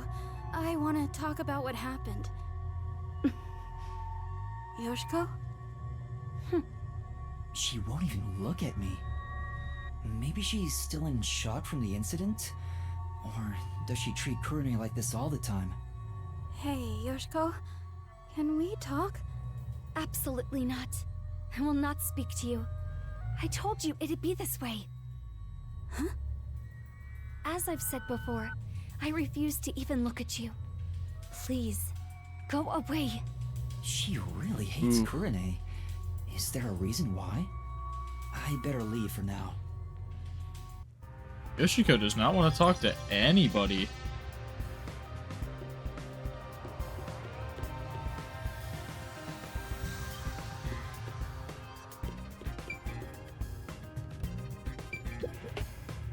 Huh? Kurane, is it okay for you to be walking around like this?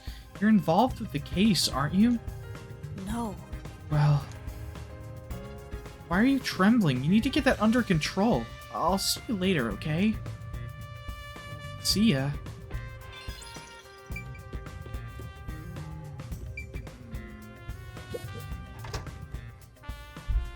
Aww, I wish this would end soon. Oh, hello, Kurane. Is something the matter? Huh, she's actually willing to talk. Maybe she's on good terms with Kurane. Oh, great timing. I was investigating what just happened. You mean to practice for a role?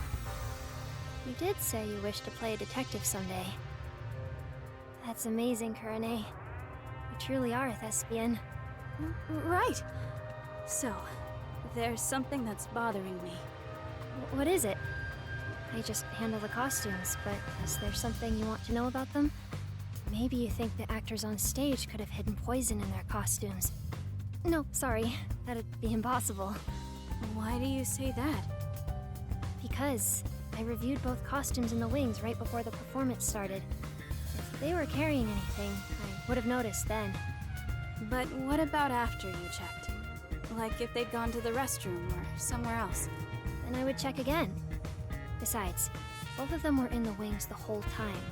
Oh, really? Though they were performing the whole time, so I haven't checked their costumes since the play began. Well, if they were here the whole time, they couldn't go grab the poison. If that's the case, it would have been difficult for Warren or Cotton to bring poison on stage. Okay then. By the way, Kurune, I still need to organize the costumes here. If you're free, could you help me out? It's hard to do it alone. Sorry. I'm a little busy right now, so I'll come back after I'm free. I guess you don't want to talk to me. I'm sorry for bothering you while you're busy. I'll be waiting.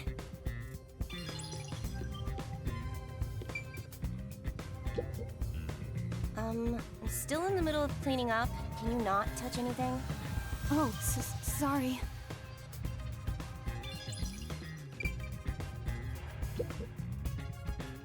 Do you want something? I'm busy right now. She's so cold. She refuses to speak to Kurune. You know, I think that water gun prop was actually probably used in the crime, and it's gonna be the stupid fucking thing that I said where somebody used the fucking thing from the catwalk, and I'm like, it's so... Oh, that's so dumb, though. That's so dumb. If that ends up being the case, I'm just like... Dude, I have terrible depth perception. Like, there is no shot that I would be able to accurately aim from above, like, a liquid to shoot into a glass without spilling it all over the place.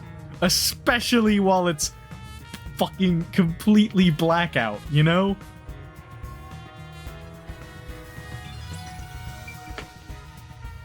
Like, there'd be poison spilled everywhere.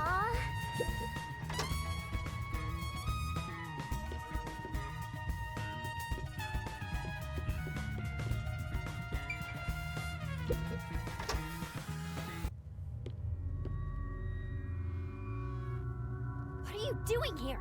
Go away! Hold on. I just wanted to... Just by being here, you're a nuisance! Don't you get that? Fine. She really hates Kurune. Kurumi was right. These two really don't get along. It's draining just pretending to be Kurune. I wonder if she's not affected by all this. I mean, if she committed the crime, I don't blame her. She gets treated like this by everybody because fucking Yoshiko hated her too. How am I gonna get in here as her, though?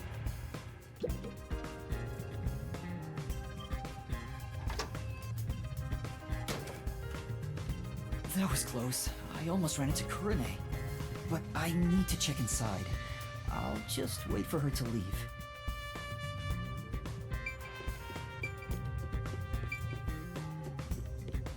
Go around the back again.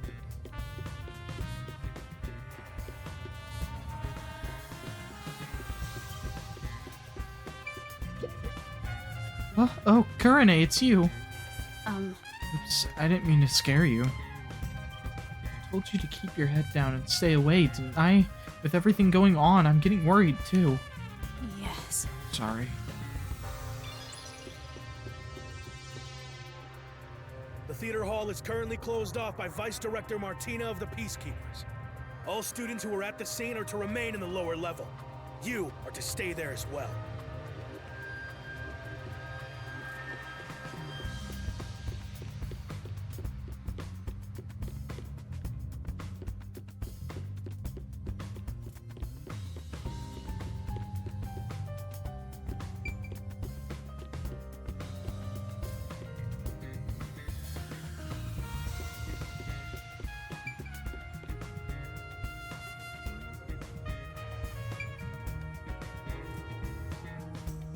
know if she's gonna leave.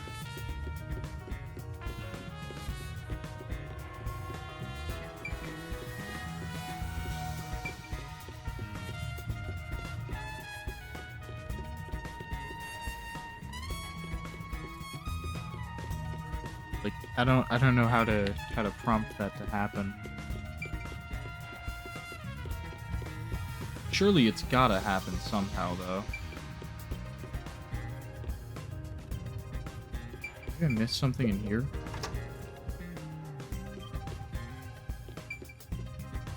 Talk to you. I looked at the gun.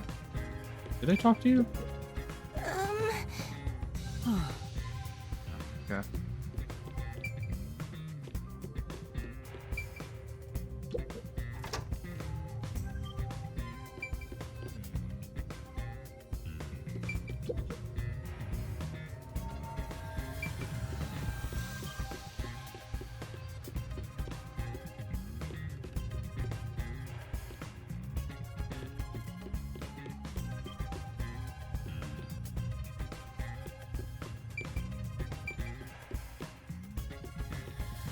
Huh.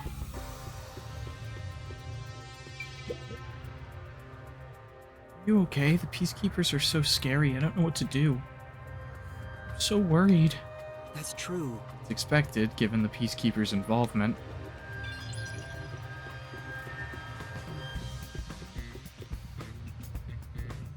Just go back up for now.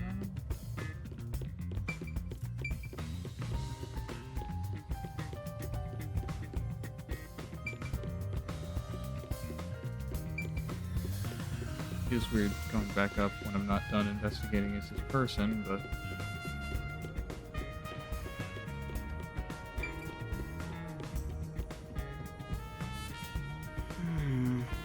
Okay.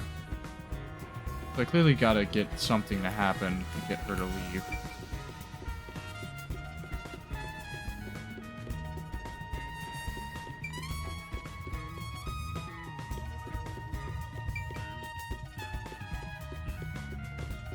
Just don't know what the trigger for getting her to leave would be.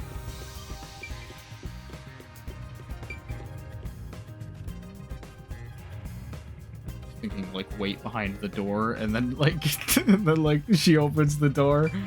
Nah. What if I try entering the makeup room from the other side? I feel like I'll just get yelled at again, but no. For now... That look on Warren's face, I don't think we'll get anything else out of her. I'd better not go in. Okay. I better not have like soft locked myself by doing something. Kurumi should be here. I have... Yeah, so what? That's the only area I can investigate right now.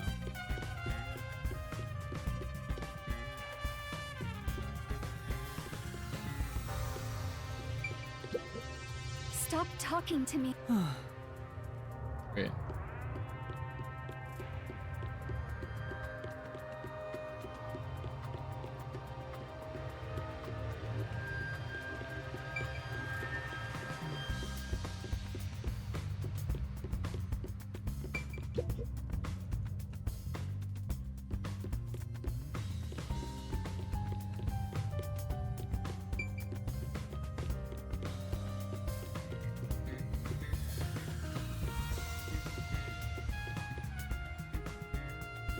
Talk to either of you. I already talked to the person down this way. Head back up, I guess, because maybe I missed somebody upstairs, because I don't think I missed anyone down here. Maybe I just have to have done every single other interact first.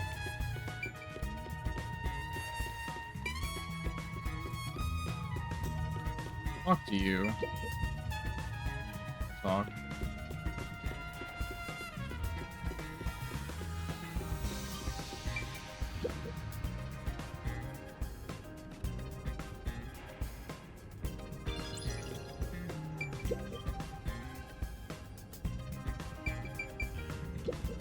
Yeah. Well, Okay.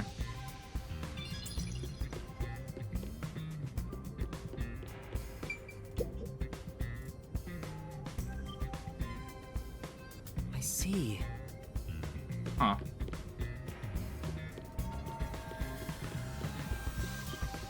I have no idea how to get this to trigger then.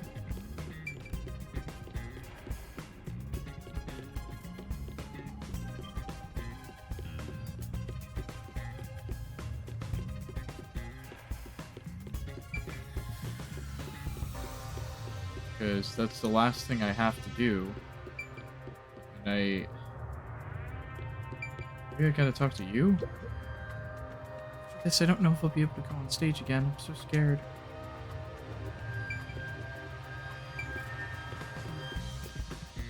I thought you were gonna go in the room. Why else are you even dressed up like that? Kurumi. Yeah, I want to go in there. What room are you referring to, Shinigami? Maybe I did miss something in here? Kurune, you'll help me organize the costumes? Yes. Help organize the costumes. Wait, if I can use her to my advantage. Taking advantage of a high school girl. You've really hit rock bottom. Okay, I guess I just had to go here again after talking to everybody else. There we go. Well, will you help me? I wanted to have a little chat with you, too.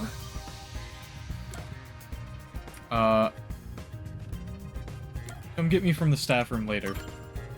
Well, I'll help out later. So can you grab me from the staff room? Later? When? Count to 100 in your head. I'll be done with what I need to do by then. All right. Well, I'll start counting now. 1, 2. I said in your head, you're counting out loud. 3.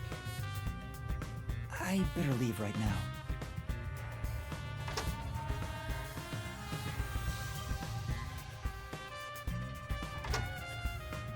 I counted to 100, Kurune.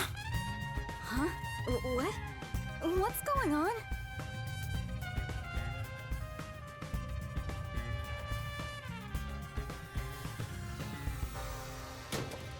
Alright, good. I'd better check the staff room while I can. Alright.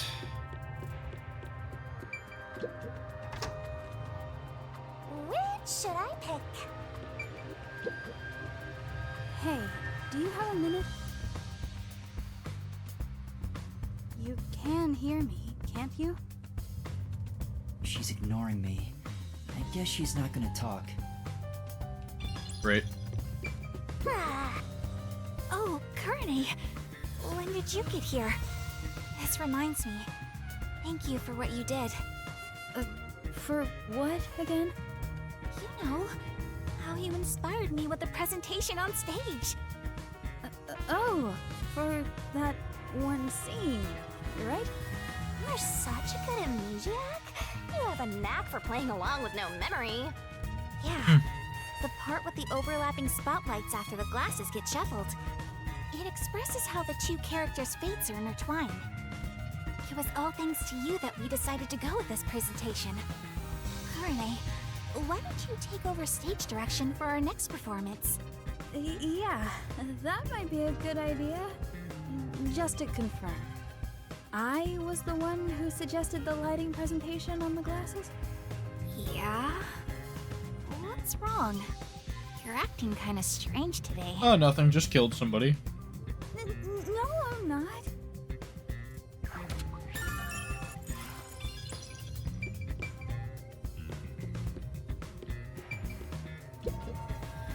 It's a club locker.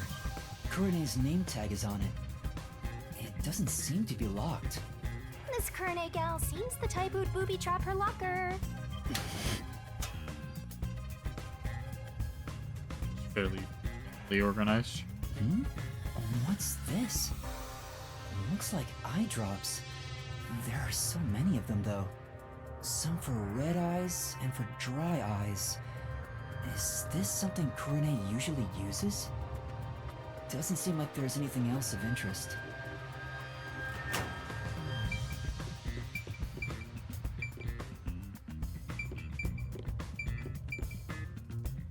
Could be containers used for the poison. 2 theater club members are whispering to each other. They haven't noticed me. Maybe this Kurumi disguise has made me less conspicuous. So, who do you think killed Cotton? It has to be Waruna, right? Totally! It's gotta be her! She can never read the room, you know? Like, she doesn't see the other members as people. We're all just stepping stones to her. She thinks she's the main protagonist or something. She basically treats everyone like side characters. I know what you mean. She wouldn't think twice about killing people. They're talking about Waruna behind her back. The theater club really is on edge all the time. But even if Waruna was the culprit, how did she get Cotton to drink the poison? Well, it's gotta be at that one part. Part in the script where Waruna gets closer to the shelf? Oh, right after the blackout! It's the scene where she gets the plate, right? She could have secretly snuck in some real poison and added it to the glass or wine bottle. That's it! Waruna is totally the culprit. The scene where Waruna approaches the shelf. I guess it is pretty suspicious. Could she have added the poison then? In the upside down glass on the shelf?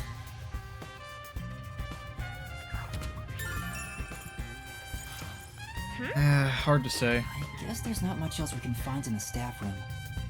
We better leave before Kurumi comes back. Right. That should be enough.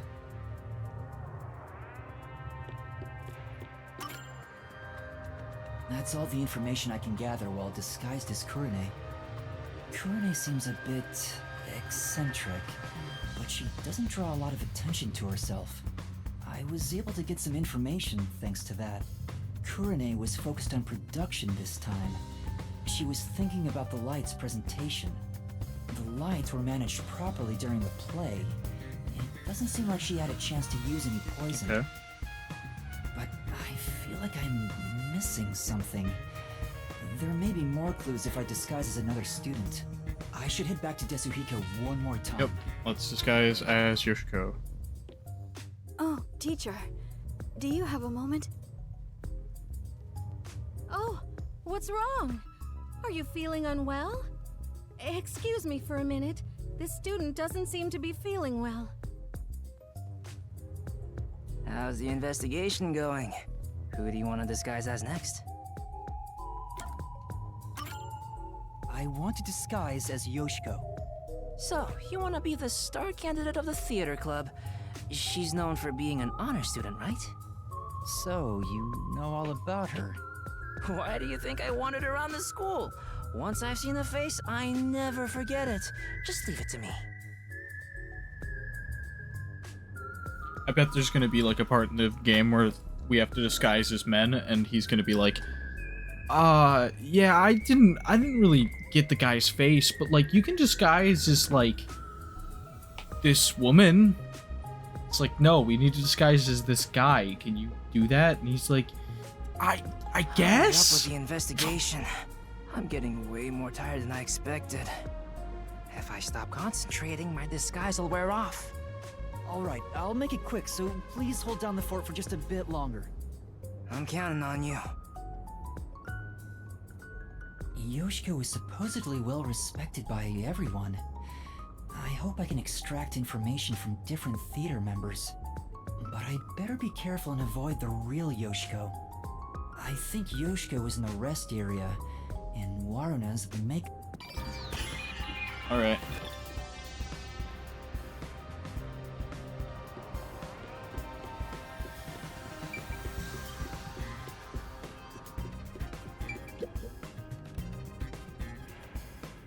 You know,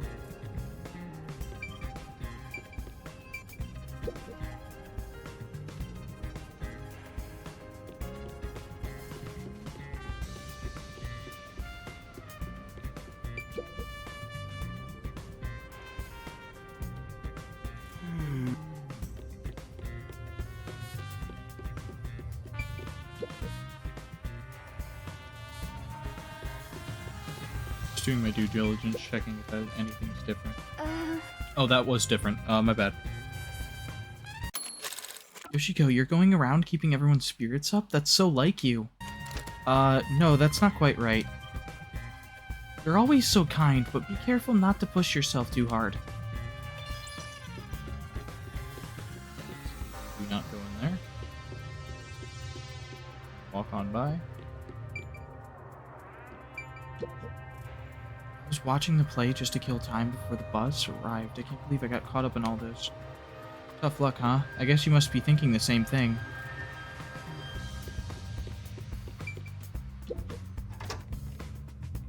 Let's take a break. It's a club locker.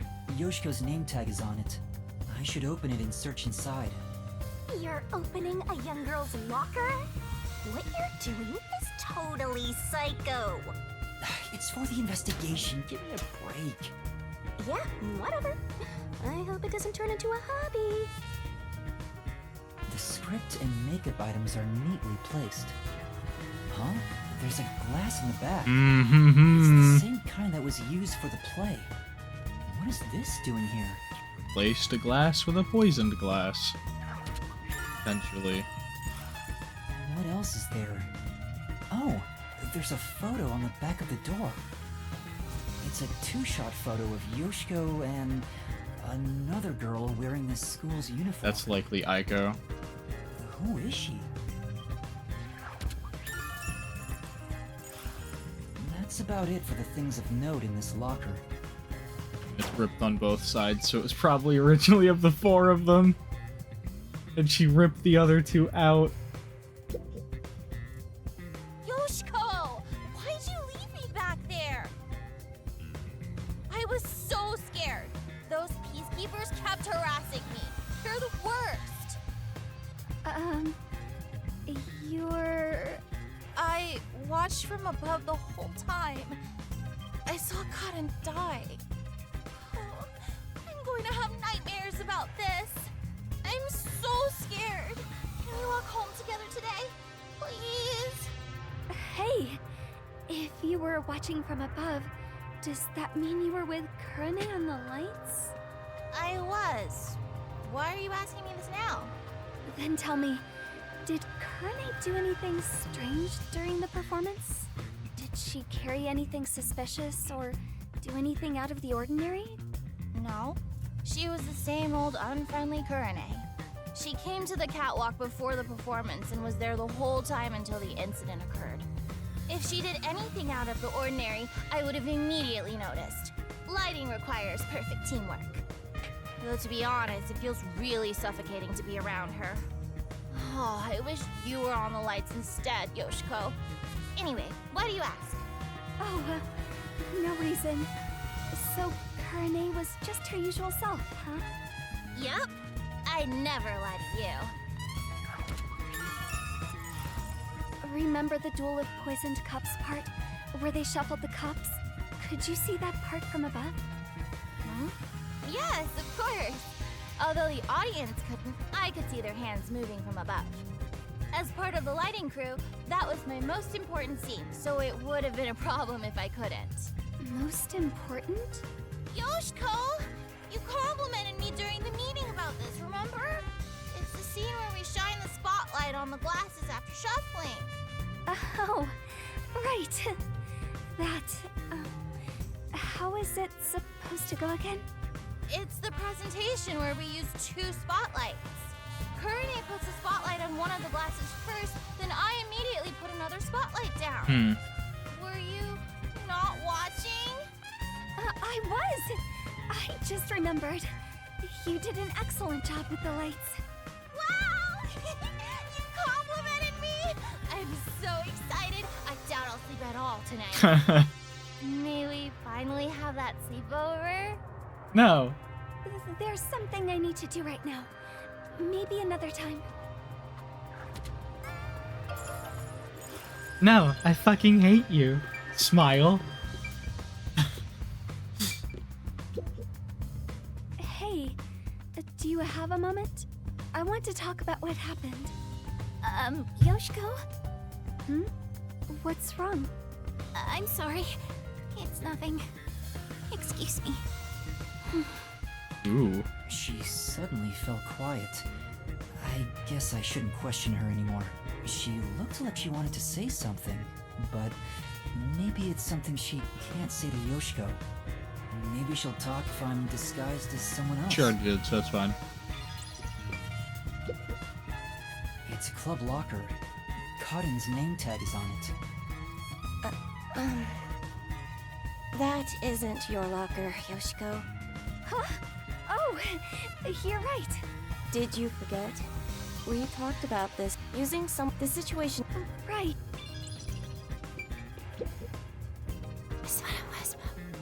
Hey, it's Yoshiko. What's wrong? Oh, it's nothing. What's going on? Is there something they don't want Yoshiko to hear?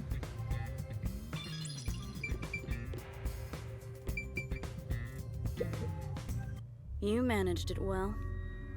Huh? What do you mean? You're getting good at playing dumb, too. Are you practicing for the Peacekeepers? You really are the top actress after all. Are you talking about what just happened? You really want to say that so loudly? Don't worry. I know how to keep a secret. She seems to believe Yoshiko is the culprit from the way she's talking. Is there something about Yoshiko that makes her think that? Maybe the fucking glass at her locker?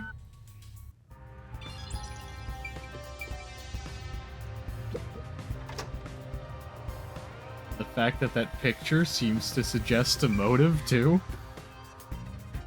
I thought you were gonna go in the room. Why else are you even dressed up like that? Can we have some time alone for a bit?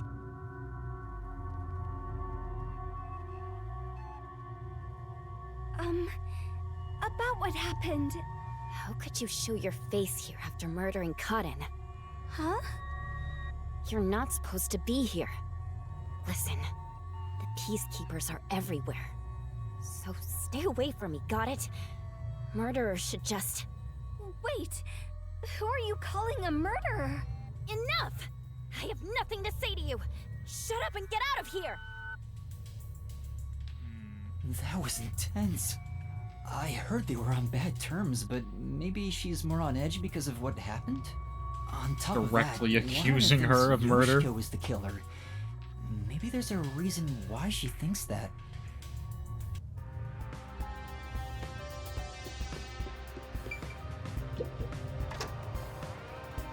You're still not done? You were in charge of... costumes? You're acting like this is the first time we've met. Do you not remember me? Well, people call me the ghost member all the time. Appreciate your goddamn costumers. Fucking hate actors who do not appreciate tech. It's so annoying. Like, the costumers probably work harder than, like, anyone else because of the whole thing of, like, you can't have characters without proper costumes, and, like, I don't know, man. Like, there's so much that goes into costuming, and maybe I'm biased because, like, it was one of my favorite parts of tech. Learning about it at the very least, because I never worked on costumes because I'm not skilled at sewing or anything, really. But my favorite parts of tech were really costumes and props. I'm here every day, but no one notices me. Well, at least I'm not as bad as Kurune. Instantly hit the auto advance button. Yeah. If you are in theater, appreciate the tech people. Your costumers work really hard. The people doing lights work really hard. The people doing sound work really hard. The props masters work really hard to get good props.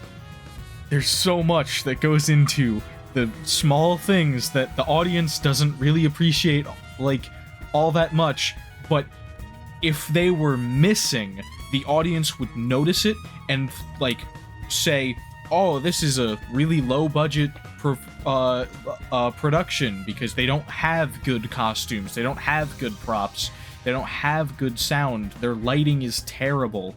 Like, if all of that stuff was bad, it looks badly on the production.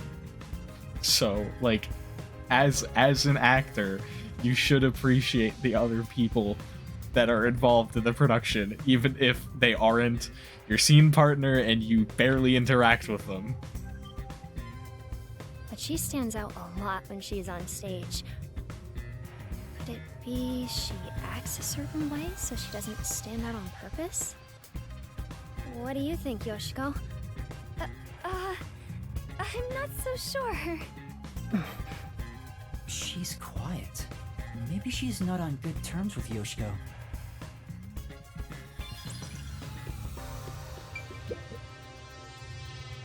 A gun? Oh, it's just a water gun. There's a hole on top for adding water. That's the prop we used in our previous performance. You did a wonderful job. Thanks.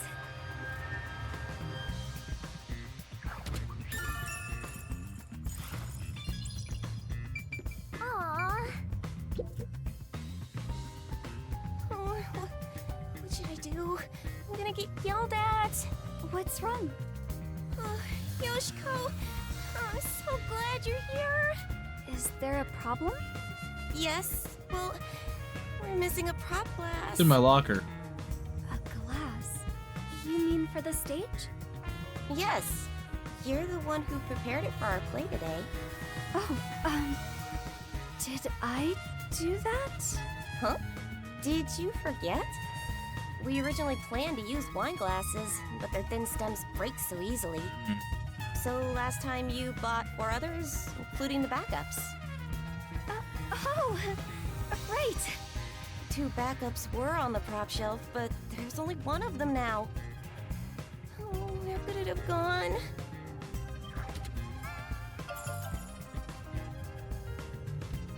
Yeah. Oh, speaking of, I want to ask if you're the one who set the glasses up on the stage. Yes, I was. Did you notice anything strange with the glasses at the time? No, they were spotless. We can't let anything happen to the glasses our actors use. I see. Thanks. Student in charge of props placed the wine glasses. They were spotless at the time. That should be enough. Maybe that's all the investigating I can do.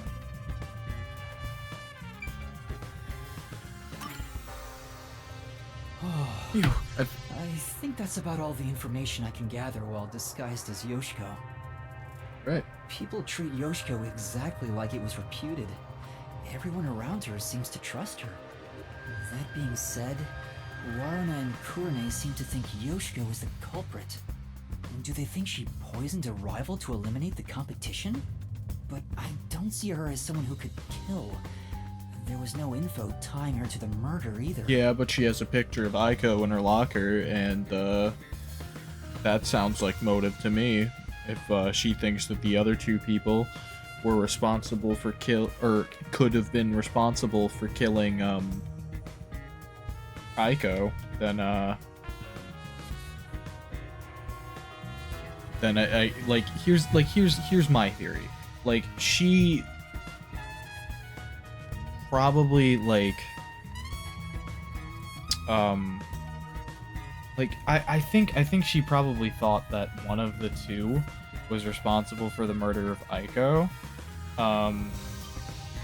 and because she didn't know which one of the 2 it was, but had suspicion of both, like, it didn't matter.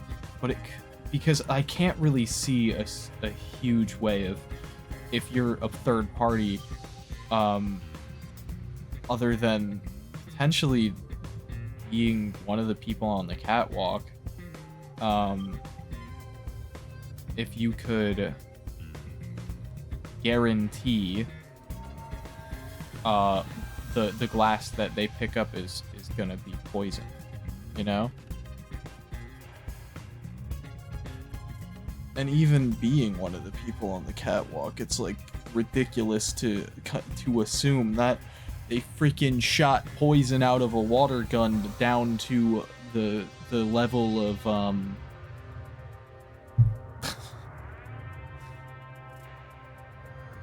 it's just there's so much there, and it just doesn't make a ton of sense to me, honestly.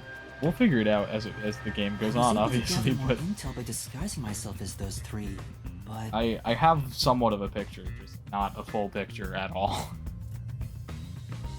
I still don't have any definitive evidence that proves who the culprit is. Yeah. I won't get much further just thinking about it, so I should go to Desuhiko for now. Hell out of this school.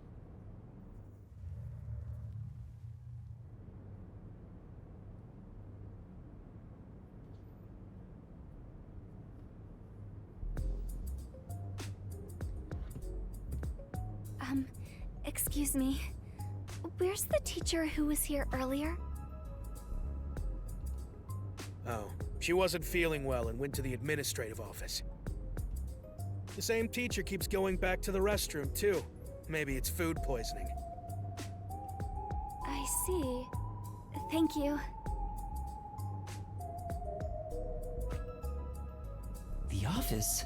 Why at a time like this?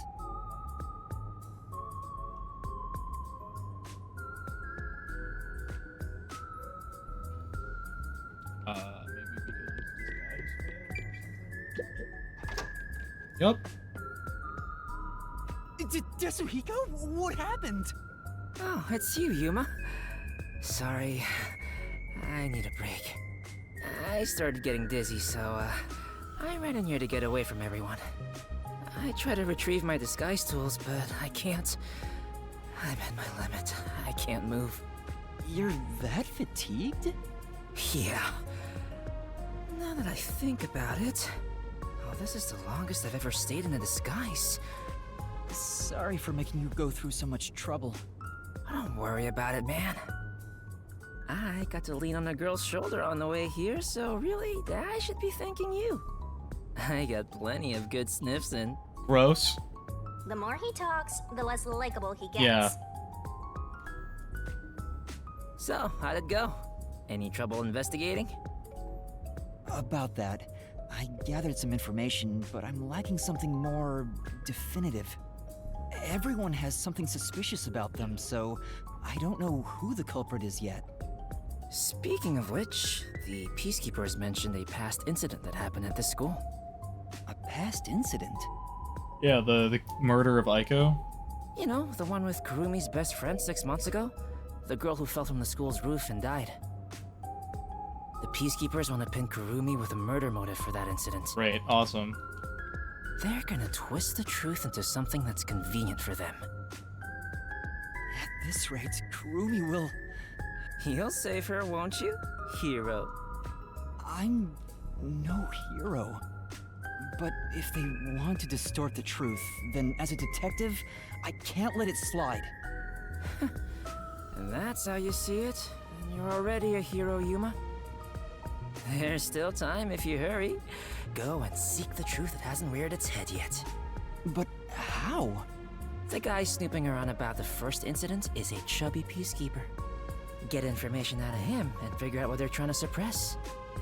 They won't tell me so easily. Hold on. There is one way it could be possible. Can we disguise ourselves as that peacekeeper that you saw earlier? Thanks. Disguise myself as Martina. Yeah, that's what I was thinking. That's it. I can get that information if I'm disguised as Martina, the vice director of the Peacekeepers. Looks like you now understand the power of disguises. Well then, let's get started. On second thought... Sorry. I don't have any energy left to disguise you. I'll just use your power then. Huh? Coalescence. I think I'll recover if I take a nap. What do I do? There's no time to wait for Desuhiko. I need to find Kurumi immediately. It'll be too late if I wait until the Peacekeepers end their investigation. But I can't force Desuhiko to do a half-hearted disguise. It'd be way too dangerous with the Peacekeepers. Just use his forte yourself. Use your coalescence. What am I supposed to do? Dude. Aren't you forgetting about a certain ability? Oh, that's right! But what? Don't yell out of nowhere, the Peacekeepers will find us!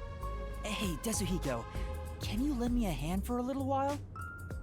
lend a hand? Yeah, I just need you to hold my hand for a bit. Are you serious? But right now, you're disguised like a girl. What if I start to have feelings? Now's not the time for jokes! Hurry, please! Jeez, what's going on? What is this weird feeling? Is this love? This fucking guy. No! It's a long story, but it's the forte I gained in exchange for my memories. Just holding hands will allow me to use another person's forte. Are you serious?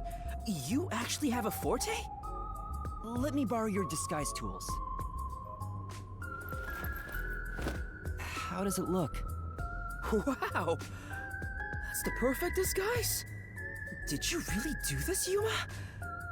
You never told me you had such an amazing power.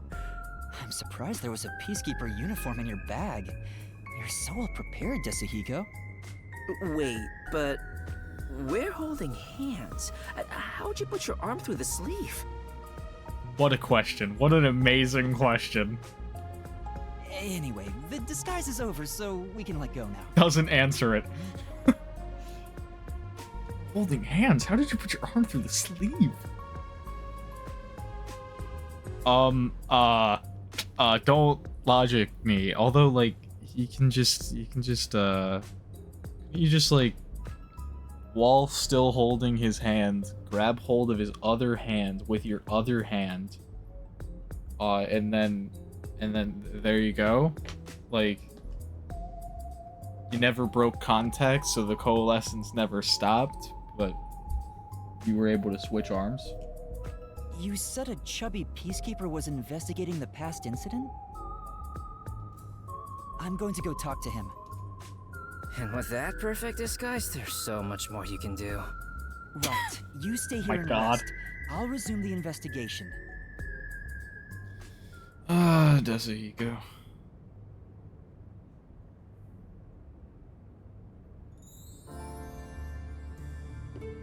What a little freak. What other spots are suspicious? Okay. Guess we're going this way.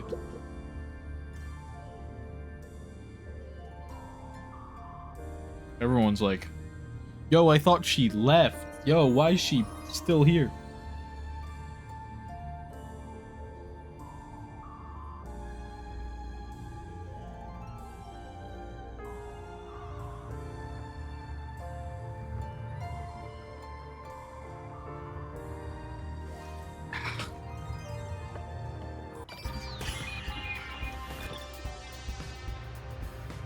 Wrist feels like really stiff right now for like really cool.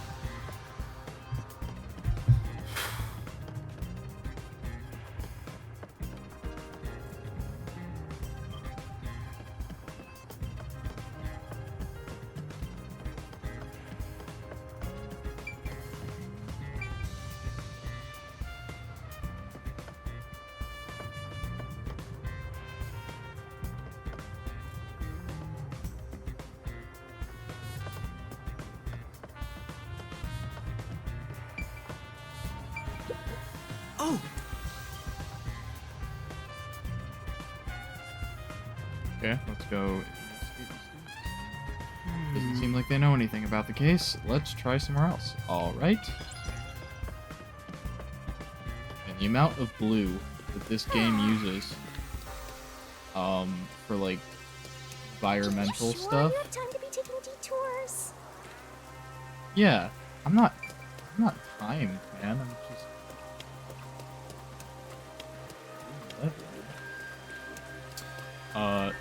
the amount of blue that the game uses for environments makes it real hard to actually find the glowy blue. This guy looks so suspicious. Yeah. You there. Do you have a moment? Vice Director Martina! Is it time for my punishment? Punishment? No. Anyway, were you the one investigating the Aiko case half a year ago? Yes, that's correct. Is it time for my punishment? Yes. I need to confirm a few things. Can you tell me what you've discovered so far? Gladly. Aiko's body was discovered behind the school building in the flower bed after class. She was bleeding from an injury to her head. This is believed to be the cause of death. The body was not wearing shoes on either foot. The shoes were then discovered on the roof of the school building, set together neatly. This is why it was deemed a suicide via jumping off the roof. Yeah. I don't... Like, what's the purpose of taking your shoes off when you're jumping off a roof anyway? Like, who gives a crap? Like, if you're just gonna jump off a roof and you're not planning on living anyway, like, what the fuck do you care about your shoes? Just jump off the roof with them on. It's, like, so much of a hassle to just take them off for no reason. Here is a photo from the scene.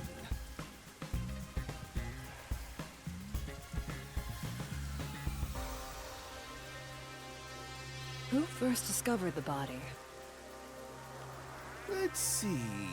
It was a student named Cotton, another theater club member. And, like, whoever pushed her off the roof could have fucking, like, went down, grabbed the shoes off her body, brought them all the way back up, and set them there just so people would think that she jumped. Huh? Cotton? She heard something fall and went to check the flower bed. There she discovered Aiko on the ground. That is what she testified. Aiko was considered the star of the theater club, but apparently she worried about her future goals. This adds to the whole thing of, like, Yoshiko looking suspicious. Because Karen found the body, so, you know, that's reason. If Yoshiko and Aiko were close, that's reason to suspect Karen of, like, killing her, because, you know, first person to find the body, that's a little sus. By the way, I don't know, though. This Hard is the to last say. photo of Aiko prior to her death. Yup, it's the same one that Yoshiko had in her locker. So this is Aiko.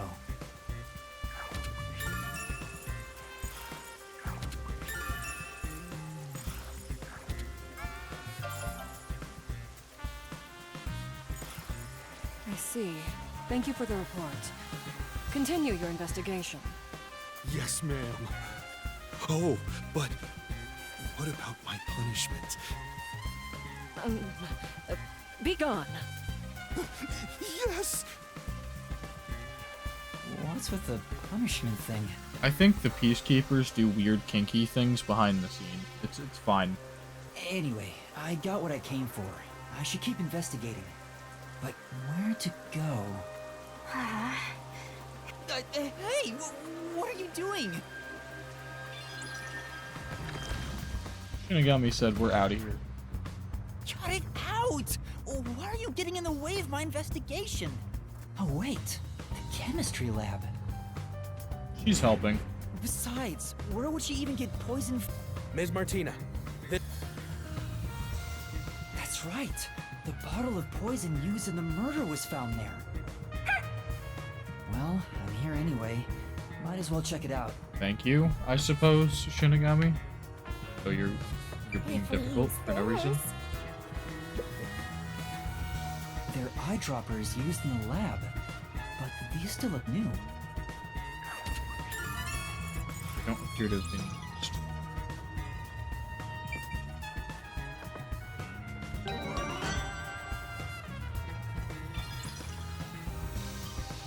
Okay.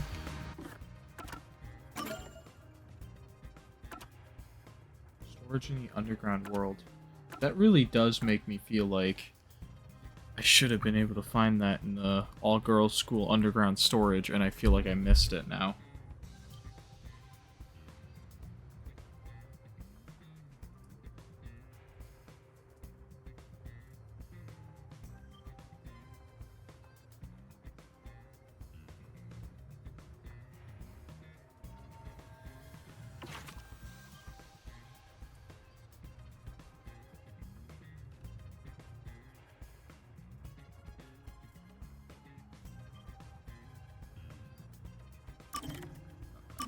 did want to check this one out, not the third one.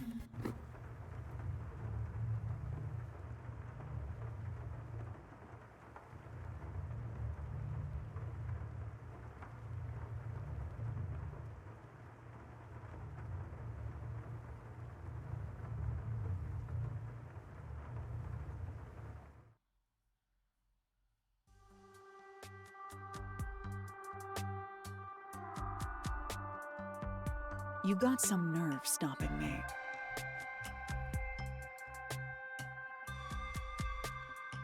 There'd better be a proper reason for this. It's about something you mentioned.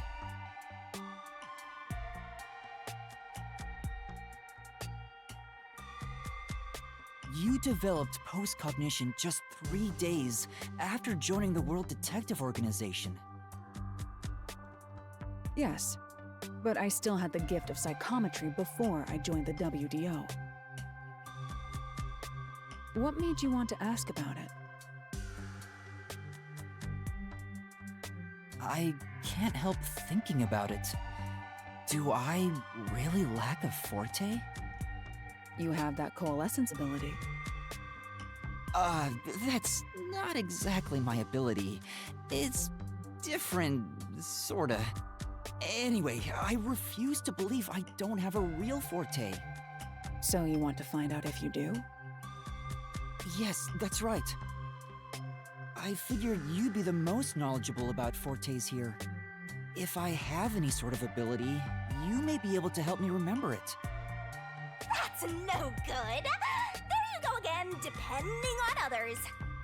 Very well. That'll be 100,000 Yen. 100,000?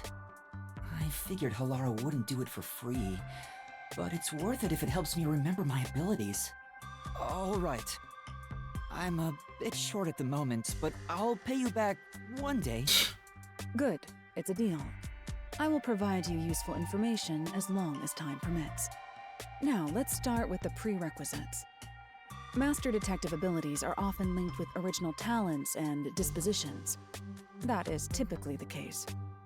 Linked with original talents? Take, for example, a master detective who can hear the thoughts of others. Prior to awakening that ability, they excelled at imagining what other people were actually feeling. A master detective who can create electricity may have had a tendency to emit static charges before that. Oftentimes, you can catch glimpses of their power before their forte is realized. The prerequisite for my post-cognition was psychometry. I was practically born with it.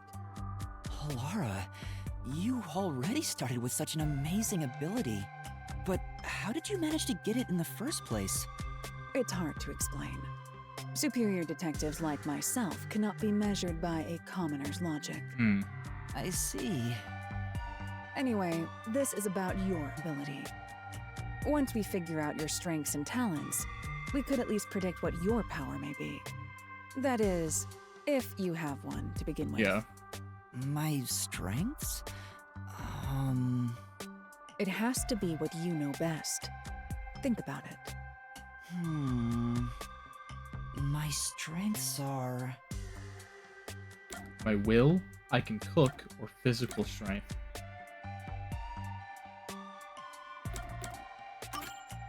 If I had to pick something, I'd say the will to never give up. At least, I think so. You actually said it out loud yourself. I see. The fact that you haven't given up on your search for an ability is proof enough of that. A tenacious heart that never gives up. An ability stemming from that. Perhaps it could have something to do with immortality. Oh, that would suck, though. Immortality? That's nothing but my theory, though. Even death cannot defeat you. Wouldn't you say that embodies the concept of tenacity well? I suppose. That's true, but there's no way to verify if I am or not. We could kill you. That'd verify. Incorrect. You just need to try dying once. Yeah. Huh? Yeah, just try dying, Yuma. Don't look at me like that. I was joking. It's really hard to tell. Well, that should do it. Time's up. I'll excuse myself here. Don't forget, you owe me 100,000 Xian. Oh my god. Oh, wait! Alara's gone. I'm beginning to worry more about my debt than if I can remember my ability. Master, you and Alara seem to have grown even closer.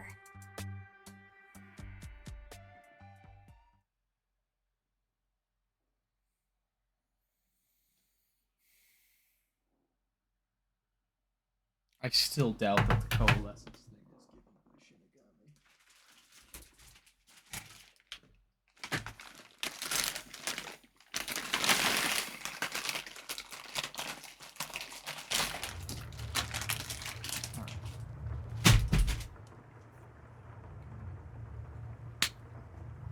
This investigation.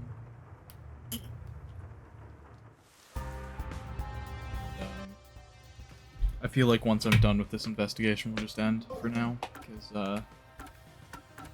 I've been going for like 5 hours, and it's like 2 in the morning. So as soon as I'm done with this investigation, we'll call it. But I'll finish out the investigation.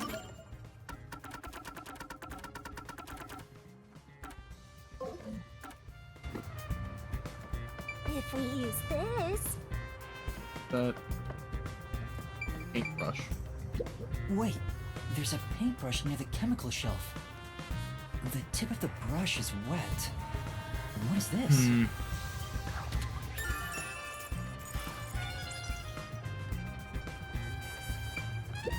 This is the bottle of poison discovered by the Peacekeepers that was used for the murder. They'd taken it out for the investigation. I think... Did they put it back because they were done? I think an important aspect of this case is that we have to remember that none of the lockers in that room, I think it was the staff room or something like that, none of the lockers in that room have locks. So just because the glass was in Yoshiko's locker doesn't necessarily mean that Yoshiko put it there. So that's something that's gonna be fairly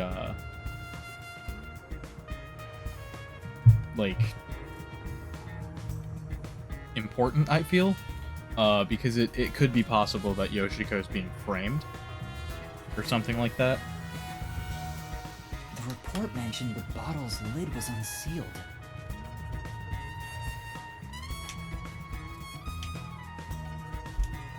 The bottle is too big to easily conceal. Taking this to the theater hall would attract attention. Yeah. If that's the case, maybe its contents were poured into another container. According to the label on this bottle, this chemical will react to oxygen in open air, rendering it harmless 30 minutes after the bottle is unsealed. Oh, there's a more detailed description about it here. Once opened, oxidation cannot be stopped. Transferring to another sealed container will not prevent this process.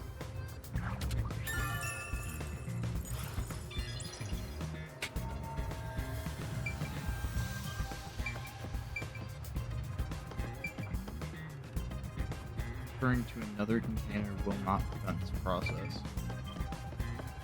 I mean... What other spots are suspicious?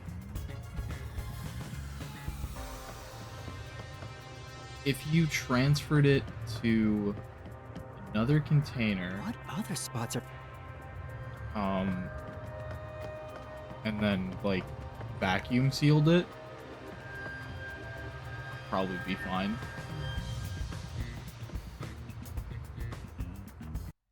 Maybe. I don't know. Unless it's like a... It's like it would be reacting with the oxygen. So if there's no oxygen in there, then it's fine, you know?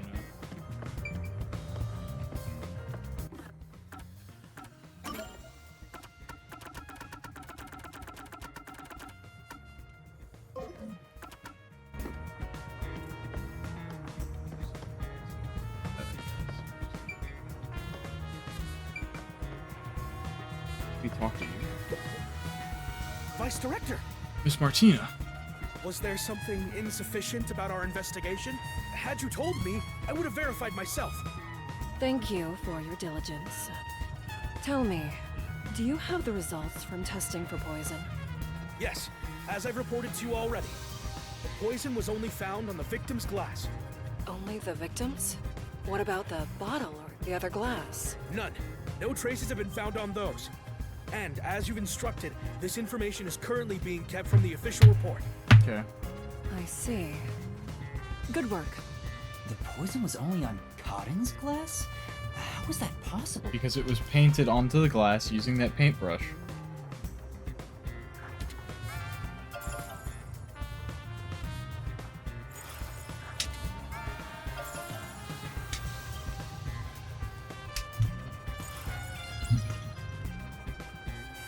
There's probably not much else that can be checked in the chemistry lab. But it sure is convenient being disguised as Martina. The Peacekeepers keep telling me everything. I should have taken this disguise from the start. Maybe I should keep investigating in this form. What else should I look at? Again?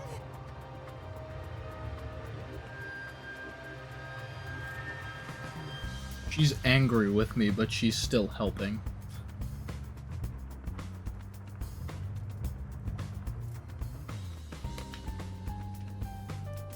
Gotta love waiting for Goku.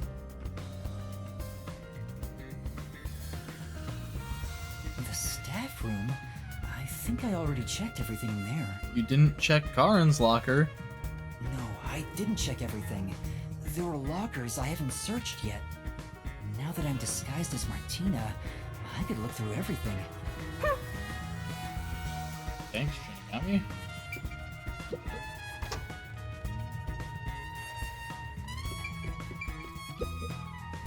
It's Club Locker.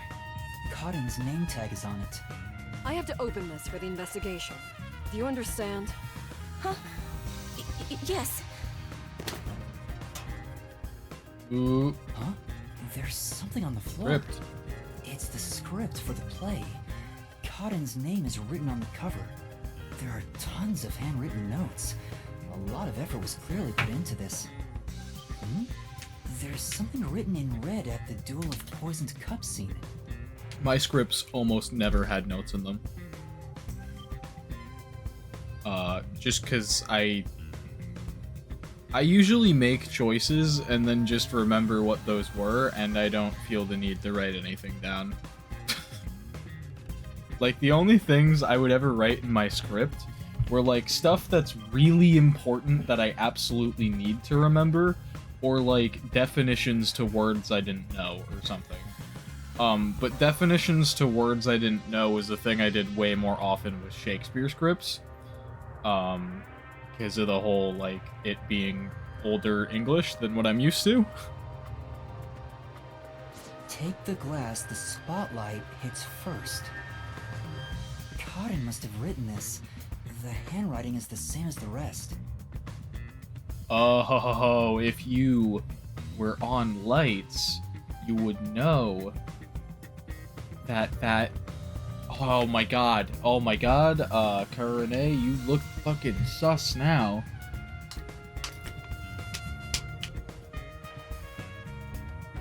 I'm glad that there was another glass added into this equation. Because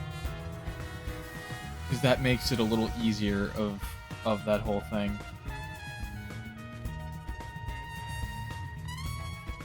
And I'm starting to get the vibe that this might have been like a two-person deal or something. You know what I'm saying? Or maybe even they're all fucking in on it. I don't know. Interesting.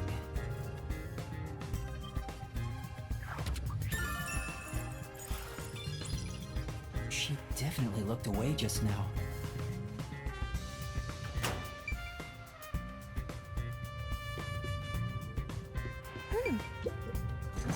Do you have a moment? Are you the one who shoved Cotton's script into her locker? What are you talking about? I have an eyewitness account of you taking Kaden's script. Are you hiding something? If you keep hiding it, you'll be sorry later on. Don't tell me you're also hiding the chemical used in the murder. I'm not, I swear. She's definitely hiding something, but I don't think I can get anything out of her. You should pat her down and search her. Huh? A detective must suspect everything. You get to fondle a high school girl. Being the pervert you are, you'd be killing two birds with one stone. No, it's not like that. Hey, you. Check Kurumi's body to see if she's hiding something. Better outcome. Me? Wouldn't it be better for the peacekeepers to do their own investigation? That would, cause some problems. Just do as I say. I'm on it. Oh, there's something in her pocket.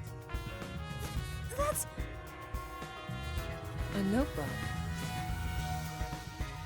Is this a scrapbook? There are magazine and newspaper clippings in it. And all the articles are related to Aiko? Ooh. On another page, there's a small clipping of an article about Aiko's suicide. And was she collecting everything there is about Aiko? Wait, is that... Yeah, it's like I thought that photo is of the four of them, and the other fucking two were fucking ripped out of the photo.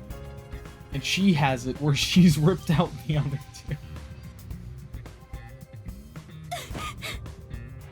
Hey, where's she going? No, it's fine. Huh? Really?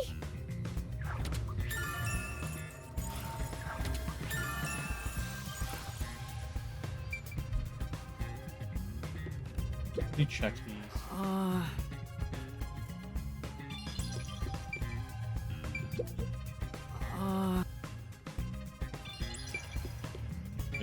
Time for a little break. It's a club locker. Warrena's name tag is on it. I have to open this for the investigation. Do you understand? I already opened Warrena's locker as Warrena, so I don't know what I'm gonna look at in here. Right. This diary has Oh. I'm actually looking at her diary now. I feel bad about reading someone's diary, but I need as many clues as I can get my hands on. You there. Can you call over the student named Waruna? Huh? Warna? Sure. I couldn't read the diary before because I didn't have the key, and now I'm gonna force her to open her diary for me to read. That's so dumb. What do you want with me? Can you open this lock? That's my diary! How did you get that? That has nothing to do with what happened! I'll be the judge of that. It pains me to do this, but it might lead to a clue. I have no choice. Isn't this what a detective would do? There's no need for emotions to solve a case, right? I understand. Here's the key. I'll give it back right away. Don't worry. Oh, what's this photo? I see. Here, you can have it back.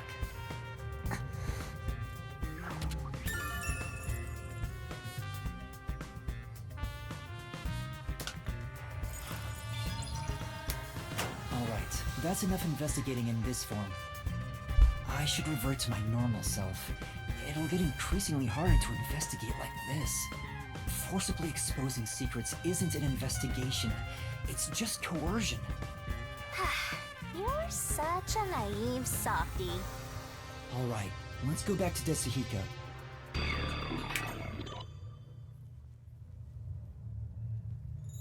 Alright. Let's go back to Desuhiko.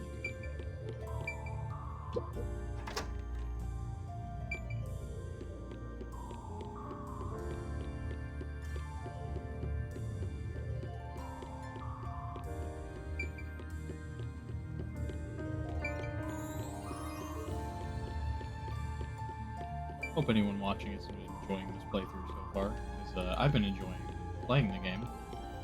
So, if you have been, and you're watching on YouTube rather than on Twitch, just hit the like button. So I know that people are liking this and want me to play more of it. And I'm obviously going to play through it the whole way anyway, or at least I want to play through it the whole way anyway. But, yeah, I don't know. Huh? You idiot! Don't come back here right now! Damn, this is bad!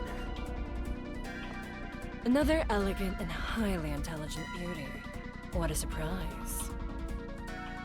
Although it appears you were unable to copy what is in my head. Put your hands up! You must be the suspicious person wandering around the crime scene. I received word of you lurking about, and here we are. Who are you?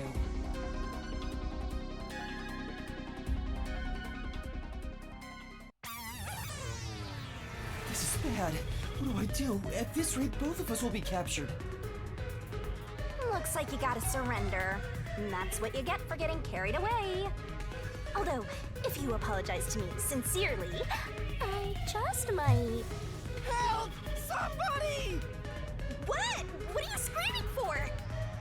What are you...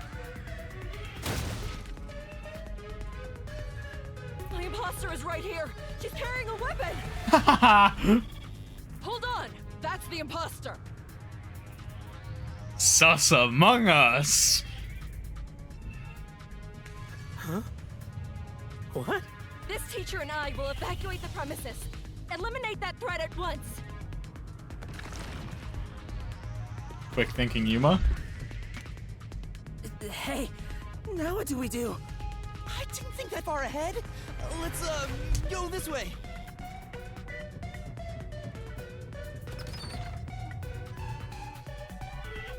Isn't this a terrible direction to go? We're trying to get outside.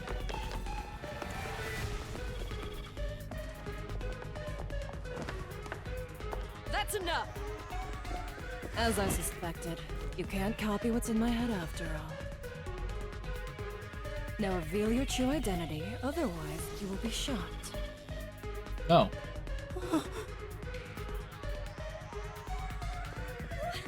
What's going on? Huh? Why is our teacher... Les, there are two of the same peacekeeper? What is happening? Yuma? Yoshiko, Waruna, Kurane, Kurumi too. I was so close. I almost figured out who the true culprit is. Mystery Now labyrinth hurry it up. time? I won't give you a countdown before I pull the trigger. Wait! I'll do as you say.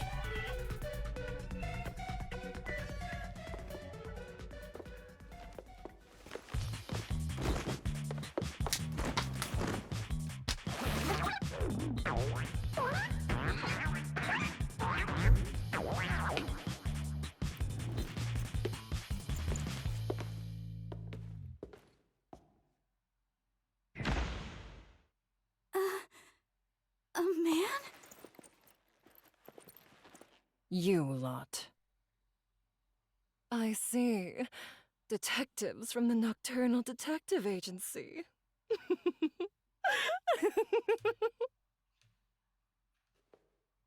In that case, you can both be disposed of right here and now. What? Oh no. Damn. I've got no choice. What are you gonna do? What are you doing? Get out of here, Yuma! Desuhiko! Have you gone mad? Just grab the gun. Why are you grabbing her by the waist?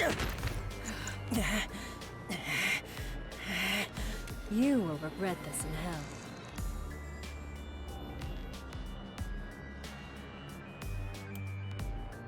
Shinigami, please, help me! If I have to. Okay. Well, if I had known that we'd just get dragged right into the mystery labyrinth, I would have stopped it before going back to Desuhiko, but oh well.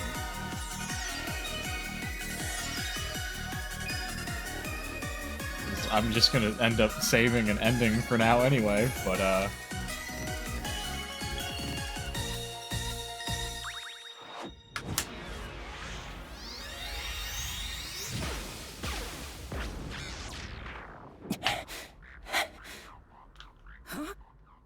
the disadvantages of playing a game blind.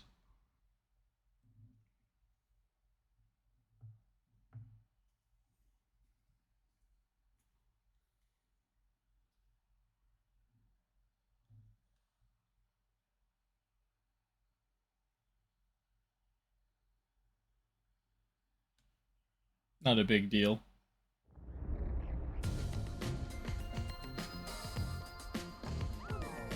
Aw, I did it without thinking. He didn't even get on his knees or anything. Well... Thanks, Shinigami. You saved me. Don't mention it. I'm compelled to help when people need me.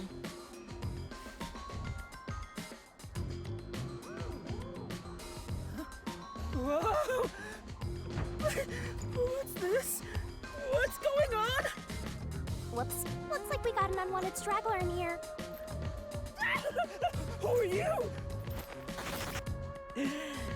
More importantly, where do you live? What are your hobbies? What do you think of me? Oh. Would you look at that? We have a printing bag! Hit him with the stand rush. Down the rabbit hole we go!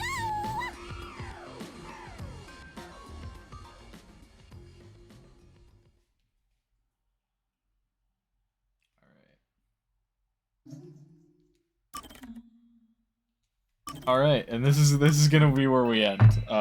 So I hope you guys enjoyed this this stream of Raid Code. If you did, and you're currently watching on Twitch, just leave a follow, so you get notified the next time I go live. Anyway, also if you're watching on YouTube, subscribe, and such. Anyway, I'm gonna go. So I hope you guys have a wonderful rest of your night, day, morning, whatever time you happen to be watching this at.